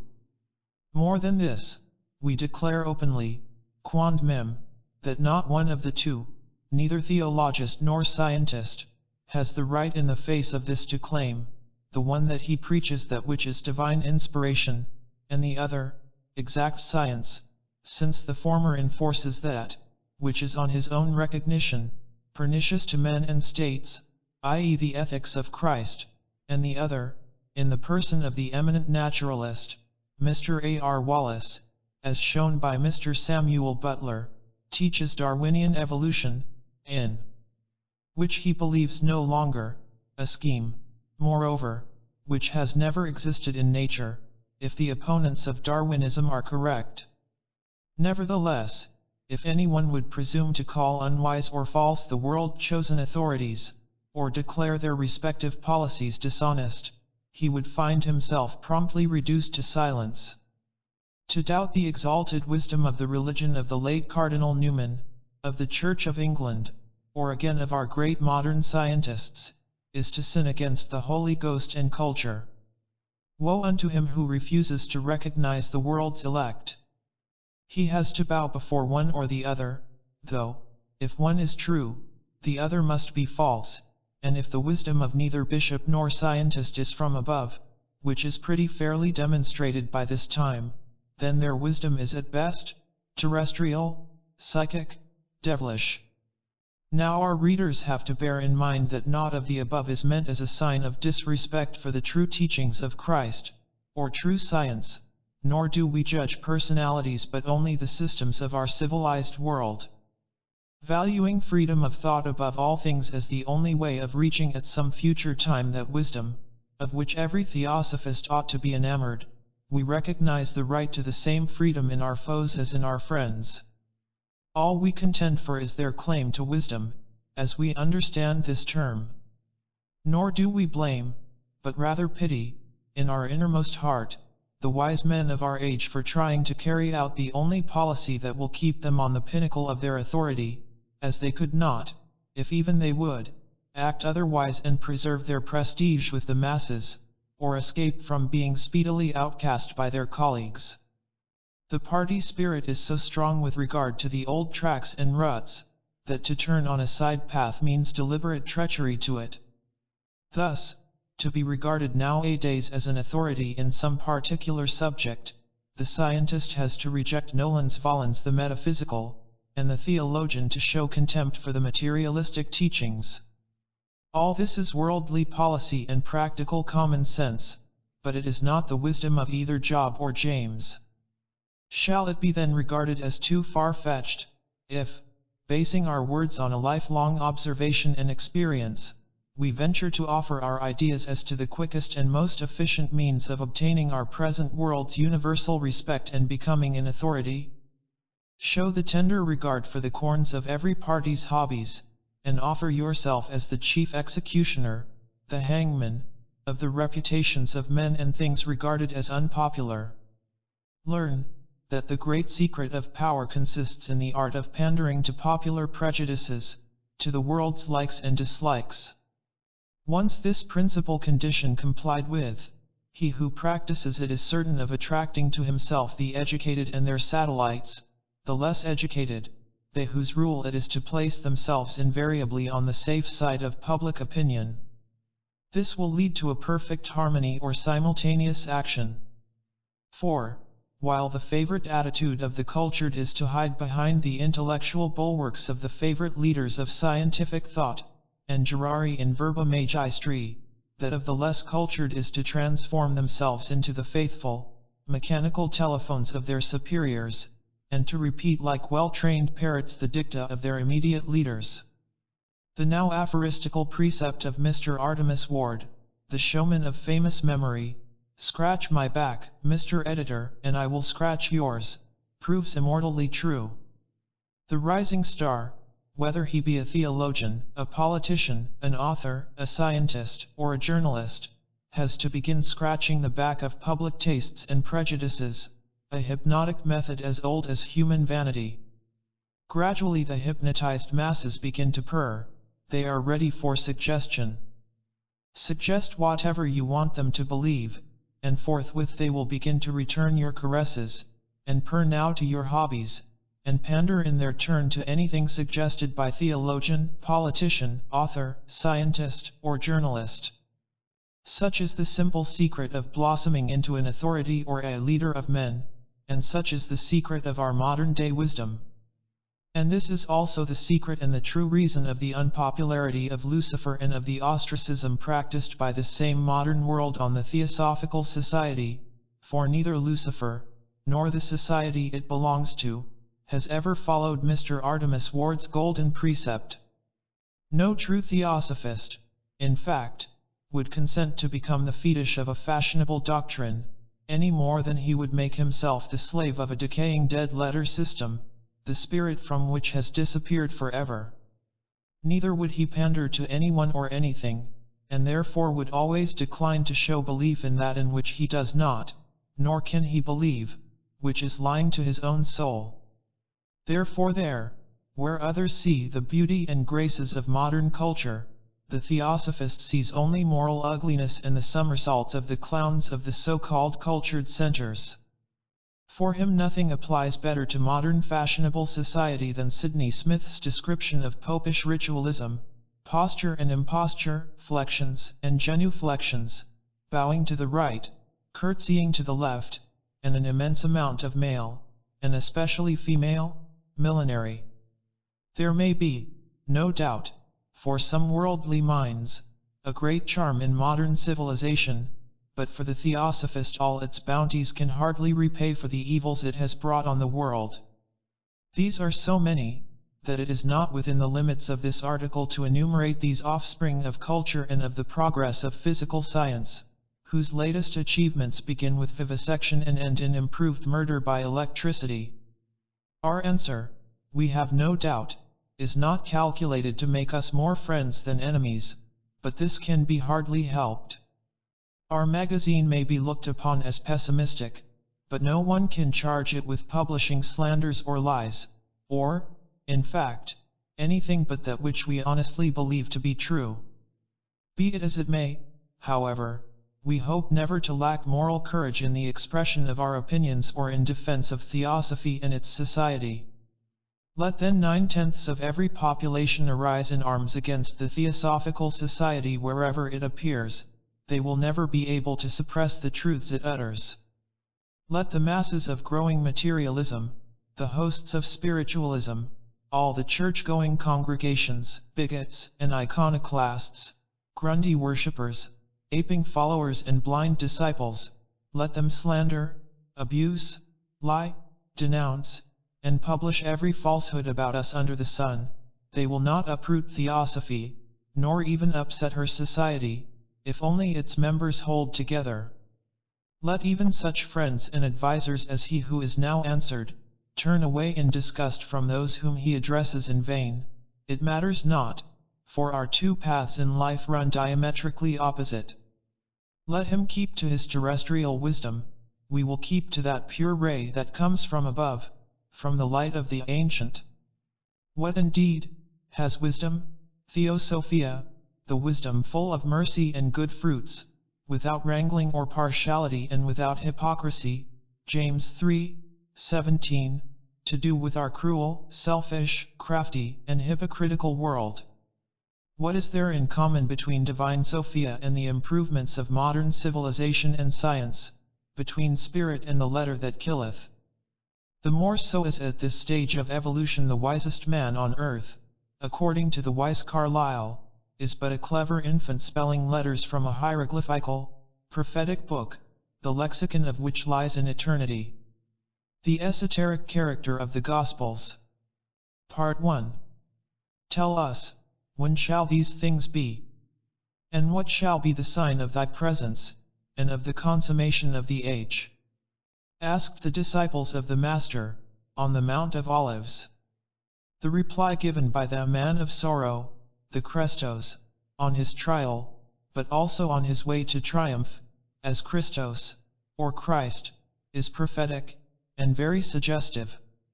It is a warning indeed. The answer must be quoted in full. Jesus said unto them, Take heed that no man lead you astray. For many shall come in my name saying, I am the Christ, and shall lead many astray. And ye shall hear of wars. But the end is not yet. For nation shall rise against nation, and kingdom against kingdom, and there shall be famines and earthquakes in divers places. But all these things are the beginning of travail. Many false prophets shall arise, and shall lead many astray. Then shall the end come. When ye see the abomination of desolation which was spoken through Daniel. Then if any man shall say unto you, Lo, here is the Christ, or there, believe him not. If they shall say unto you, Behold, he is in the wilderness, go not forth, behold, he is in the inner chambers, believe them not. For as the lightning cometh forth from the east, and is seen even in the west, so shall be the presence of the Son of Man, etc., etc. Two things become evident to all in the above passages, now that their false rendering is corrected in the revision text. A. The coming of Christ means the presence of Christos in a regenerated world, and not at all the actual coming in body of Christ Jesus. B. This Christ is to be sought neither in the wilderness nor in the inner chambers, nor in the sanctuary of any temple or church built by man, for Christ, the true esoteric Savior, is no man, but the divine principle in every human being. He who strives to resurrect the spirit crucified in him by his own terrestrial passions, and buried deep in the sepulchre of his sinful flesh, he who has the strength to roll back the stone of matter from the door of his own inner sanctuary, he has the risen Christ in him. The Son of Man is no child of the bondwoman, flesh, but verily of the free woman, spirit, the child of man's own deeds, and the fruit of his own spiritual labor. On the other hand, at no time since the Christian era, have the precursor signs described in Matthew applied so graphically and forcibly to any epoch as they do to our own times. When has nation arisen against nation more than at this time? When have famines, another name for destitute pauperism, and the famished multitudes of the proletariat, been more cruel, earthquakes more frequent, or covered such an area simultaneously, as for the last few years? Millenarians and Adventists of robust faith may go on saying that the coming of the canalized Christ is near at hand, and prepare themselves for the end of the world. Theosophists, at any rate, some of them, who understand the hidden meaning of the universally expected avatars, messiahs, sociotias, and Christs, know that it is no end of the world, but the consummation of the age, i.e., the close of a cycle, which is now fast approaching. If our readers have forgotten the concluding passages of the article, The Signs of the Times, in Lucifer for October last, let them read them over, and they will plainly see the meaning of this particular cycle. Many and many a time the warning about the false Christs and prophets who shall lead people astray has been interpreted by charitable Christians, the worshippers of the dead letter of their scripture, as applying to mystics generally, and Theosophists most especially. The recent work by Mr. Pember, Earth's Earliest Ages, is a proof of it. Nevertheless, it seems very evident that the words in Matthew's Gospel and others can hardly apply to Theosophists. For these were never found saying that Christ is here or there, in wilderness or city, and least of all in the inner chamber behind the altar of any modern church. Whether heathen or Christian by birth, they refuse to materialize and thus degrade that which is the purest and grandest ideal, the symbol of symbols, namely, the immortal divine spirit in man, whether it be called Horus, Krishna, Buddha, or Christ.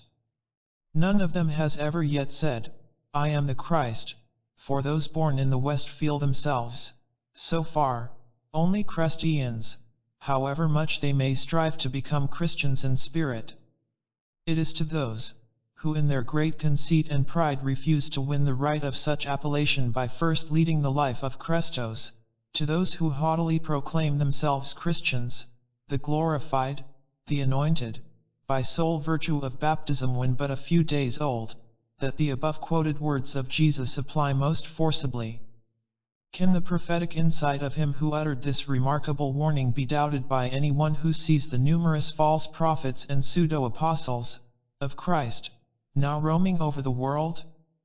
These have split the one divine truth into fragments, and broken, in the camp of the Protestants alone, the rock of the eternal verity into 350-odd pieces, which now represent the bulk of their dissenting sects. Accepting the number in round figures as 350, and admitting, for argument's sake, that, at least, one of these may have the approximate truth, still 349 must be necessarily false. Each of these claims to have Christ exclusively in its inner chamber, and denies him to all others, while, in truth, the great majority of their respective followers daily put Christ to death on the cruciform tree of matter, the tree of infamy of the old Romans, indeed. The worship of the dead letter in the Bible is but one more form of idolatry, nothing better. A fundamental dogma of faith cannot exist under a double-faced Janus form.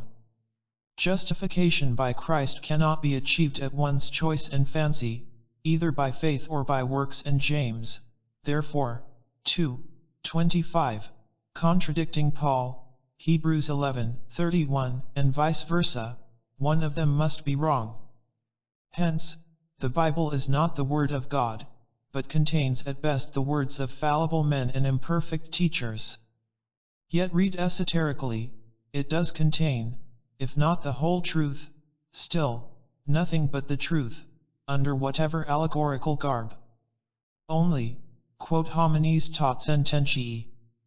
The Christ principle, the awakened and glorified Spirit of truth, being universal and eternal, the true Christos cannot be monopolized by any one person, even though that person has chosen to arrogate to himself the title of the Vicar of Christ, or of the head of that or another state religion. The spirits of Christ and Christ cannot be confined to any creed or sect, only because that sect chooses to exalt itself above the heads of all other religions or sects. The name has been used in a manner so intolerant and dogmatic, especially in our day, that Christianity is now the religion of arrogance par excellence, a stepping stone for ambition, a sinecure for wealth, sham, and power, a convenient screen for hypocrisy.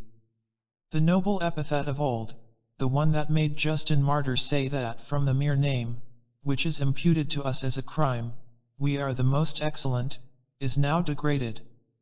The missionary prides himself with the so-called conversion of a heathen, who makes of Christianity ever a profession, but rarely a religion, a source of income from the missionary fund, and a pretext, since the blood of Jesus has washed them all by anticipation, for every petty crime, from drunkenness and lying up to theft. That same missionary, however, would not hesitate to publicly condemn the greatest saint to eternal perdition and hell fires if that holy man has only neglected to pass through the fruitless and meaningless form of baptism by water with accompaniment of lip prayers and vain ritualism. We say lip prayer and vain ritualism knowingly.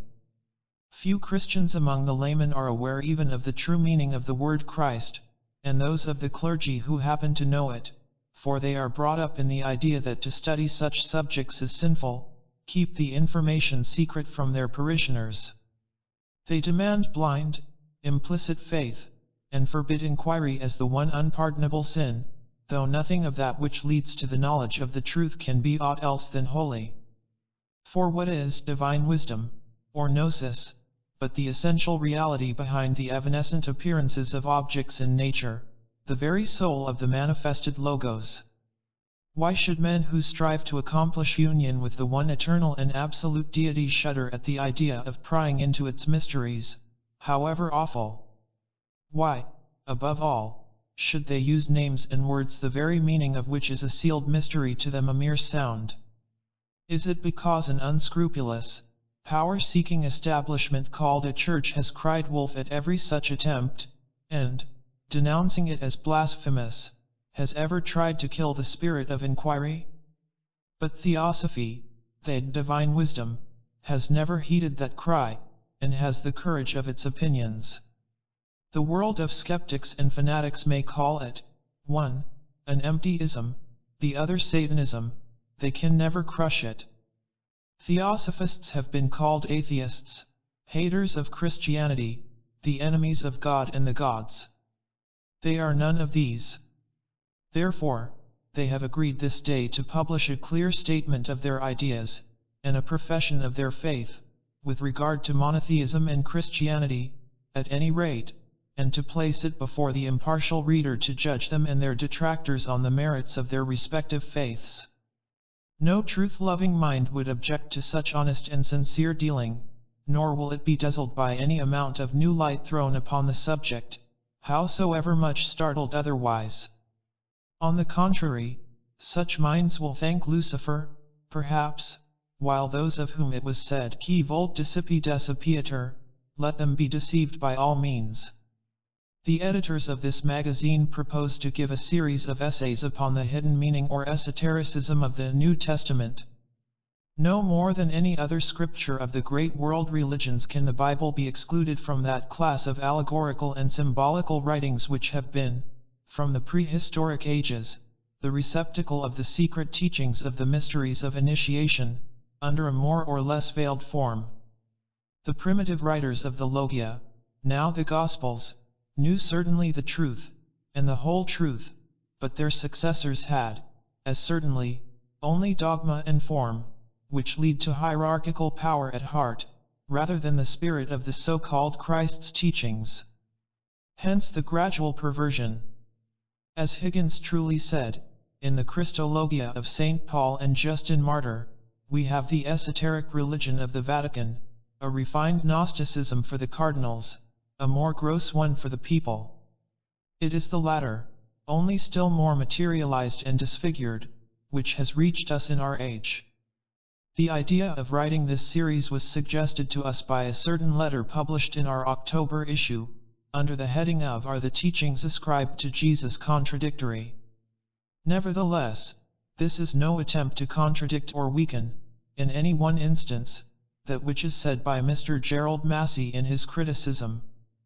The contradictions pointed out by the learned lecturer and author are too patent to be explained by any preacher or Bible champion, for what he has said, only in more terse and vigorous language, is what was said of the descendant of Joseph Pandira, or Panthera, in Isis Unveiled, from the Talmudic Sefer Toldos Jeshu.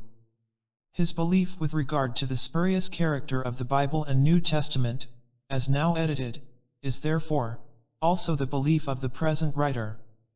In view of the recent revision of the Bible, and its many thousands of mistakes, mistranslations, and interpolations, some confessed to, and others withheld, it would ill become an opponent to take any one to task for refusing to believe in the authorized texts.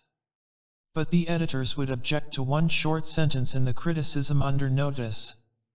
Mr. Gerald Massey writes, "What is the use of taking your Bible oath that the thing is true, if the book you are sworn upon is a magazine of falsehoods already exploded, or just going off?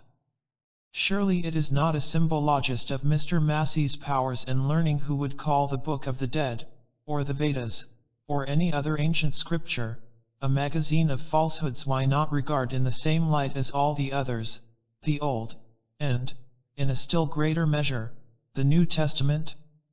All of these are magazines of falsehoods, if accepted in the esoteric dead-letter interpretations of their ancient, and especially their modern, theological glossarists. Each of these records has served in its turn as a means for securing power and of supporting the ambitious policy of an unscrupulous priesthood. All have promoted superstition, all made of their gods bloodthirsty and ever-damning Molochs and fiends, as all have made nations to serve the latter more than the God of truth. But while cunningly devised dogmas and intentional misinterpretations by scholiasts are beyond any doubt, falsehoods already exploded, the texts themselves are mines of universal truths. But for the world of the profane and sinners, at any rate, they were and still are like the mysterious characters traced by the fingers of a man's hand on the wall of the palace of Belshazzar.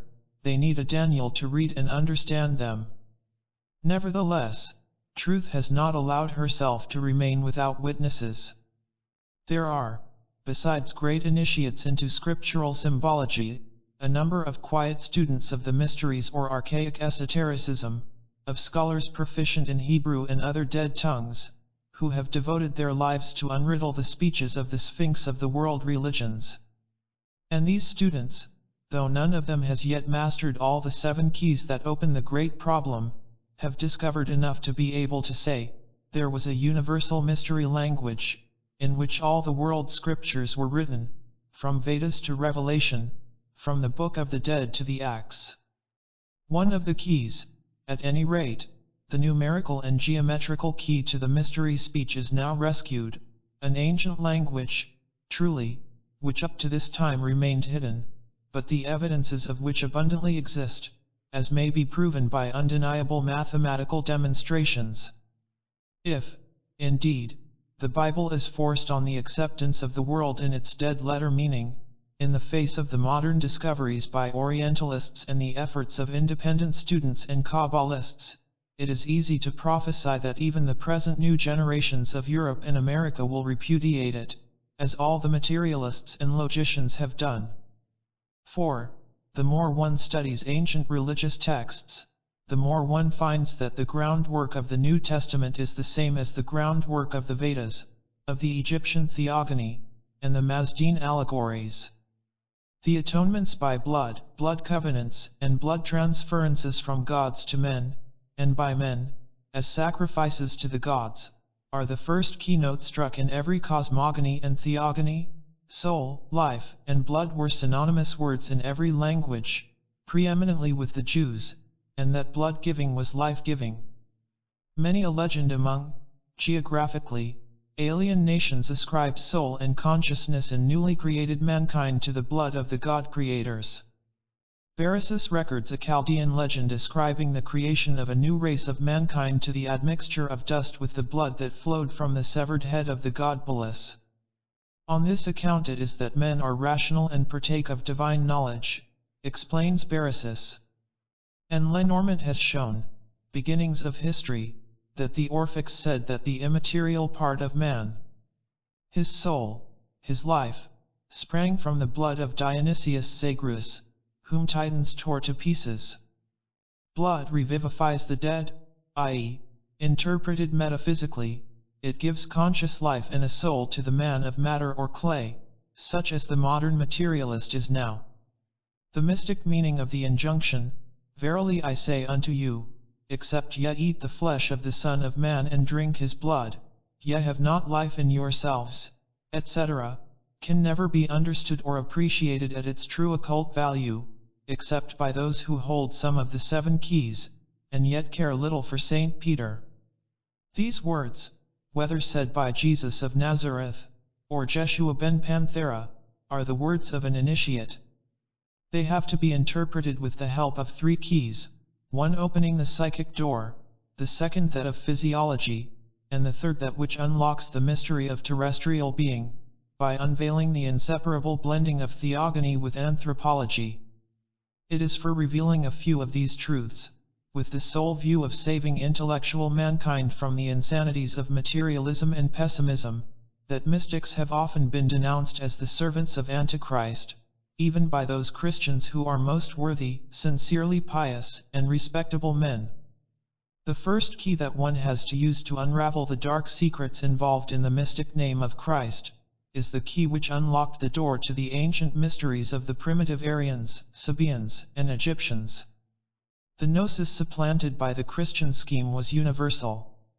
It was the echo of the primordial wisdom religion which had once been the heirloom of the whole of mankind, and, therefore, one may truly say that, in its purely metaphysical aspect, the Spirit of Christ, the divine Logos, was present in humanity from the beginning of it. The author of the Clementine Homilies is right, the mystery of Christos, now supposed to have been taught by Jesus of Nazareth, was identical with that which from the first had been communicated to those who were worthy, as quoted in another lecture.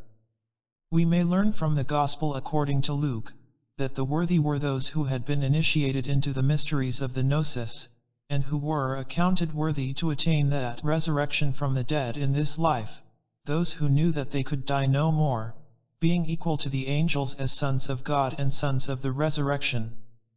In other words, they were the great adepts of whatever religion, and the words apply to all those who, without being initiates, strive and succeed, through personal efforts to live the life and to attain the naturally ensuing spiritual illumination in blending their personality, the Son, with the Father, their individual divine spirit, the God within them.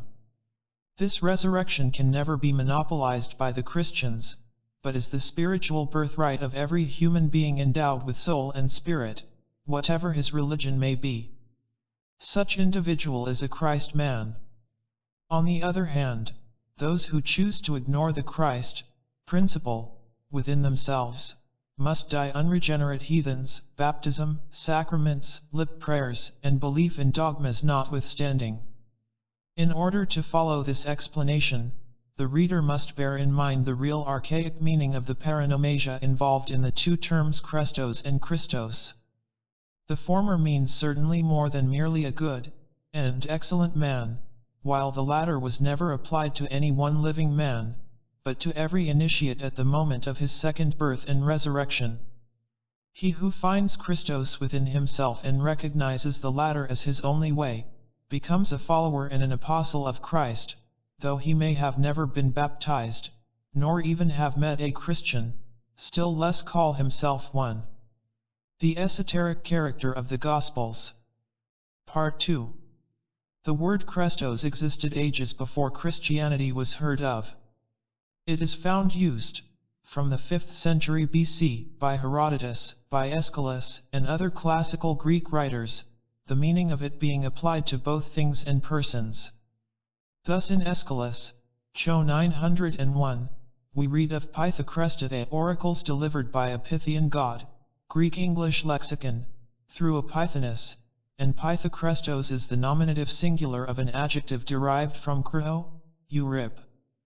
Ion, 1218. The later meanings coined freely from this primitive application are numerous and varied. Pagan classics expressed more than one idea by the verb kryomai, consulting an oracle, for it also means fated, doomed by an oracle, in the sense of a sacrificial victim to its decree, or, to the word, as Crestarian is not only the seat of an oracle but also an offering to, or for, the oracle. Crests is one who expounds or explains oracles, a prophet, a soothsayer, and Crestarios is one who belongs to, or is in the service of, an oracle, a god, or a master. This canon. Farrar's efforts notwithstanding.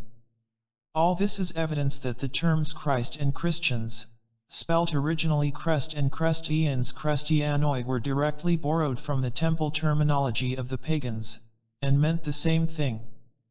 The God of the Jews was now substituted for the oracle and the other gods.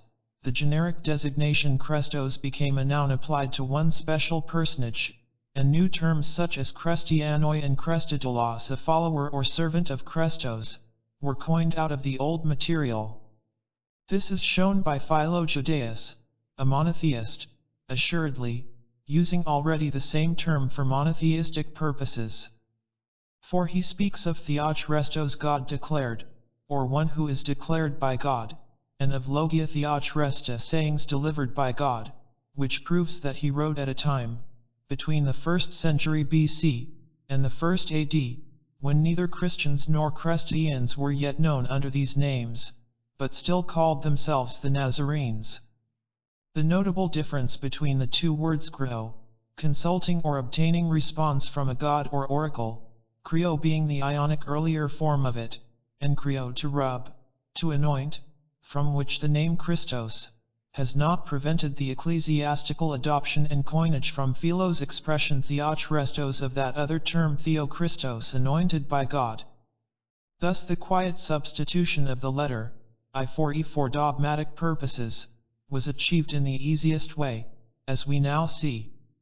The secular meaning of Christos runs throughout the classical Greek literature pari passu with that given to it in the Mysteries. Demosthenes saying O Christ, 330:27, means by it simply you nice fellow. Plato, in Phaedo 264b, has Christos ei hodi higii, you are an excellent fellow to think.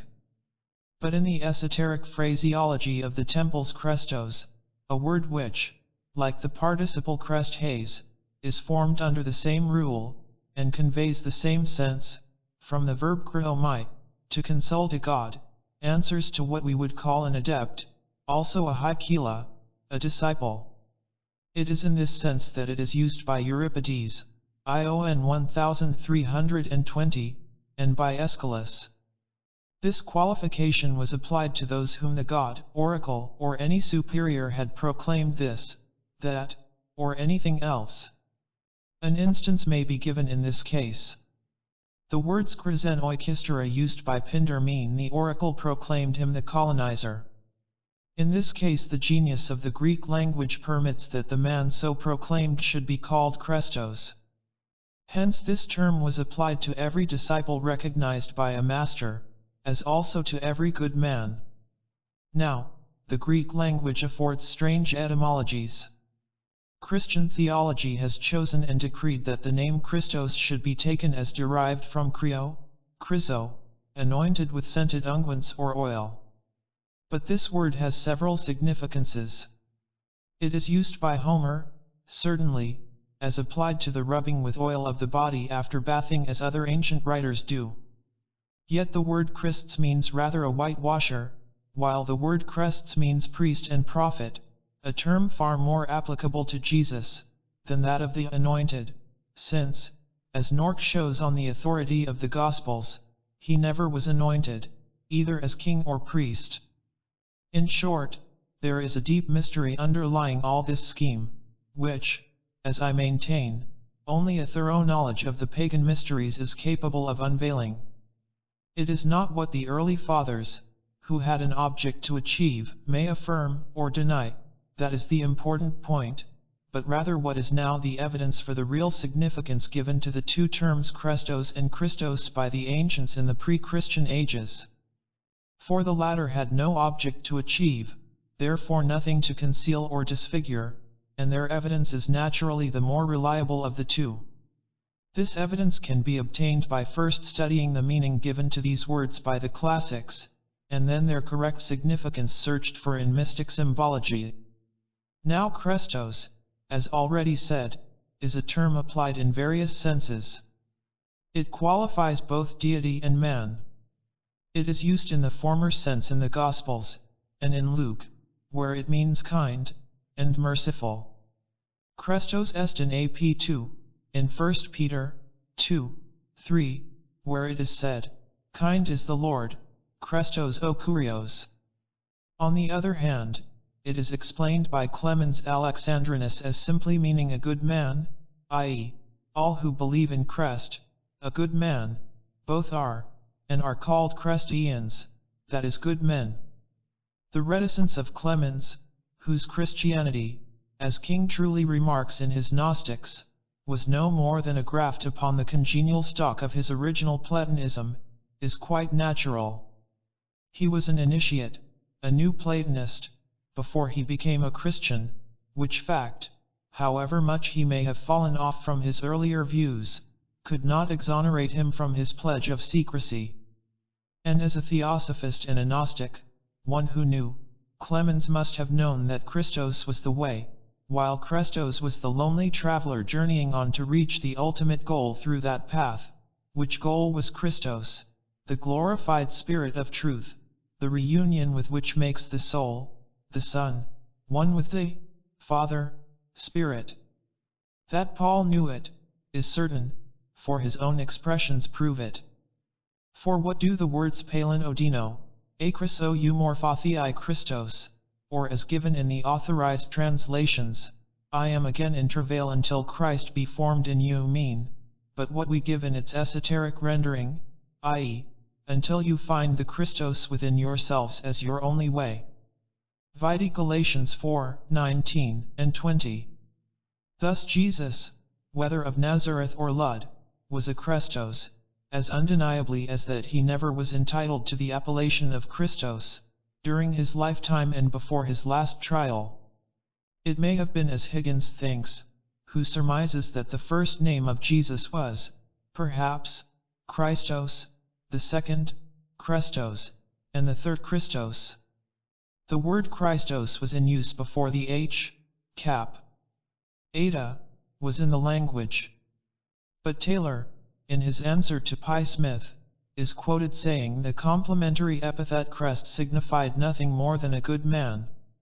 Here again a number of ancient writers may be brought forward to testify that Christos, or Christos, rather, was, along with Christos equals Christos, an adjective applied to Gentiles before the Christian era.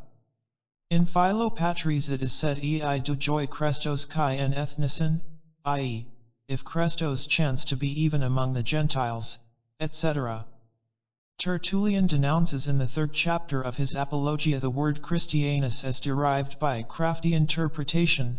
Dr. Jones, on the other hand, letting out the information, corroborated by good sources, that Christos was the name given to Christ by the Gnostics, and even by unbelievers, assures us that the real name ought to be Christos or Christos, thus repeating and supporting the original pious fraud of the early fathers, a fraud which led to the carnalizing of the whole Christian system.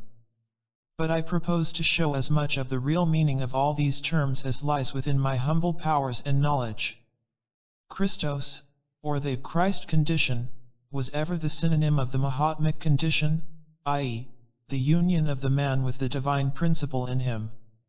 As Paul says, Ephesians 3:17, Katoix a ton Christen diates pistios en tis cardiaeus human. That you may find Christos in your inner man through knowledge not faith, as translated, for pistis is knowledge, as will be shown further on. There is still another and far more weighty proof that the name Christos is pre-Christian. The evidence for it is found in the prophecy of the Erythraean Sibyl. We read it in Isis Christos Theohuios Soter Storos. Read esoterically, this string of meaningless detached nouns, which has no sense to the profane, contains a real prophecy, only not referring to Jesus, and a verse from the mystic catechism of the initiate. The prophecy relates to the coming down upon the earth of the Spirit of Truth, Christos, after which advent, that has once more naught to do with Jesus, will begin the Golden Age. The verse refers to the necessity before reaching that blessed condition of inner, or subjective, theophany and theopneusty, to pass through the crucifixion of flesh or matter. Read exoterically, the words Isis Christos Theos Soter Storos, meaning literally Jesus, Christos, God, Son, Savior, Cross, are most excellent handles to hang a Christian prophecy on, but they are pagan, not Christian.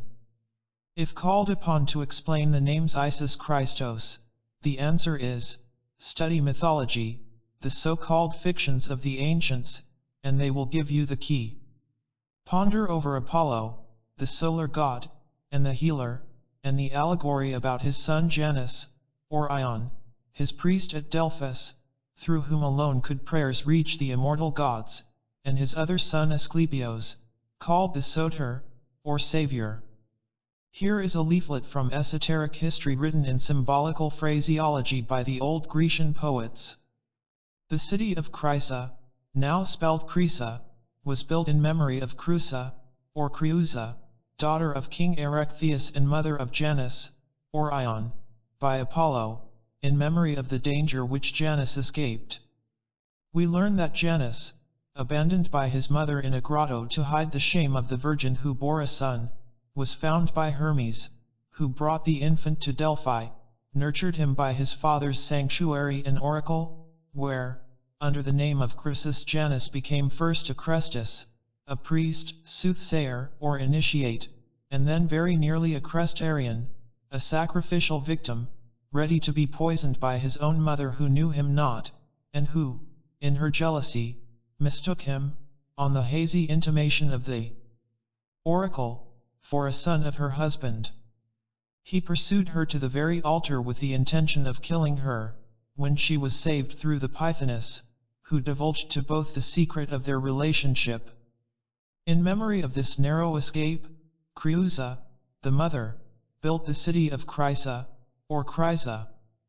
Such is the allegory, and it symbolizes simply the trials of initiation. Finding then that Janus, the solar god, and son of Apollo, the sun, means the initiator and the opener of the gate of light, or secret wisdom of the mysteries, that he is born from Chrysa, esoterically Chris, and that he was a Chrestos through whom spoke the god, that he was finally Ion, the father of the Ionians, and, some say, an aspect of Asclepios, another son of Apollo. It is easy to get hold of the thread of Ariadne in this labyrinth of allegories. It is not the place here to prove side issues in mythology, however. It suffices to show the connection between the mythical characters of hoary antiquity and the later fables that marked the beginning of our era of civilization. Asclepios, Aesculapius, was the divine physician, the healer, the savior, Soter as he was called, a title also given to Janus of Delphi, and Iaso, the daughter of Asclepios, was the goddess of healing, under whose patronage were all the candidates for initiation in her father's temple, the novices, or Crestoi, called the sons of Iaso. Vide for name, Plutus, by Aristoph. Now, if we remember, firstly, that the names of Jesus in their different forms, such as Iasus, Iasion, Jason, and Iasius, were very common in ancient Greece, especially among the descendants of Jesus, the Jazites, as also the number of the sons of Iaso, the Mistoi and future Epoptai, initiates. Why should not the enigmatical words in the Sibylline book be read in their legitimate light, one that had naught to do with a Christian prophecy? The secret doctrine teaches that the first two words Isis Christos mean simply son of Iaso, a Chrestos, or servant of the oracular god. Indeed, Iaso is in the Ionic dialect Ieso, and the expression Isis, in its archaic form, Isis, simply means the son of Iaso or Iso, the healer, i.e., Ho Isis, Dolios. No objection, assuredly, can be taken to such rendering, or to the name being written iso instead of iaso, since the first form is Attic, therefore incorrect, for the name is Ionic. Iso, from which ho Isis, son of Iso, i.e., a genitive, not a nominative, is Ionic, and cannot be anything else, if the age of the Sibylline book is taken into consideration. Nor could the Sibyl of Erythria have spelt it originally otherwise, as Erythria, her very residence, was a town in Ionia, from Ion or Janus, opposite Chios, and that the Ionic preceded the Attic form. Leaving aside in this case the mystical signification of the now famous Sibylline sentence, and giving its literal interpretation only, on the authority of all that has been said, the hitherto mysterious words would stand: son of Iaso, Christos, the priest or servant, of the, son of, the, God, Apollo, the Saviour from the cross, of flesh or matter. Truly, Christianity can never hope to be understood until every trace of dogmatism is swept away from it, and the dead letter sacrificed to the eternal spirit of truth, which is Horus, which is Krishna, which is Buddha, as much as it is the Gnostic Christos and the true Christ of Paul. In the Travels of Dr. Clarke, the author describes a heathen monument found by him. Within the sanctuary, behind the altar, we saw the fragments of a marble cathedra, upon the back of which we found the following inscription, exactly as it is here written, no part of it having been injured or obliterated, affording perhaps the only instance known of a sepulchral inscription upon a monument of this remarkable form. The inscription ran thus: Christos protos Thessalos Larisios Pelasgiotes Eden IH, or, Christos, the first, a Thessalonian from Larissa, Pelasgiot 18 years old hero. Christos the first, Protos, why? Read literally. The inscription has little sense. Interpreted esoterically, it is pregnant with meaning. As Dr. Clarke shows, the word Christos is found on the epitaphs of almost all the ancient Lariscians, but it is preceded always by a proper name. Had the adjective Christos stood after a name, it would only mean a good man, a posthumous compliment paid to the defunct, the same being often found on our modern tumular epitaphs. But the word Christos, standing alone, and the other word, Protos, following it, gives it quite another meaning, especially when the deceased is specified as a hero. To the mind of an occultist, the defunct was a neophyte, who had died in his 18th year of neophytism, and stood in the first or highest class of discipleship, having passed his preliminary trials as a hero, but had died before the last mystery, which would have made of him a Christos, an anointed, one with the spirit of Christos or truth in him.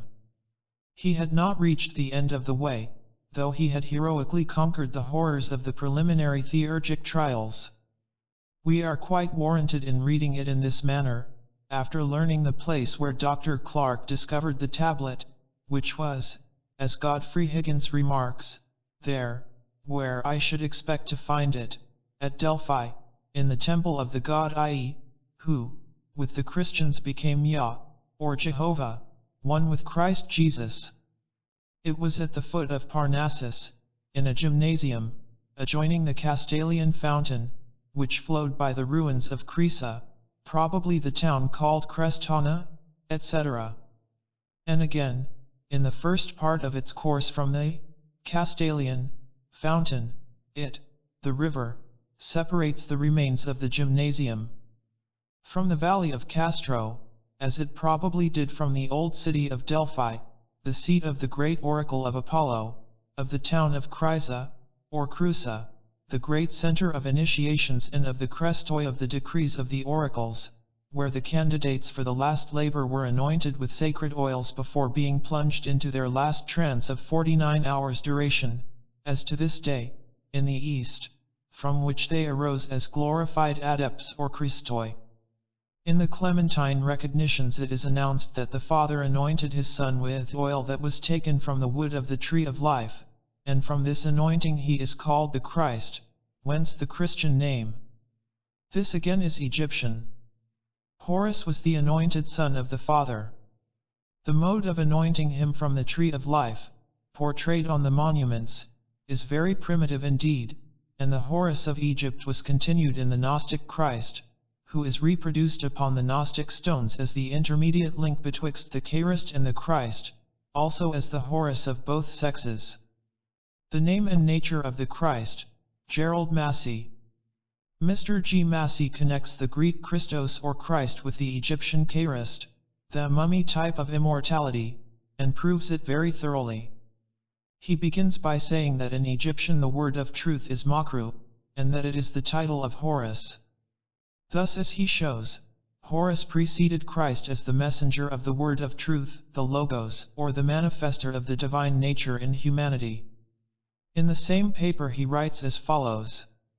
The Gnosis had three phases, astronomical, spiritual, and doctrinal, and all three can be identified with the Christ of Egypt. In the astronomical phase the constellation Orion is called the Sahu or mummy. The soul of Horus was represented as rising from the dead and ascending to heaven in the stars of Orion. The mummy image was the preserved one, the saved, therefore a portrait of the Savior, as a type of immortality. This was the figure of a dead man, which, as Plutarch and Herodotus tell us, was carried round at an Egyptian banquet, when the guests were invited to look on it and eat and drink and be happy, because, when they died, they would become what the image symbolized, that is, they also would be immortal. This type of immortality was called the Christ or Kurust, and it was the Egyptian Christ. To Kairos means to embalm, anoint, to make the mummy as a type of the eternal, and, when made, it was called the Christ, so that this is not merely a matter of name for name, the Christ for the Christ. This image of the Christ was bound up in a woof without a seam, the proper vesture of the Christ. No matter what the length of the bandage might be, and some of the mummy swathes have been unwound that were 1,000 yards in length, the woof was from beginning to end without a seam. Now, this seamless robe of the Egyptian Christ is a very telltale type of the mystical Christ, who becomes historic in the Gospels as the wearer of a coat or chiton, made without a seam, which neither the Greek nor the Hebrew fully explains, but which is explained by the Egyptian ketouh for the woof, and by the seamless robe or swathing without seam that was made for eternal wear, and worn by the mummy Christ, the image of immortality in the tombs of Egypt. Further, Jesus is put to death in accordance with the instructions given for making the Christ. Not a bone must be broken. The true Christ must be perfect in every member. This is he who comes out sound, whom men know not is his name. In the Gospels Jesus rises again with every member sound, like the perfectly preserved Christ, to demonstrate the physical resurrection of the mummy. But, in the Egyptian original, the mummy transforms. The deceased says, I am spiritualized. I am become a soul. I rise as a god. This transformation into the spiritual image, the Ka, has been omitted in the Gospel. This spelling of the name as crest or crest in Latin is supremely important, because it enables me to prove the identity with the Egyptian Christ or Kurust, the name of the Christ as the embalmed mummy, which was the image of the resurrection in Egyptian tombs, the type of immortality, the likeness of the Horus, who rose again and made the pathway out of the sepulchre for those who were his disciples or followers. Moreover, this type of the Christ or mummy Christ is reproduced in the catacombs of Rome. No representation of the supposed historic resurrection of Jesus has been found on any of the early Christian monuments. But, instead of the missing fact, we find the scene of Lazarus being raised from the dead. This is depicted over and over again as the typical resurrection where there is no real one. The scene is not exactly in accordance with the rising from the grave in the Gospel. It is purely Egyptian, and Lazarus is an Egyptian mummy. Thus Lazarus, in each representation, is the mummy type of the resurrection. Lazarus is the Christ, who was the Egyptian Christ, and who is reproduced by Gnostic art in the catacombs of Rome as a form of the Gnostic Christ, who was not and could not become an historical character. Further, as the thing is Egyptian, it is probable that the name is derived from Egyptian. If so, Luz, equal to Ras, means to be raised up, while Aru is the mummy by name. With the Greek terminal s, this becomes Lazarus. In the course of humanizing the mythos, the typical representation of the resurrection found in the tombs of Rome and Egypt would become the story of Lazarus being raised from the dead. This charistic type of the Christ in the catacombs is not limited to Lazarus. By means of the charistic type, the Christ and the Christians can both be traced in the ancient tombs of Egypt. The mummy was made in this likeness of the Christ. It was the Christ by name, identical with the Christoi of the Greek inscriptions. Thus the honored dead, who rose again as the followers of Horus Makru, the word of truth, are found to be the Christians, on the Egyptian monuments. Makru is the term that is always applied to the faithful ones who win the crown of life and wear it at the festival which is designated Come Thou to Me, an invitation by Horus the Justifier to those who are the blessed ones of his father, Osiris, they who, having made the word of truth the law of their lives, were the justified, hoi Christoi, the Christians, on earth. In a 5th century representation of the Madonna and Child from the cemetery of Saint Valentinus, the newborn babe lying in a box or crib is also the charistic, or mummy type, further identified as the divine babe of the solar mythos by the disk of the sun and the cross of the equinox at the back of the infant's head.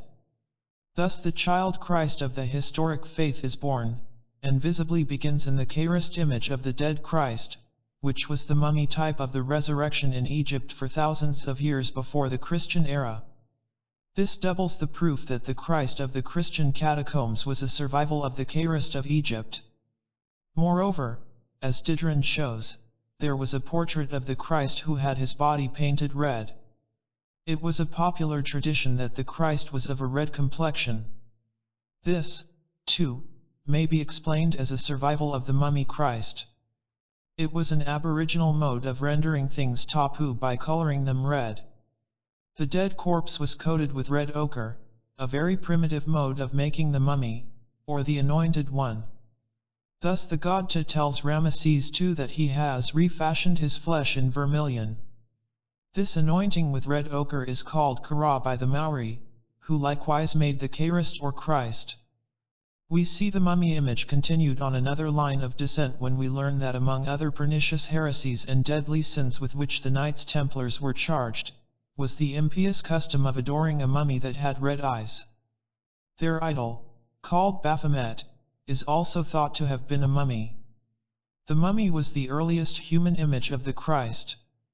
I do not doubt that the ancient Roman festivals called the Charistia were connected in their origin with the Chairist and the Eucharist as a celebration in honor of the manes of their departed kith and kin, for whose sakes they became reconciled at the friendly gathering once a year.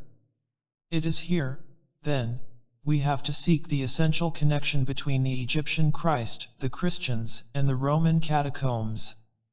These Christian mysteries, ignorantly explained to be inexplicable, can be explained by Gnosticism and mythology, but in no other way.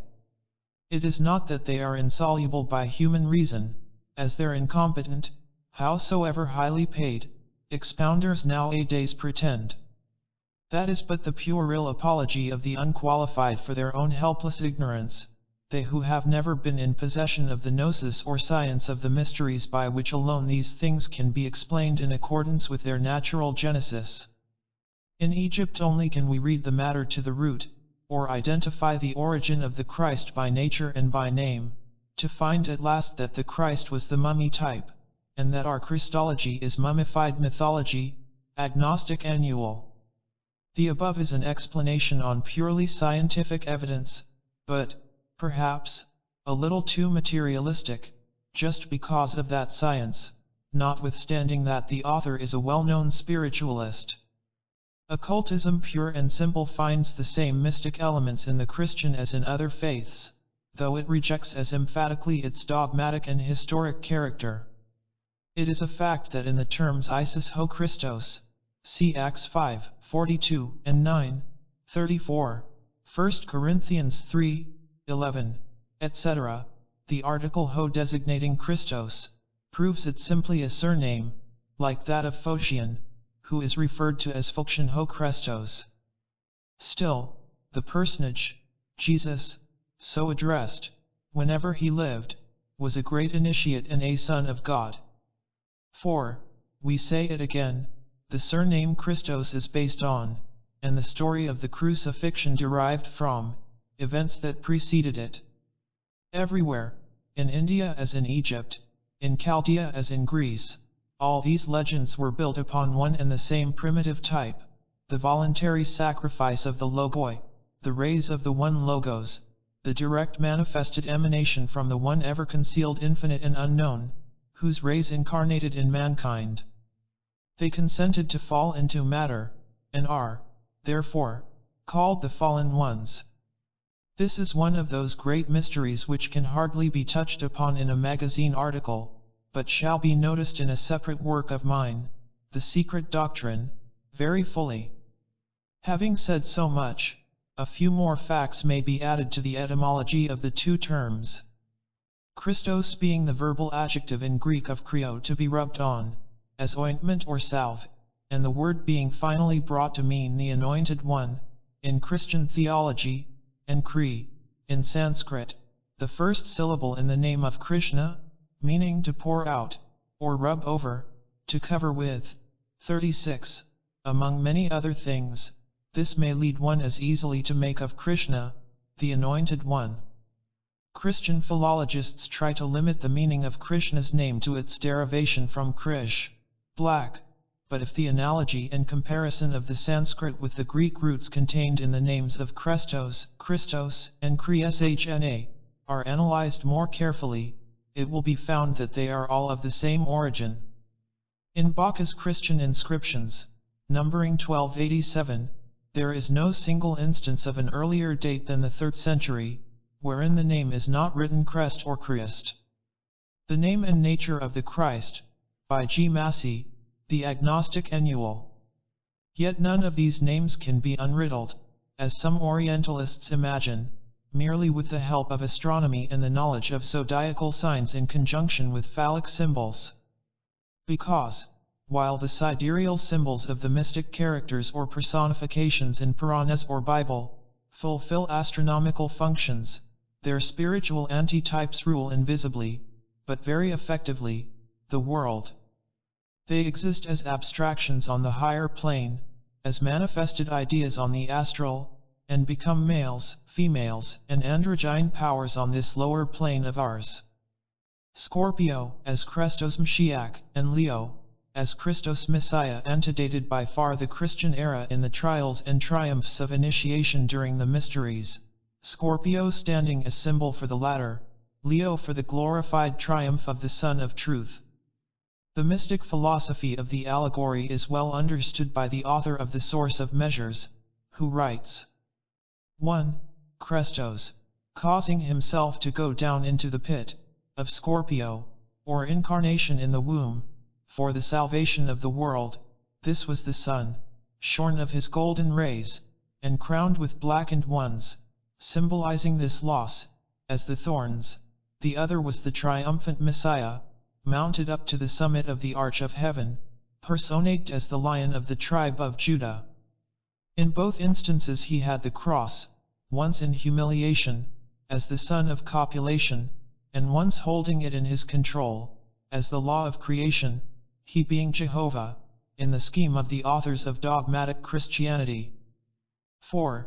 As the same author shows further, John, Jesus and even Apollonius of Tyana were but epitomizers of the history of the Son under differences of aspect or condition.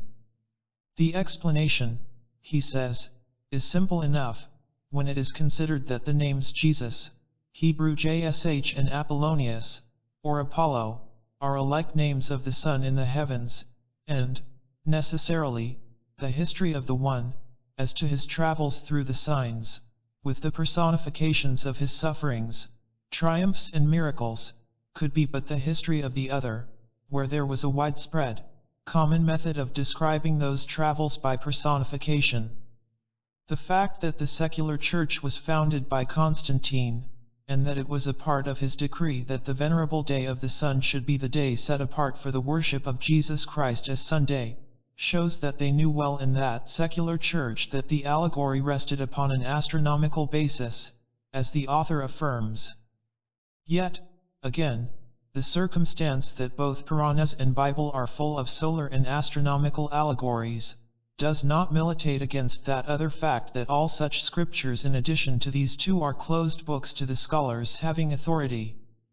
Nor does it affect that other truth, that all those systems are not the work of mortal man, nor are they his invention in their origin and basis. Thus Christos, under whatever name, means more than Christ, a mummy, or even the anointed and the elect of theology.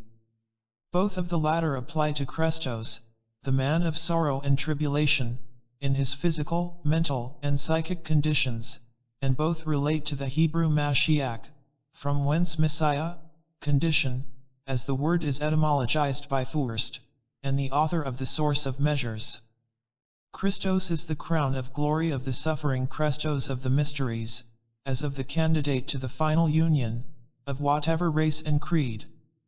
To the true follower of the Spirit of truth, it matters little, therefore, whether Jesus, as man and Christos, lived during the era called Christian, or before, or never lived at all. The adepts, who lived and died for humanity, have existed in many and all the ages, and many were the good and holy men in antiquity who bore the surname or title of Christos before Jesus of Nazareth, otherwise Jesus, or Jehoshua, ben Pandira was born.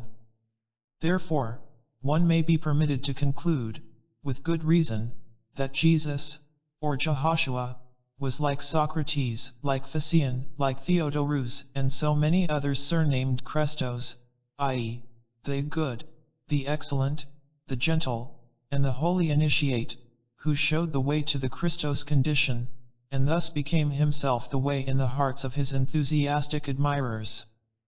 The Christians, as all the hero worshippers, have tried to throw into the background all the other Christoi, who have appeared to them as rivals of their man-god. But if the voice of the mysteries has become silent for many ages in the West, if Eleusis, Memphis, Antium, Delphi, and Cressa have long ago been made the tombs of a science once as colossal in the West as it is yet in the East, there are successors now being prepared for them. We are in 1887 and the 19th century is close to its death. The 20th century has strange developments in store for humanity, and may even be the last of its name. The esoteric character of the Gospels. Part 3.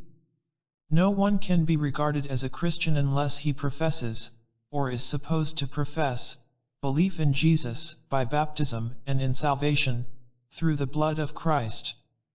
To be considered a good Christian, one has, as a conditio sine qua non, to show faith in the dogmas expounded by the Church and to profess them, after which a man is at liberty to lead a private and public life on principles diametrically opposite to those expressed in the Sermon on the Mount. The chief point and that which is demanded of him is, that he should have, or pretend to have, a blind faith in, and veneration for, the ecclesiastical teachings of his special church.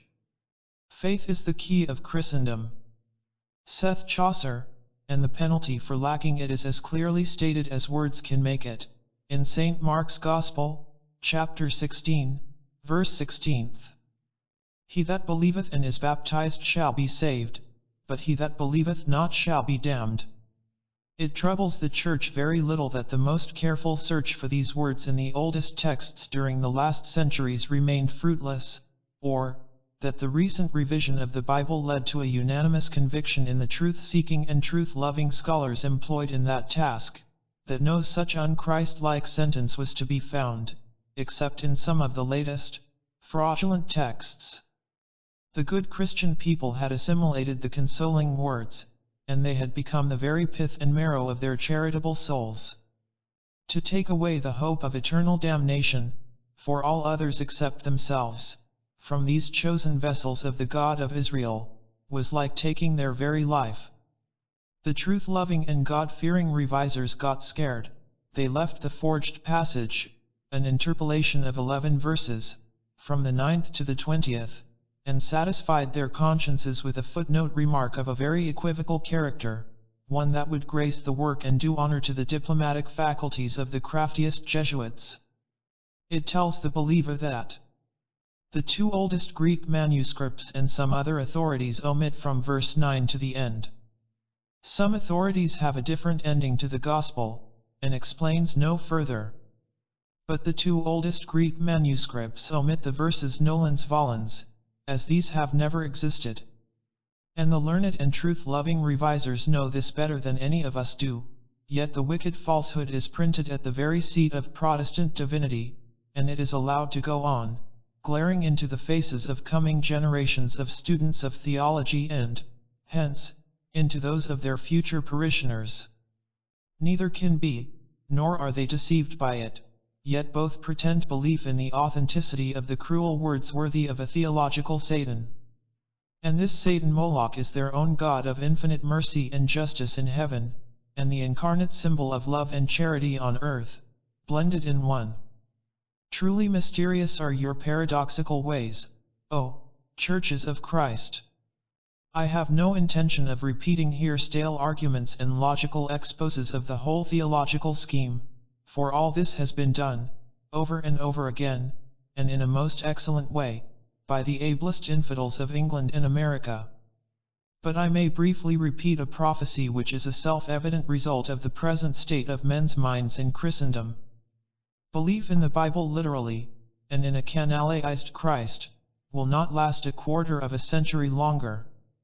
The churches will have to part with their cherished dogmas, or the 20th century will witness the downfall and ruin of all Christendom, and with it, belief even in a Christos, as pure spirit. The very name has now become obnoxious, and theological Christianity must die out, never to resurrect again in its present form. This, in itself, would be the happiest solution of all, were there no danger from the natural reaction which is sure to follow. Crass materialism will be the consequence and the result of centuries of blind faith, unless the loss of old ideals is replaced by other ideals, unassailable, because universal, and built on the rock of eternal truths, instead of the shifting sands of human fancy. Pure immateriality must replace, in the end, the terrible anthropomorphism of those ideals in the conceptions of our modern dogmatists. Otherwise, why should Christian dogmas, the perfect counterpart of those belonging to other exoteric and pagan religions, claim any superiority? The bodies of all these were built upon the same astronomical and physiological, or phallic, symbols. Astrologically, every religious dogma the world over, may be traced to, and located in, the zodiacal signs and the Sunday. And so long as the science of comparative symbology or any theology has only 2 keys to open the mysteries of religious dogmas, and these 2 only very partially mastered, how can a line of demarcation be drawn, or any difference made between the religions of say, Chrishna and Christ, between salvation through the blood of the firstborn primeval male of one faith, and that of the only begotten Son of the other, far younger, religion? Study the Vedas, read even the superficial, often disfigured writings of our great Orientalists, and think over what you will have learnt. Behold Brahmins, Egyptian hierophants, and Chaldean magi, teaching several thousand years before our era that the gods themselves had been only mortals, in previous births, until they won their immortality by offering their blood to their supreme god or chief. The Book of the Dead teaches that mortal man became one with the gods through an interflow of a common life in the common blood of the 2. Mortals gave the blood of their firstborn sons in sacrifice to the gods. In his Hinduism, Professor Munir Williams, translating from the Taittiriya Brahmana, writes, by means of the sacrifice the gods obtained heaven. And in the Tanda Brahmana, the Lord of creatures offered himself a sacrifice for the gods. And again in the Satapatha Brahmana, he who, knowing this, sacrifices with the Purushamedha or the sacrifice of the primeval male, becomes everything. Whenever I hear the Vedic rites discussed and called disgusting human sacrifices, and cannibalism, I feel always inclined to ask, where's the difference? Yet there is one, in fact, for while Christians are compelled to accept the allegorical, though, when understood, highly philosophical, drama of the New Testament crucifixion, as that of Abraham and Isaac literally, Brahmanism, its philosophical schools at any rate, teaches its adherents, that this, pagan, sacrifice of the primeval male is a purely allegorical and philosophical symbol. Read in their dead letter meaning, the four Gospels are simply slightly altered versions of what the Church proclaims as satanic plagiarisms, by anticipation, of Christian dogmas in pagan religions. Materialism has a perfect right to find in all of them the same sensual worship and solar myths as anywhere else. Analyzed and criticized superficially and on its dead letter face, Professor Joly, Man Before Metals, finding in the swastika, the crux ansata, and the cross pure and simple, mere sexual symbols, is justified in speaking as he does. Seeing that the father of the sacred fire, in India, bore the name of Twashtri, that is the divine carpenter who made the swastika and the pramantha, whose friction produced the divine child Agni, in Latin Ignis, that his mother was named Maya, he himself, styled Acta, anointed, or Christos, after the priests had poured upon his head the spirituous soma and on his body butter purified by sacrifice. Seeing all this, he has a full right to remark that the close resemblance which exists between certain ceremonies of the worship of Agni and certain rites of the Catholic religion may be explained by their common origin. Agni in the condition of Acta, or anointed, is suggestive of Christ, Maya, Mary, his mother, Twashtri, Saint Joseph, the carpenter of the Bible. Has the professor of the science faculty of Toulouse explained anything by drawing attention to that which anyone can see? Of course not. But if, in his ignorance of the esoteric meaning of the allegory, he has added nothing to human knowledge, he has on the other hand destroyed faith in many of his pupils in both the divine origin or Christianity and its church, and helped to increase the number of materialists. For surely, no man, once he devotes himself to such comparative studies, can regard the religion of the West in any light but that of a pale and enfeebled copy of older and nobler philosophies. The origin of all religions, Judeo-Christianity included, is to be found in a few primeval truths, not one of which can be explained apart from all the others, as each is a complement of the rest in some one detail. And they are all, more or less, broken rays of the same sun of truth, and their beginnings have to be sought in the archaic records of the wisdom religion. Without the light of the latter, the greatest scholars can see but the skeletons thereof covered with masks of fancy, and based mostly on personified zodiacal signs. A thick film of allegory and blinds, the dark sayings of fiction and parable, thus covers the original esoteric texts from which the New Testament, as now known, was compiled. Whence, then, the Gospels, the life of Jesus of Nazareth? Has it not been repeatedly stated that no human, mortal brain could have invented the life of the Jewish reformer, followed by the awful drama on Calvary?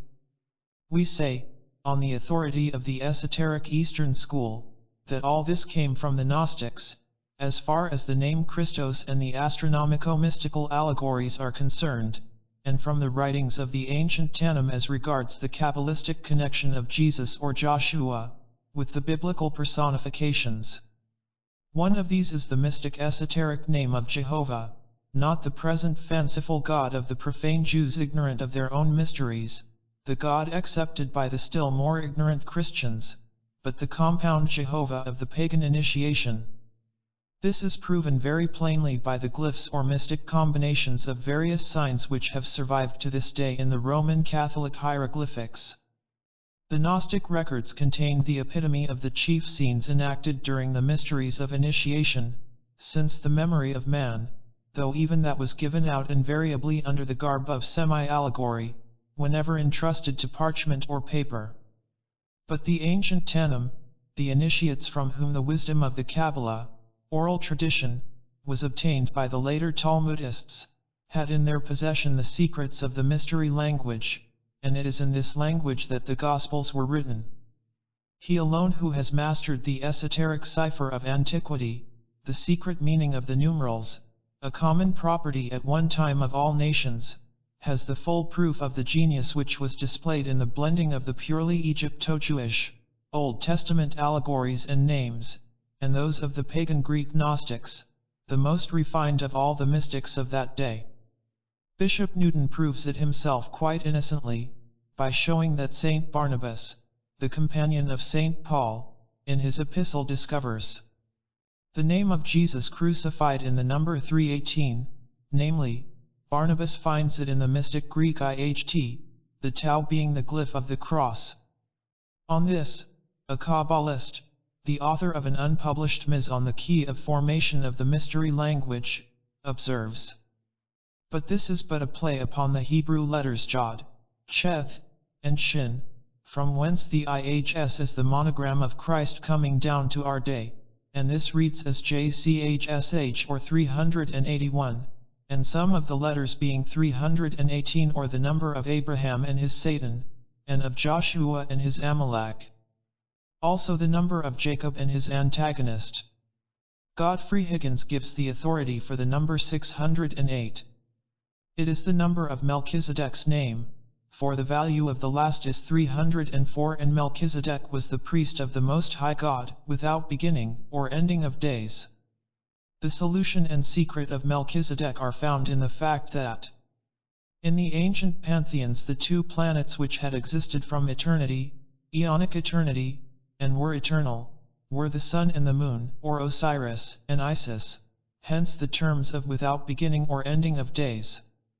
304 multiplied by 2 is 608. So also the numbers in the word Seth, who was a type of the year.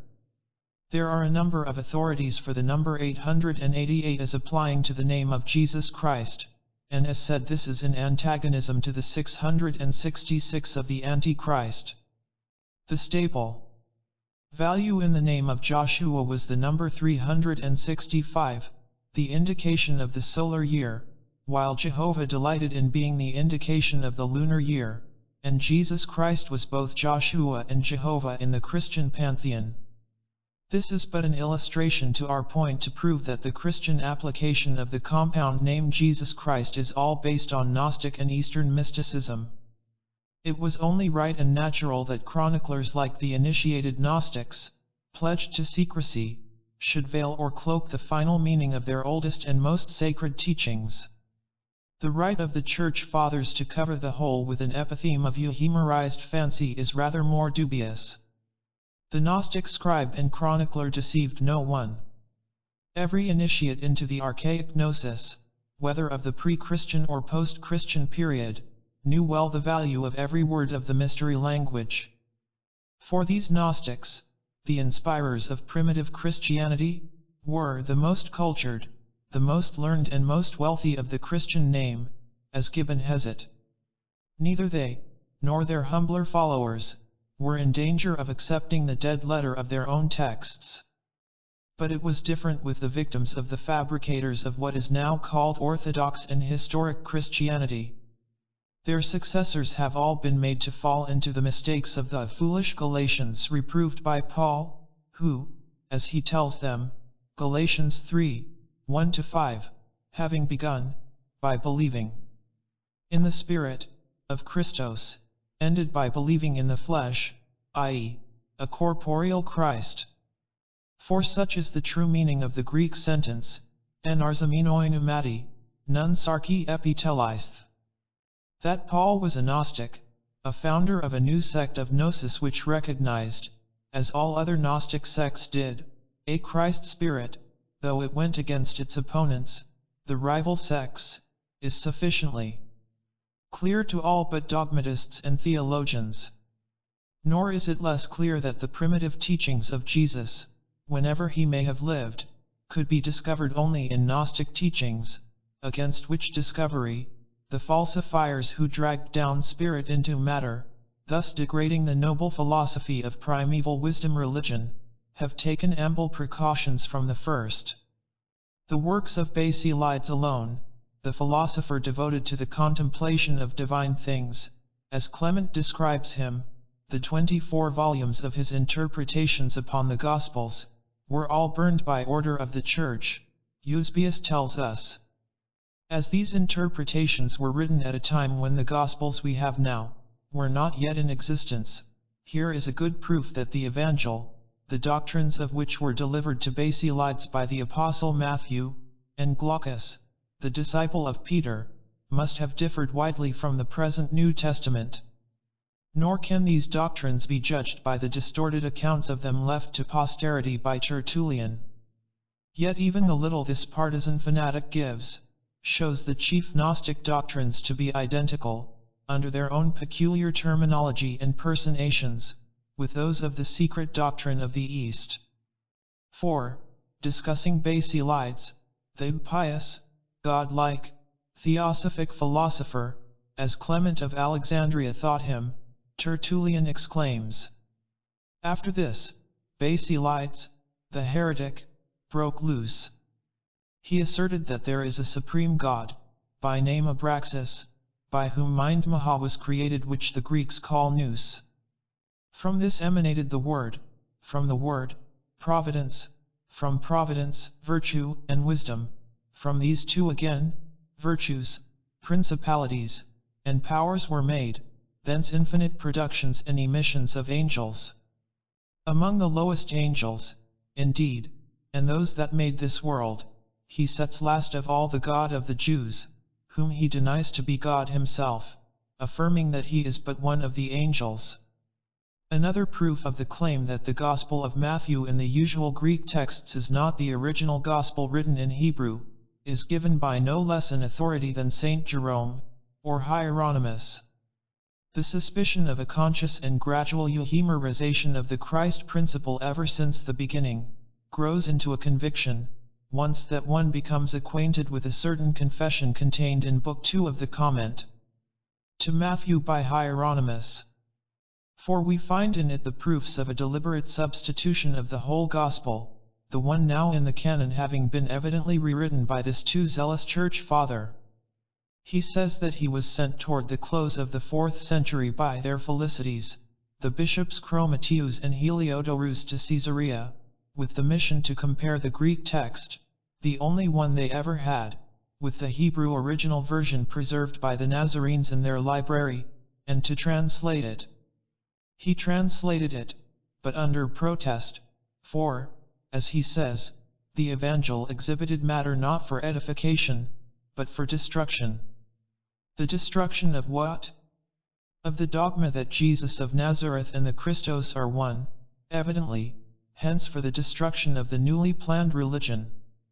In this same letter the saint, who advised his converts to kill their fathers, trample on the bosom that fed them, by walking over the bodies of their mothers, if the parents stood as an obstacle between their sons and Christ, admits that Matthew did not wish his gospel to be openly written, hence that the Ms was a secret one. But while admitting also that this gospel was written in Hebrew characters and by the hand of himself, Matthew, yet in another place he contradicts himself and assures posterity that as it was tampered with and rewritten by a disciple of Manichos, named Seleucus, the ears of the Church properly refused to listen to it. No wonder that the very meaning of the terms Christos and Christos, and the bearing of both on Jesus of Nazareth, a name coined out of Joshua the Nazar, has now become a dead letter for all with the exception of non-Christian occultists. For even the Kabbalists have no original data now to rely upon. The Zohar and the Kabbalah have been remodeled by Christian hands out of recognition, and were it not for a copy of the Chaldean Book of Numbers there would remain no better than garbled accounts. Let not our brothers, the so-called Christian Kabbalists of England and France, many of whom are Theosophists, protest too vehemently, for this is history, see Monk. It is as foolish to maintain, as some German Orientalists and modern critics still do, that the Kabbalah has never existed before the day of the Spanish Jew, Moses de Leon, accused of having forged this pseudograph in the 13th century, as to claim that any of the Kabbalistical works now in our possession are as original as they were when Rabbi Simeon ben Jacques delivered the traditions to his sons and followers.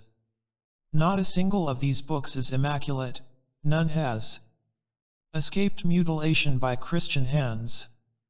Monk, one of the most learned and able critics of his day on this subject, proves it, while protesting as we do, against the assumption that it is a post-Christian forgery, for he says, "It appears evident to us that the author made use of ancient documents, and among these of certain midrashim or collections of traditions and biblical expositions, which we do not now possess."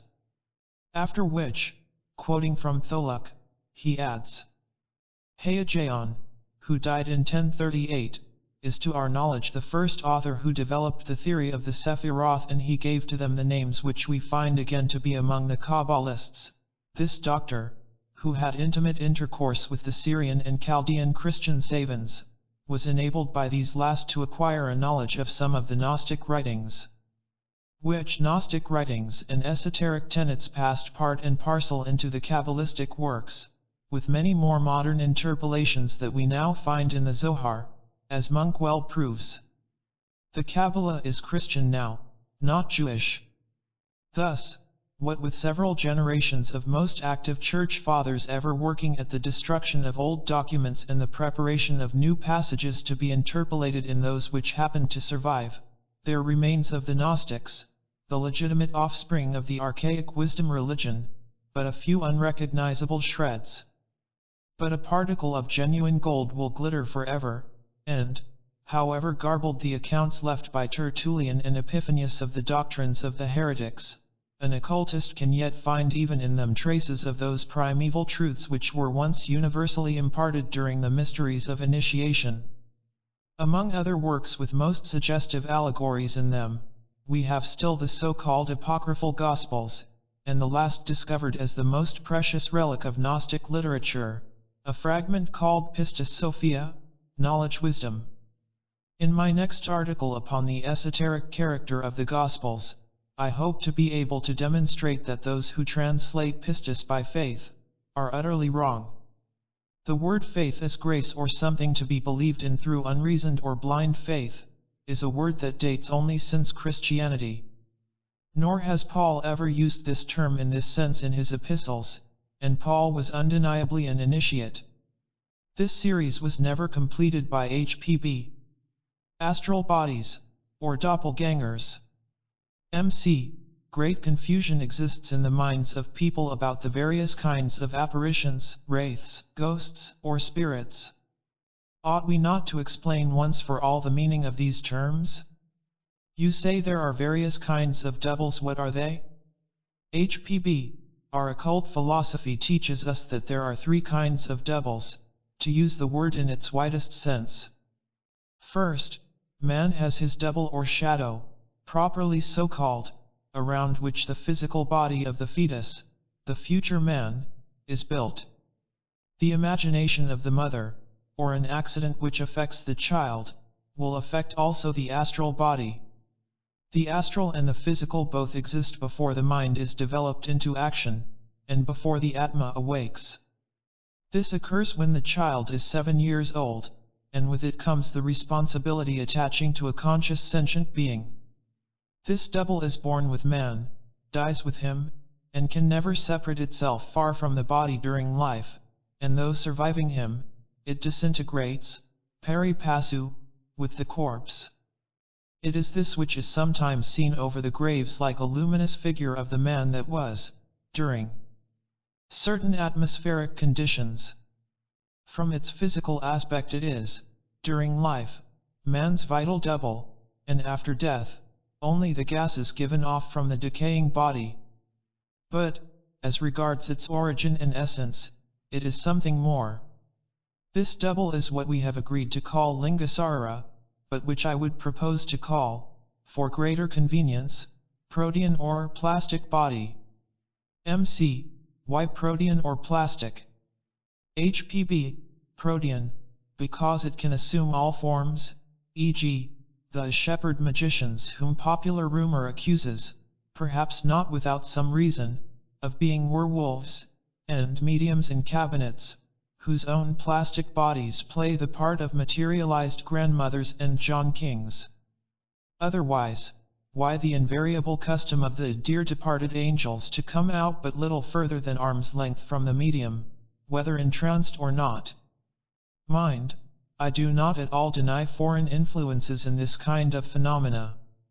But I do affirm that foreign interference is rare, and that the materialized form is always that of the medium's astral, or protean body. MC. How is this astral body created? HPB. It is not created, it grows, as I told you, with the man and exists in the rudimentary condition even before the child is born. MC. And what about the second? HPB. The second is the thought body, or dream body, rather, known among occultists as the Mayavirupa, or illusion body. During life this image is the vehicle both of thought and of the animal passions and desires, drawing at one and the same time from the lowest terrestrial manas, mind, and kama, the element of desire. It is dual in its potentiality, and after death forms what is called in the East Put, or Kamarupa, but which is better known to Theosophists as the spook. MC. And the third?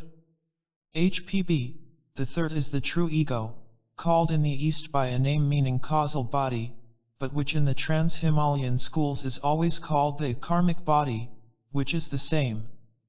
For karma, or action, is the cause which produces incessant rebirths or reincarnations. It is not the monad, nor is it manas proper, but is, in a way, indissolubly connected within a compound of the monad and manas in Devachan. MC. Then there are three doubles? HPB. If you call the Christian and other trinities three gods, then there are three doubles. But in truth there is only one under three aspects or phases, the most material portion disappearing with the body, the middle one surviving both as an independent but temporary entity in the land of shadows, the third, immortal throughout the Manvantara, unless Nirvana puts an end to it before. MC. But shall not we be asked what difference there is between the Mayavi and Kamarupa, or as you propose to call them the dream body and the spook? HPB. Most likely, and we shall answer, in addition to what has been said, that the thought power or aspect of the Mayavi or illusion body, merges after death entirely into the causal body or the conscious, thinking ego. The animal elements, or power of desire of the dream body, absorbing after death that which it has collected, through its insatiable desire to live, during life, i.e., all the astral vitality as well as all the impressions of its material acts and thoughts while it lived in possession of the body, forms the spook or Kamarupa.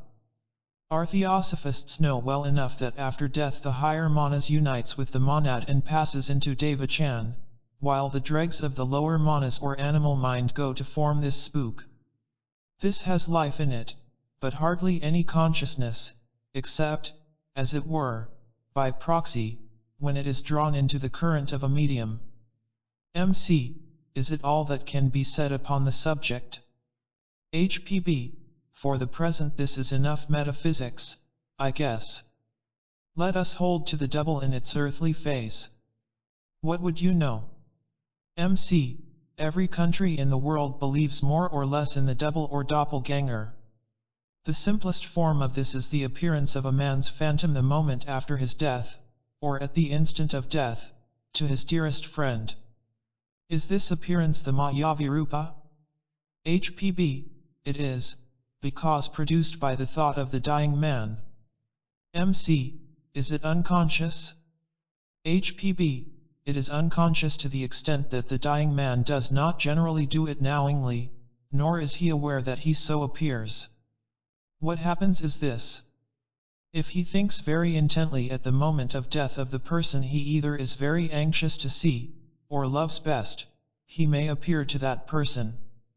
The thought becomes objective, the double, or shadow of a man, being nothing but the faithful reproduction of him, like a reflection in a mirror, that which the man does, even in thought, that the double repeats. This is why the phantoms are often seen in such cases in the clothes they wear at the particular moment, and the image reproduces even the expression on the dying man's face. If the double of a man bathing were seen, it would seem to be immersed in water, so when a man who has been drowned appears to his friend, the image will be seen to be dripping with water. The cause for the apparition may also be reversed, i.e., the dying man may or may not be thinking at all of the particular person his image appears to, but it is that person who is sensitive. Or perhaps his sympathy or his hatred for the individual whose wraith is thus evoked is very intense physically or psychically, and in this case the apparition is created by, and depends upon the intensity of the thought. What then happens is this. Let us call the dying man A, and him who sees the double B. The latter, owing to love, hate, or fear, has the image of A so deeply impressed on his psychic memory, that actual magnetic attraction and repulsion are established between the two, whether one knows of it and feels it, or not. When A dies, the sixth sense or psychic spiritual intelligence of the inner man in B becomes cognizant of the change in A, and forthwith apprises the physical senses of the man by projecting before his eye the form of A as it is at the instant of the great change. The same when the dying man longs to see someone, his thought telegraphs to his friend, consciously or unconsciously along the wire of sympathy, and becomes objective. This is what the Spookical Research Society would pompously, but none the less muddily, call telepathic impact. MC. This applies to the simplest form of the appearance of the double. What about cases in which the double does that which is contrary to the feeling and wish of the man? HPB. This is impossible. The double cannot act unless the keynote of this action was struck in the brain of the man to whom the double belongs, be that man just dead or alive, in good or in bad health.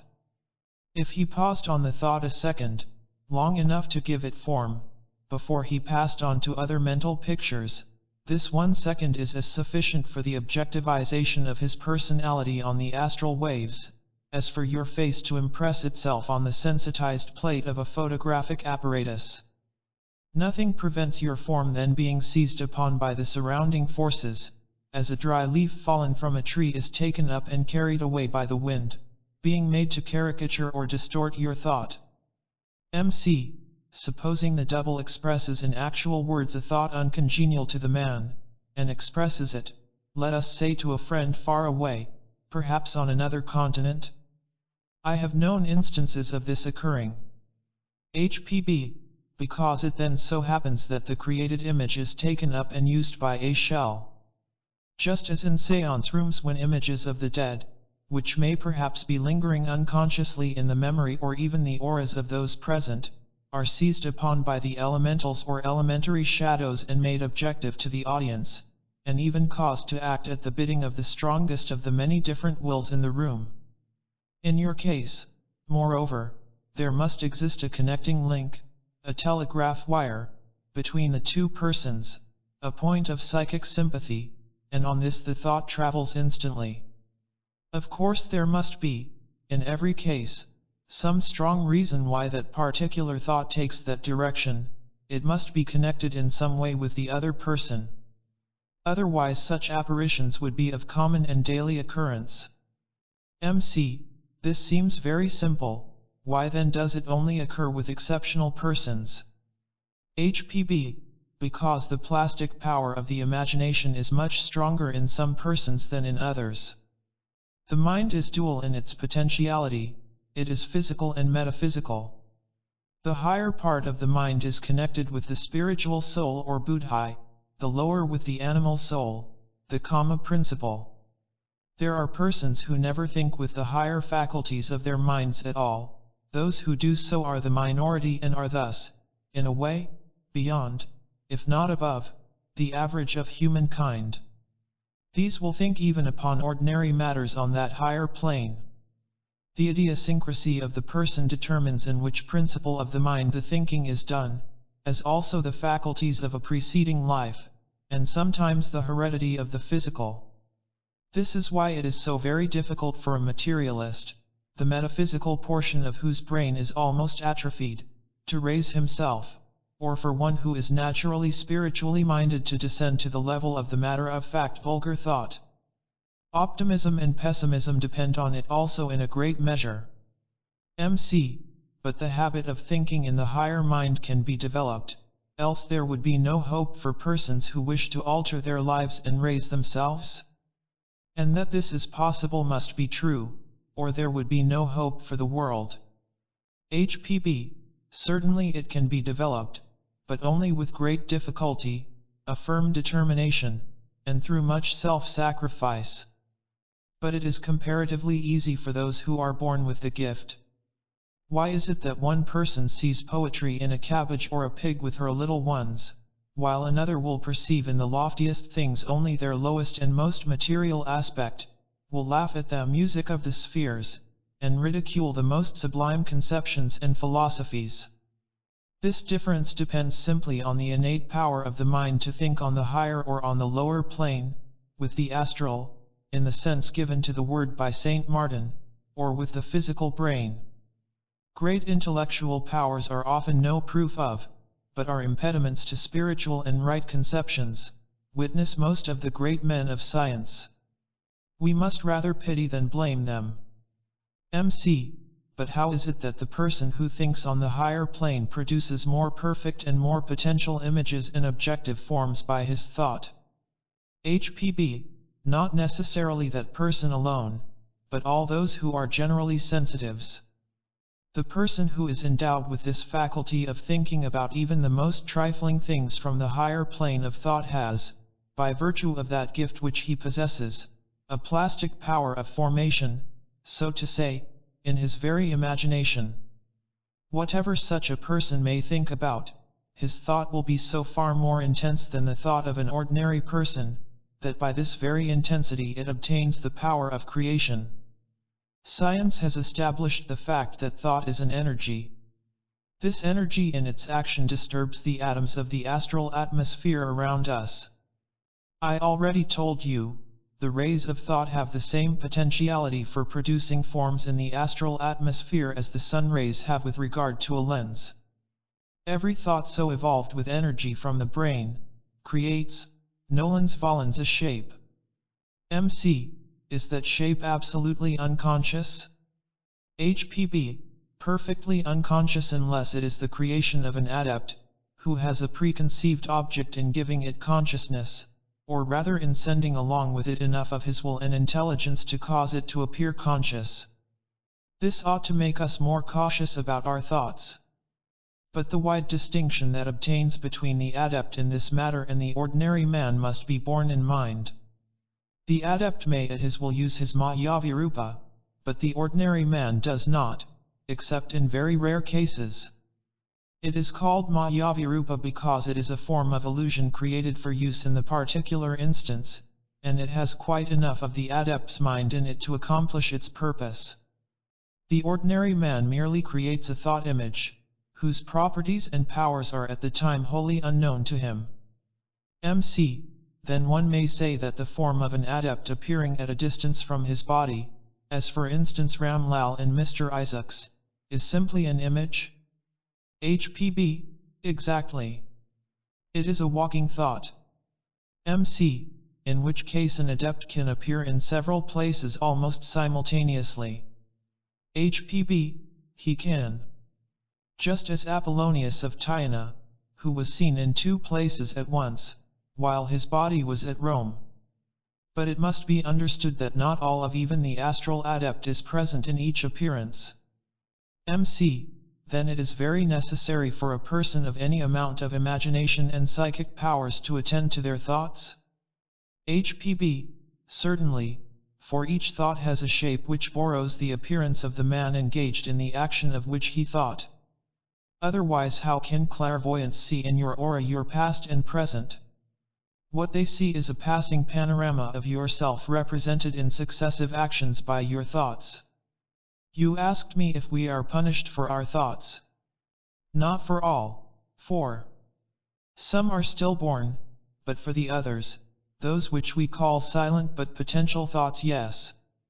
Take an extreme case, such as that of a person who is so wicked as to wish the death of another. Unless the evil wisher is a Dugpa, a high adept in black magic, in which case karma is delayed, such a wish only comes back to roost. MC. But supposing the evil wisher to have a very strong will, without being a Dugpa, could the death of the other be accomplished? HPB.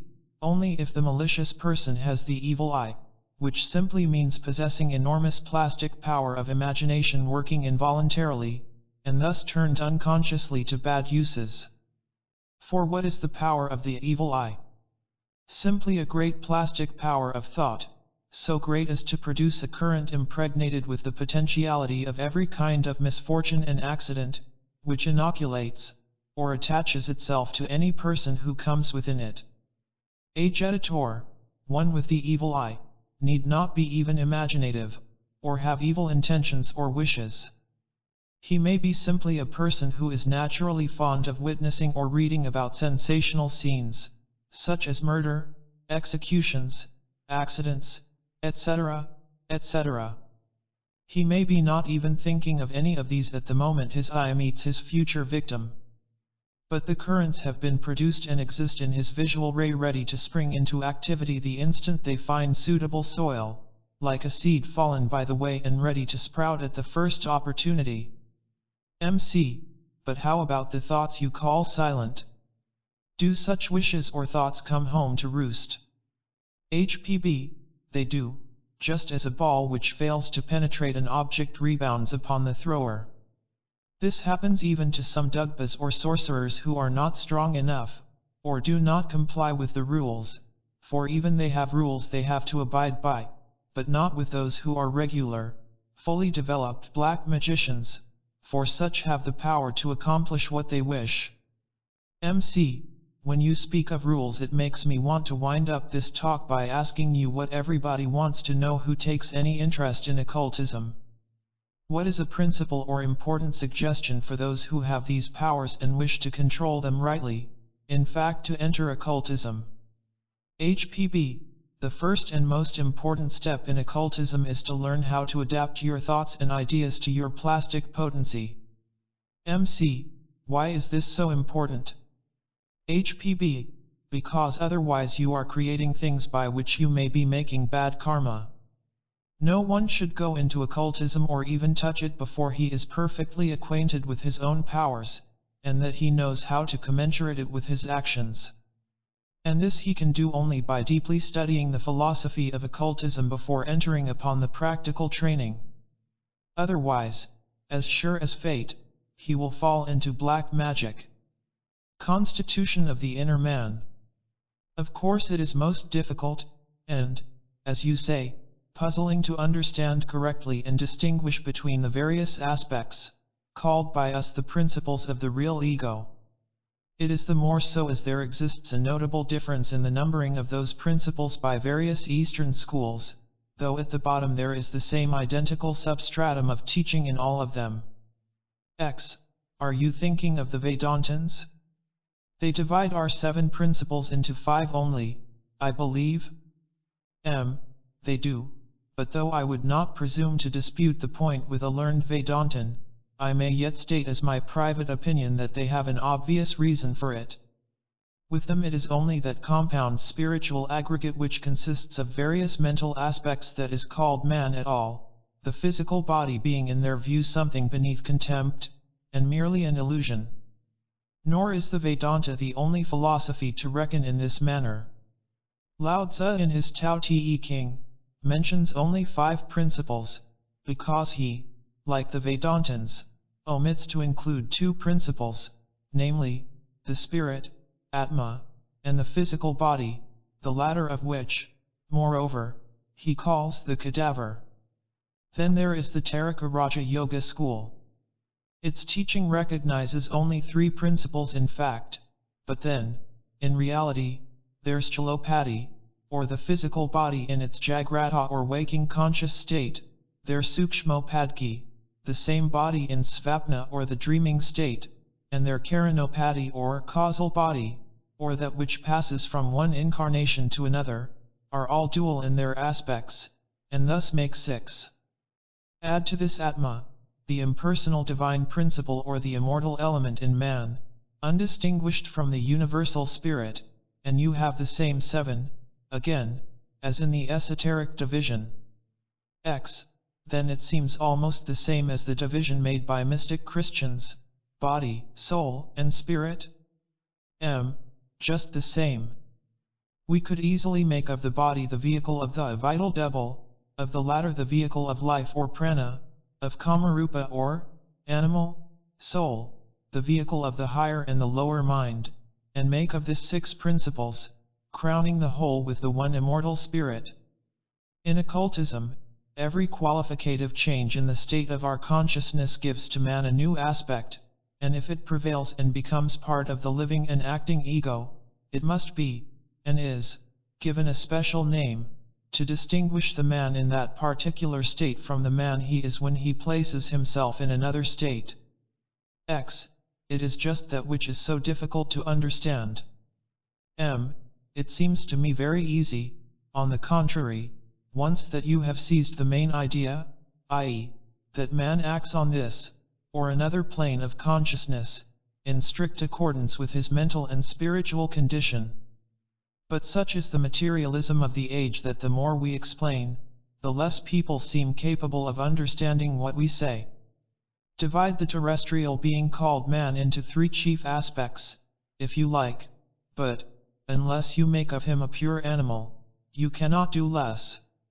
Take his objective body, the feeling principle in him, which is only a little higher than the instinctual element in the animal, or the vital elementary soul, and that which places him so immeasurably beyond and higher than the animal, i.e., his reasoning soul or spirit. Well, if we take these 3 groups or representative entities, and subdivide them, according to the occult teaching, what do we get? First of all spirit, in the sense of the absolute, and therefore invisible all, or Atma. As this can neither be located nor conditioned in philosophy, being simply that which is, in eternity, and as the all cannot be absent from even the tiniest geometrical or mathematical point of the universe of matter or substance, it ought not to be called, in truth, a human principle at all. Rather, and at best, it is that point in metaphysical space which the human monad and its vehicle man, occupy for the period of every life. Now that point is as imaginary as man himself, and in reality is an illusion, a maya, but then for ourselves as for other personal egos, we are a reality during that fit of illusion called life, and we have to take ourselves into account, in our own fancy at any rate, if no one else does.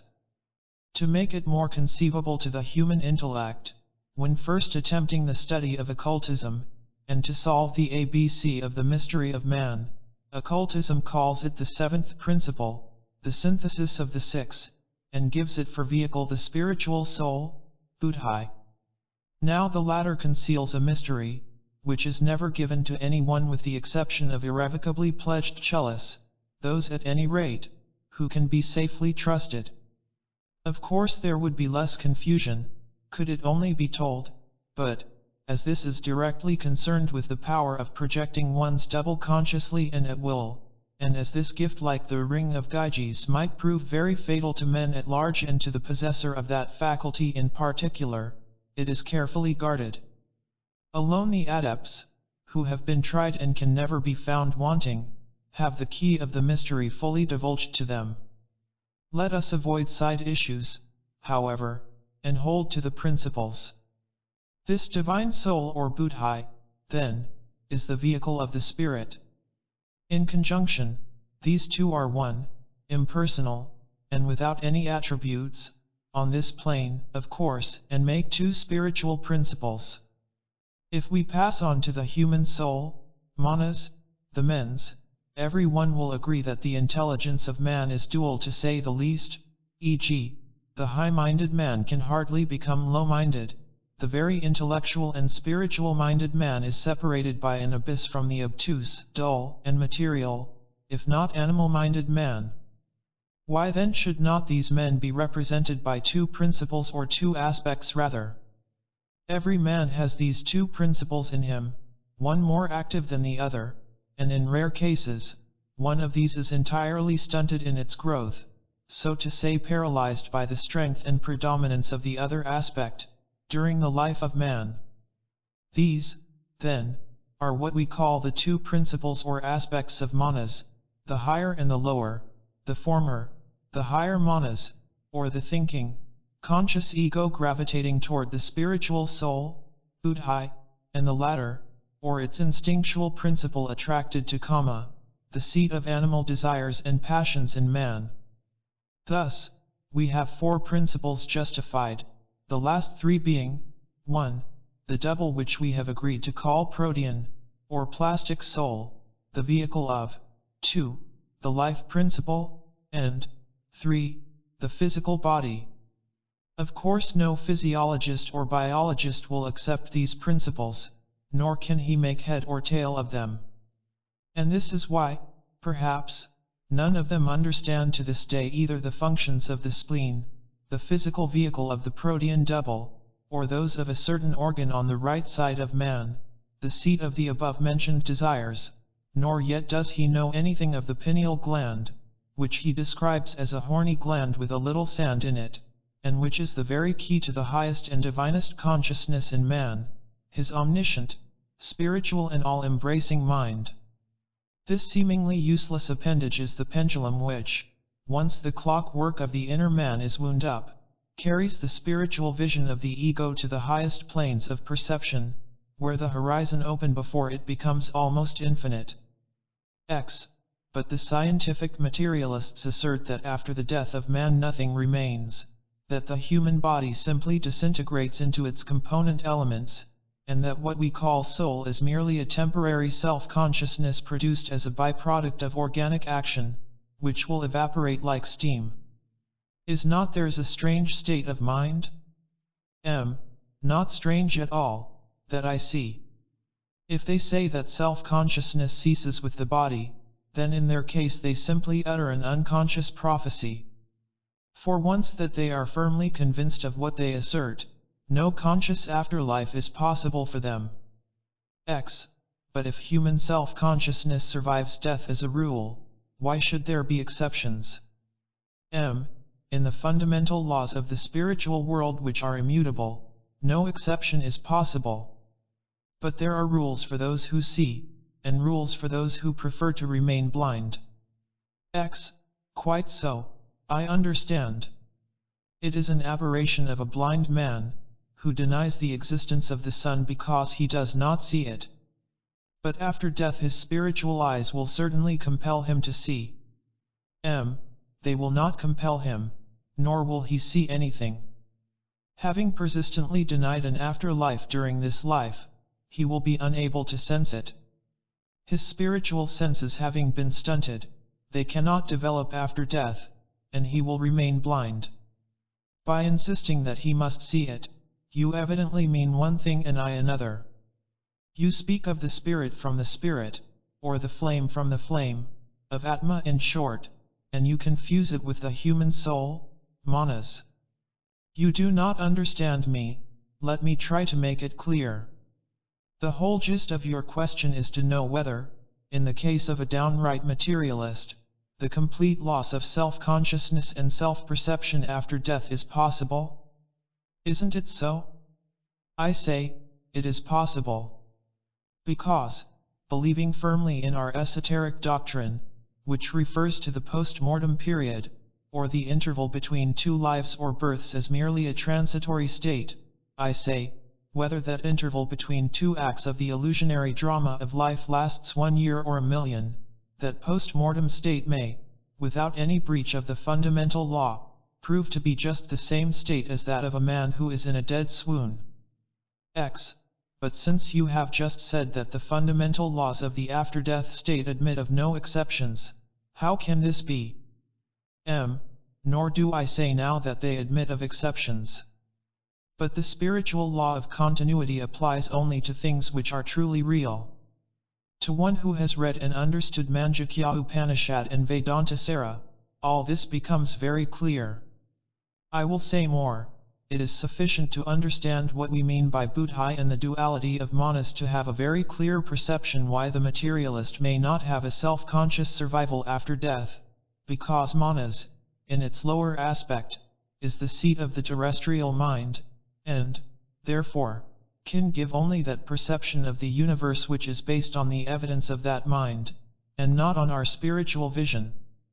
It is said in our esoteric school that between buddhi and manas, or isvara and prajna, there is in reality no more difference than between a forest and its trees, a lake and its waters, just as Mandukya teaches. One or hundreds of trees dead from loss of vitality, or uprooted, are yet incapable of preventing the forest from being still a forest. The destruction or post-mortem death of one personality dropped out of the long series will not cause the smallest change in the spiritual ego, and it will ever remain the same ego. Only, instead of experiencing Devachan, it will have to immediately reincarnate.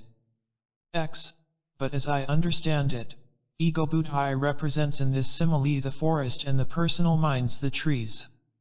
And if buddhi is immortal, how can that which is similar to it, i.e., manas tejasi, lose entirely its consciousness till the day of its new incarnation? I cannot understand it. You cannot, because you will mix up an abstract representation of the whole with its casual changes of form, and because you confuse manas tejasi, the buddhi-lit human soul, with the latter, animalized. Remember that if it can be said of buddhi that it is unconditionally immortal, the same cannot be said of manas, still less of tejasi, which is an attribute. No post-mortem consciousness or manas tejasi can exist apart from buddhi, the divine soul, because the first, manas, is, in its lower aspect, a qualificative attribute of the terrestrial personality, and the second, tejasi, is identical with the first, and that it is the same manas only with the light of buddhi reflected on it. In its turn, buddhi would remain only an impersonal spirit without this element which it borrows from the human soul, which conditions and makes of it, in this elusive universe, as it were something separate from the universal soul for the whole period of the cycle of incarnation. Say rather that buddhi manas can neither die nor lose its compound self-consciousness in eternity, nor the recollection of its previous incarnations in which the two, i.e., the spiritual and the human soul, had been closely linked together. But it is not so in the case of a materialist, whose human soul not only receives nothing from the divine soul, but even refuses to recognize its existence. You can hardly apply this axiom to the attributes and qualifications of the human soul, for it would be like saying that because your divine soul is immortal, therefore the bloom on your cheek must also be immortal, whereas this bloom, like tejasi, or spiritual radiance, is simply a transitory phenomenon.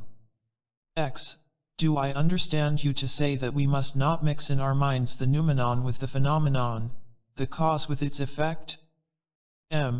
I do say so, and repeat that, limited to manas or the human soul alone, the radiance of tejasi itself becomes a mere question of time, because both immortality and consciousness after death become for the terrestrial personality of man simply conditioned attributes, as they depend entirely on conditions and beliefs created by the human soul itself during the life of its body. Karma acts incessantly. We reap in our afterlife only the fruit of that which we have ourselves sown, or rather created in our terrestrial existence.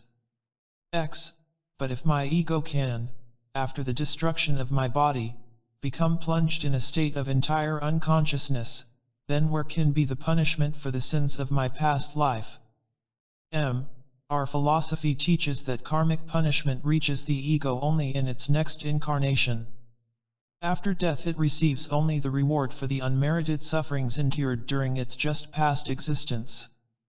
The whole punishment after death, even for the materialist, consists therefore in the absence of any reward and the utter loss of the consciousness of one's bliss and rest.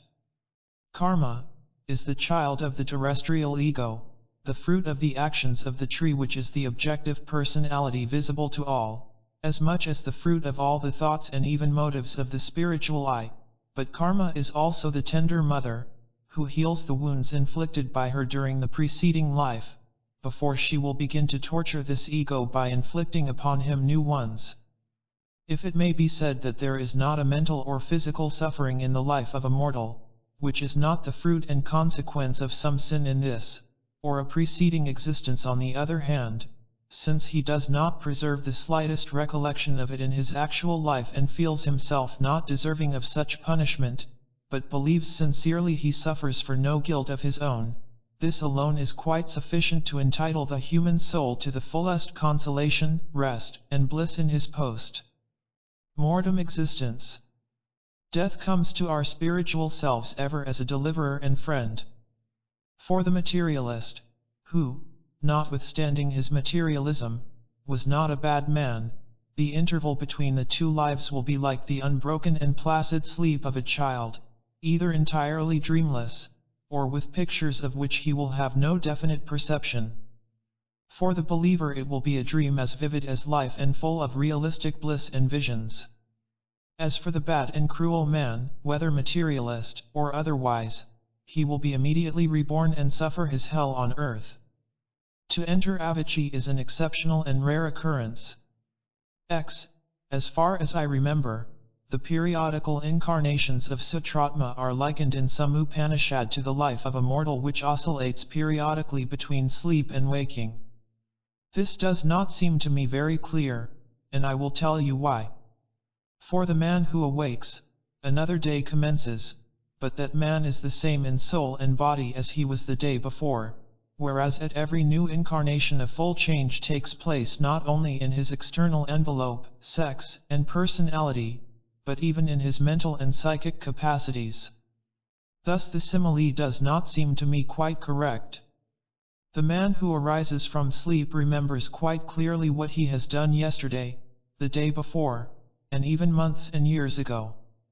But none of us has the slightest recollection of a preceding life or any fact or event concerning it. I may forget in the morning what I have dreamed during the night, still I know that I have slept and have the certainty that I lived during sleep, but what recollection have I of my past incarnation? How do you reconcile this? Yet some people do recollect their past incarnations.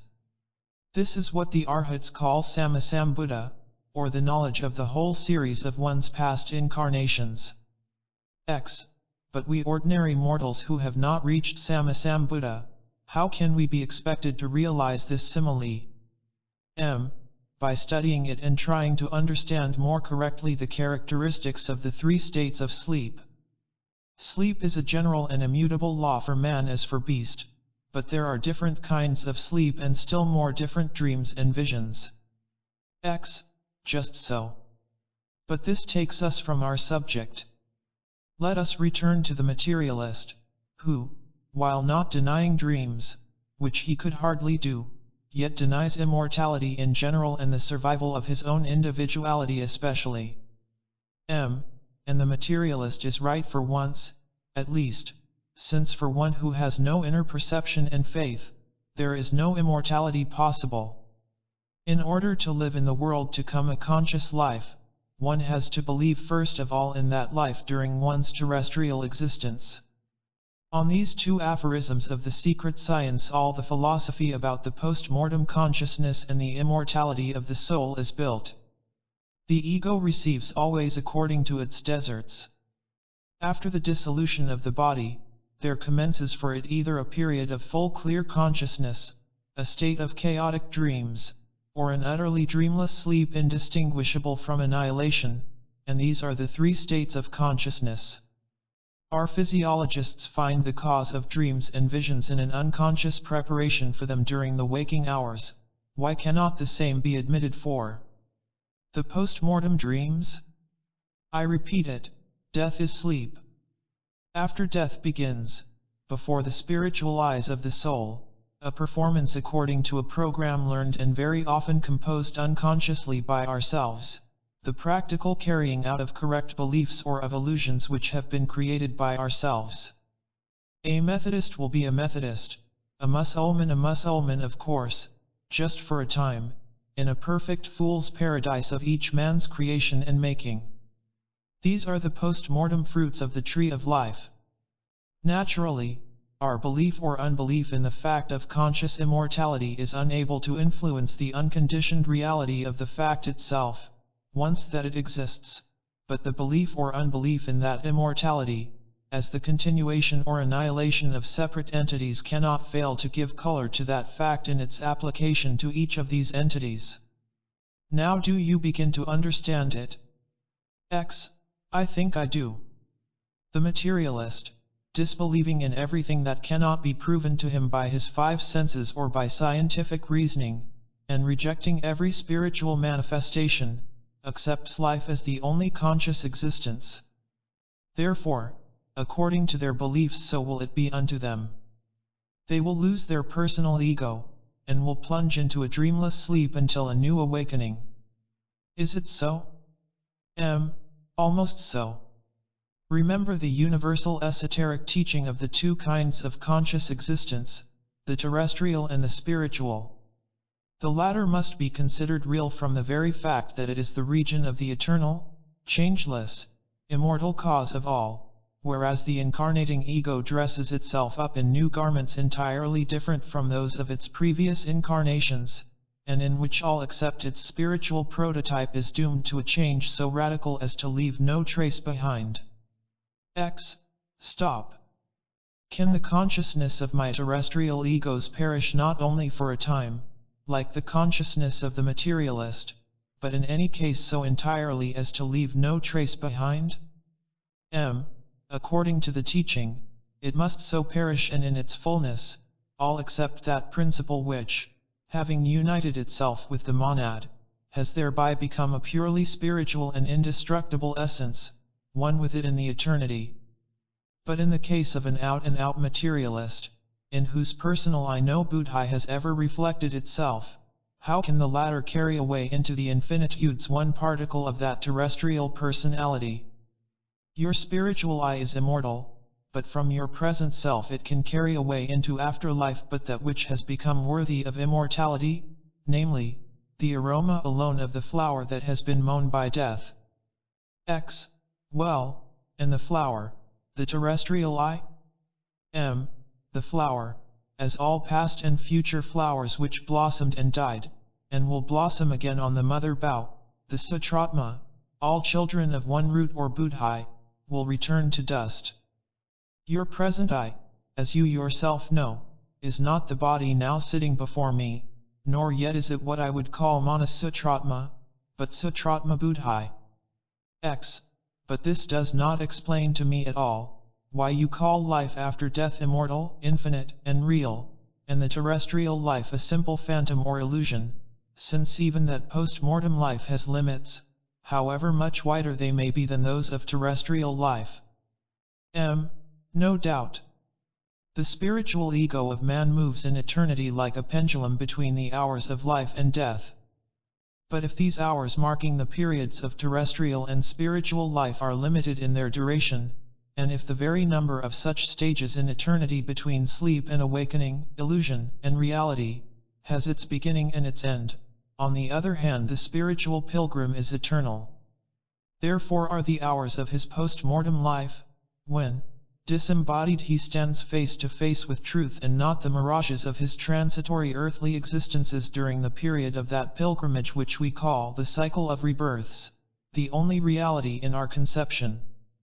Such intervals, their limitation notwithstanding, do not prevent the ego, while ever perfecting itself, to be following undeviatingly, though gradually and slowly, the path to its last transformation, when that ego having reached its goal becomes the divine all. These intervals and stages help towards this final result instead of hindering it, and without such limited intervals the divine ego could never reach its ultimate goal. This ego is the actor in its numerous and various incarnations, the parts it plays. Shall you call these parts with their costumes the individuality of the actor himself? Like that actor, the ego is forced to play during the cycle of necessity up to the very threshold of parinirvana many parts such as may be unpleasant to it. But as the bee collects its honey from every flower, leaving the rest as food for the earthly worms, so does our spiritual individuality, whether we call it satratma or ego. It collects from every terrestrial personality into which karma forces it to incarnate, the nectar alone of the spiritual qualities and self-consciousness, and uniting all these into one whole it emerges from its chrysalis as the glorified Dhyani Kohan. So much the worse for those terrestrial personalities from which it could collect nothing. Such personalities cannot assuredly outlive consciously their terrestrial existence. Thus then it seems, that for the terrestrial personality, immortality is still conditional. Is then immortality itself not unconditional? Not at all. But it cannot touch the non-existent. For all that which exists as sat, ever aspiring sat, immortality and eternity are absolute. Matter is the opposite pole of spirit and yet the two are one. The essence of all this, i.e., spirit, force and matter, or the three in one, is as endless as it is beginningless, but the form acquired by the triple unity during incarnations, the externality, is certainly only the illusion of our personal conceptions. Therefore do we call the afterlife alone a reality, while relegating the terrestrial life, its terrestrial personality included, to the phantom realm of illusion. But why in such a case not call sleep the reality, and waking the illusion, instead of the reverse? Because we use an expression made to facilitate the grasping of the subject, and from the standpoint of terrestrial conceptions, it is a very correct one. Nevertheless, I cannot understand. If the life to come is based on justice and the merited retribution for all our terrestrial suffering, how, in the case of materialists many of whom are ideally honest and charitable men, should there remain of their personality nothing but the refuse of a faded flower? No one ever said such a thing. No materialist, if a good man, however unbelieving, can die forever in the fullness of his spiritual individuality. What was said is, that the consciousness of one life can disappear either fully or partially. In the case of a thorough materialist, no vestige of that personality which disbelieved remains in the series of lives. But is this not annihilation to the ego? Certainly not. One can sleep a dead sleep during a long railway journey, miss one or several stations without the slightest recollection or consciousness of it, awake at another station and continue the journey recollecting other halting places, till the end of that journey, when the goal is reached. 3 kinds of sleep were mentioned to you, the dreamless, the chaotic, and the one so real, that to the sleeping man his dreams become full realities. If you believe in the latter, why can't you believe in the former? According to what one has believed in and expected after death, such is the state one will have. He who expected no life to come will have an absolute blank amounting to annihilation in the interval between the 2 rebirths. This is just the carrying out of the program we spoke of, and which is created by the materialist himself. But there are various kinds of materialists, as you say. A selfish wicked egoist, one who never shed a tear for anyone but himself, thus adding entire indifference to the whole world to his unbelief, must drop at the threshold of death his personality forever. This personality having no tendrils of sympathy for the world around, and hence nothing to hook on to the string of the satratma, every connection between the two is broken with the last breath. There being no devachan for such a materialist, the satratma will reincarnate almost immediately. But those materialists who erred in nothing but their disbelief, will oversleep but one station. Moreover, the time will come when the ex-materialist will perceive himself in the eternity and perhaps repent that he lost even one day, or station, from the life eternal. Still, would it not be more correct to say that death is birth into a new life, or a return once more to the threshold of eternity? You may if you like. Only remember that births differ, and that there are births of stillborn beings, which are failures. Moreover, with your fixed Western ideas about material life, the words living and being are quite inapplicable to the pure subjective state of post-mortem existence. It is just because of such ideas, save in a few philosophers who are not read by the many and who themselves are too confused to present a distinct picture of it, that all your conceptions of life and death have finally become so narrow. On the one hand, they have led to crass materialism, and on the other, to the still more material conception of the other life which the spiritualists have formulated in their Summerland. There the souls of men eat, drink, and marry, and live in a paradise quite as sensual as that of Mohammed, but even less philosophical. Nor are the average conceptions of the uneducated Christians any better, but are still more material, if possible. What between truncated angels, brass trumpets, golden harps, streets in paradisaical cities paved with jewels, and hell fires, it seems like a scene at a Christmas pantomime. It is because of these narrow conceptions that you find such difficulty in understanding. And it is also just because the life of the disembodied soul, while possessing all the vividness of reality, as in certain dreams, is devoid of every grossly objective form of terrestrial life, that the Eastern philosophers have compared it with visions during sleep.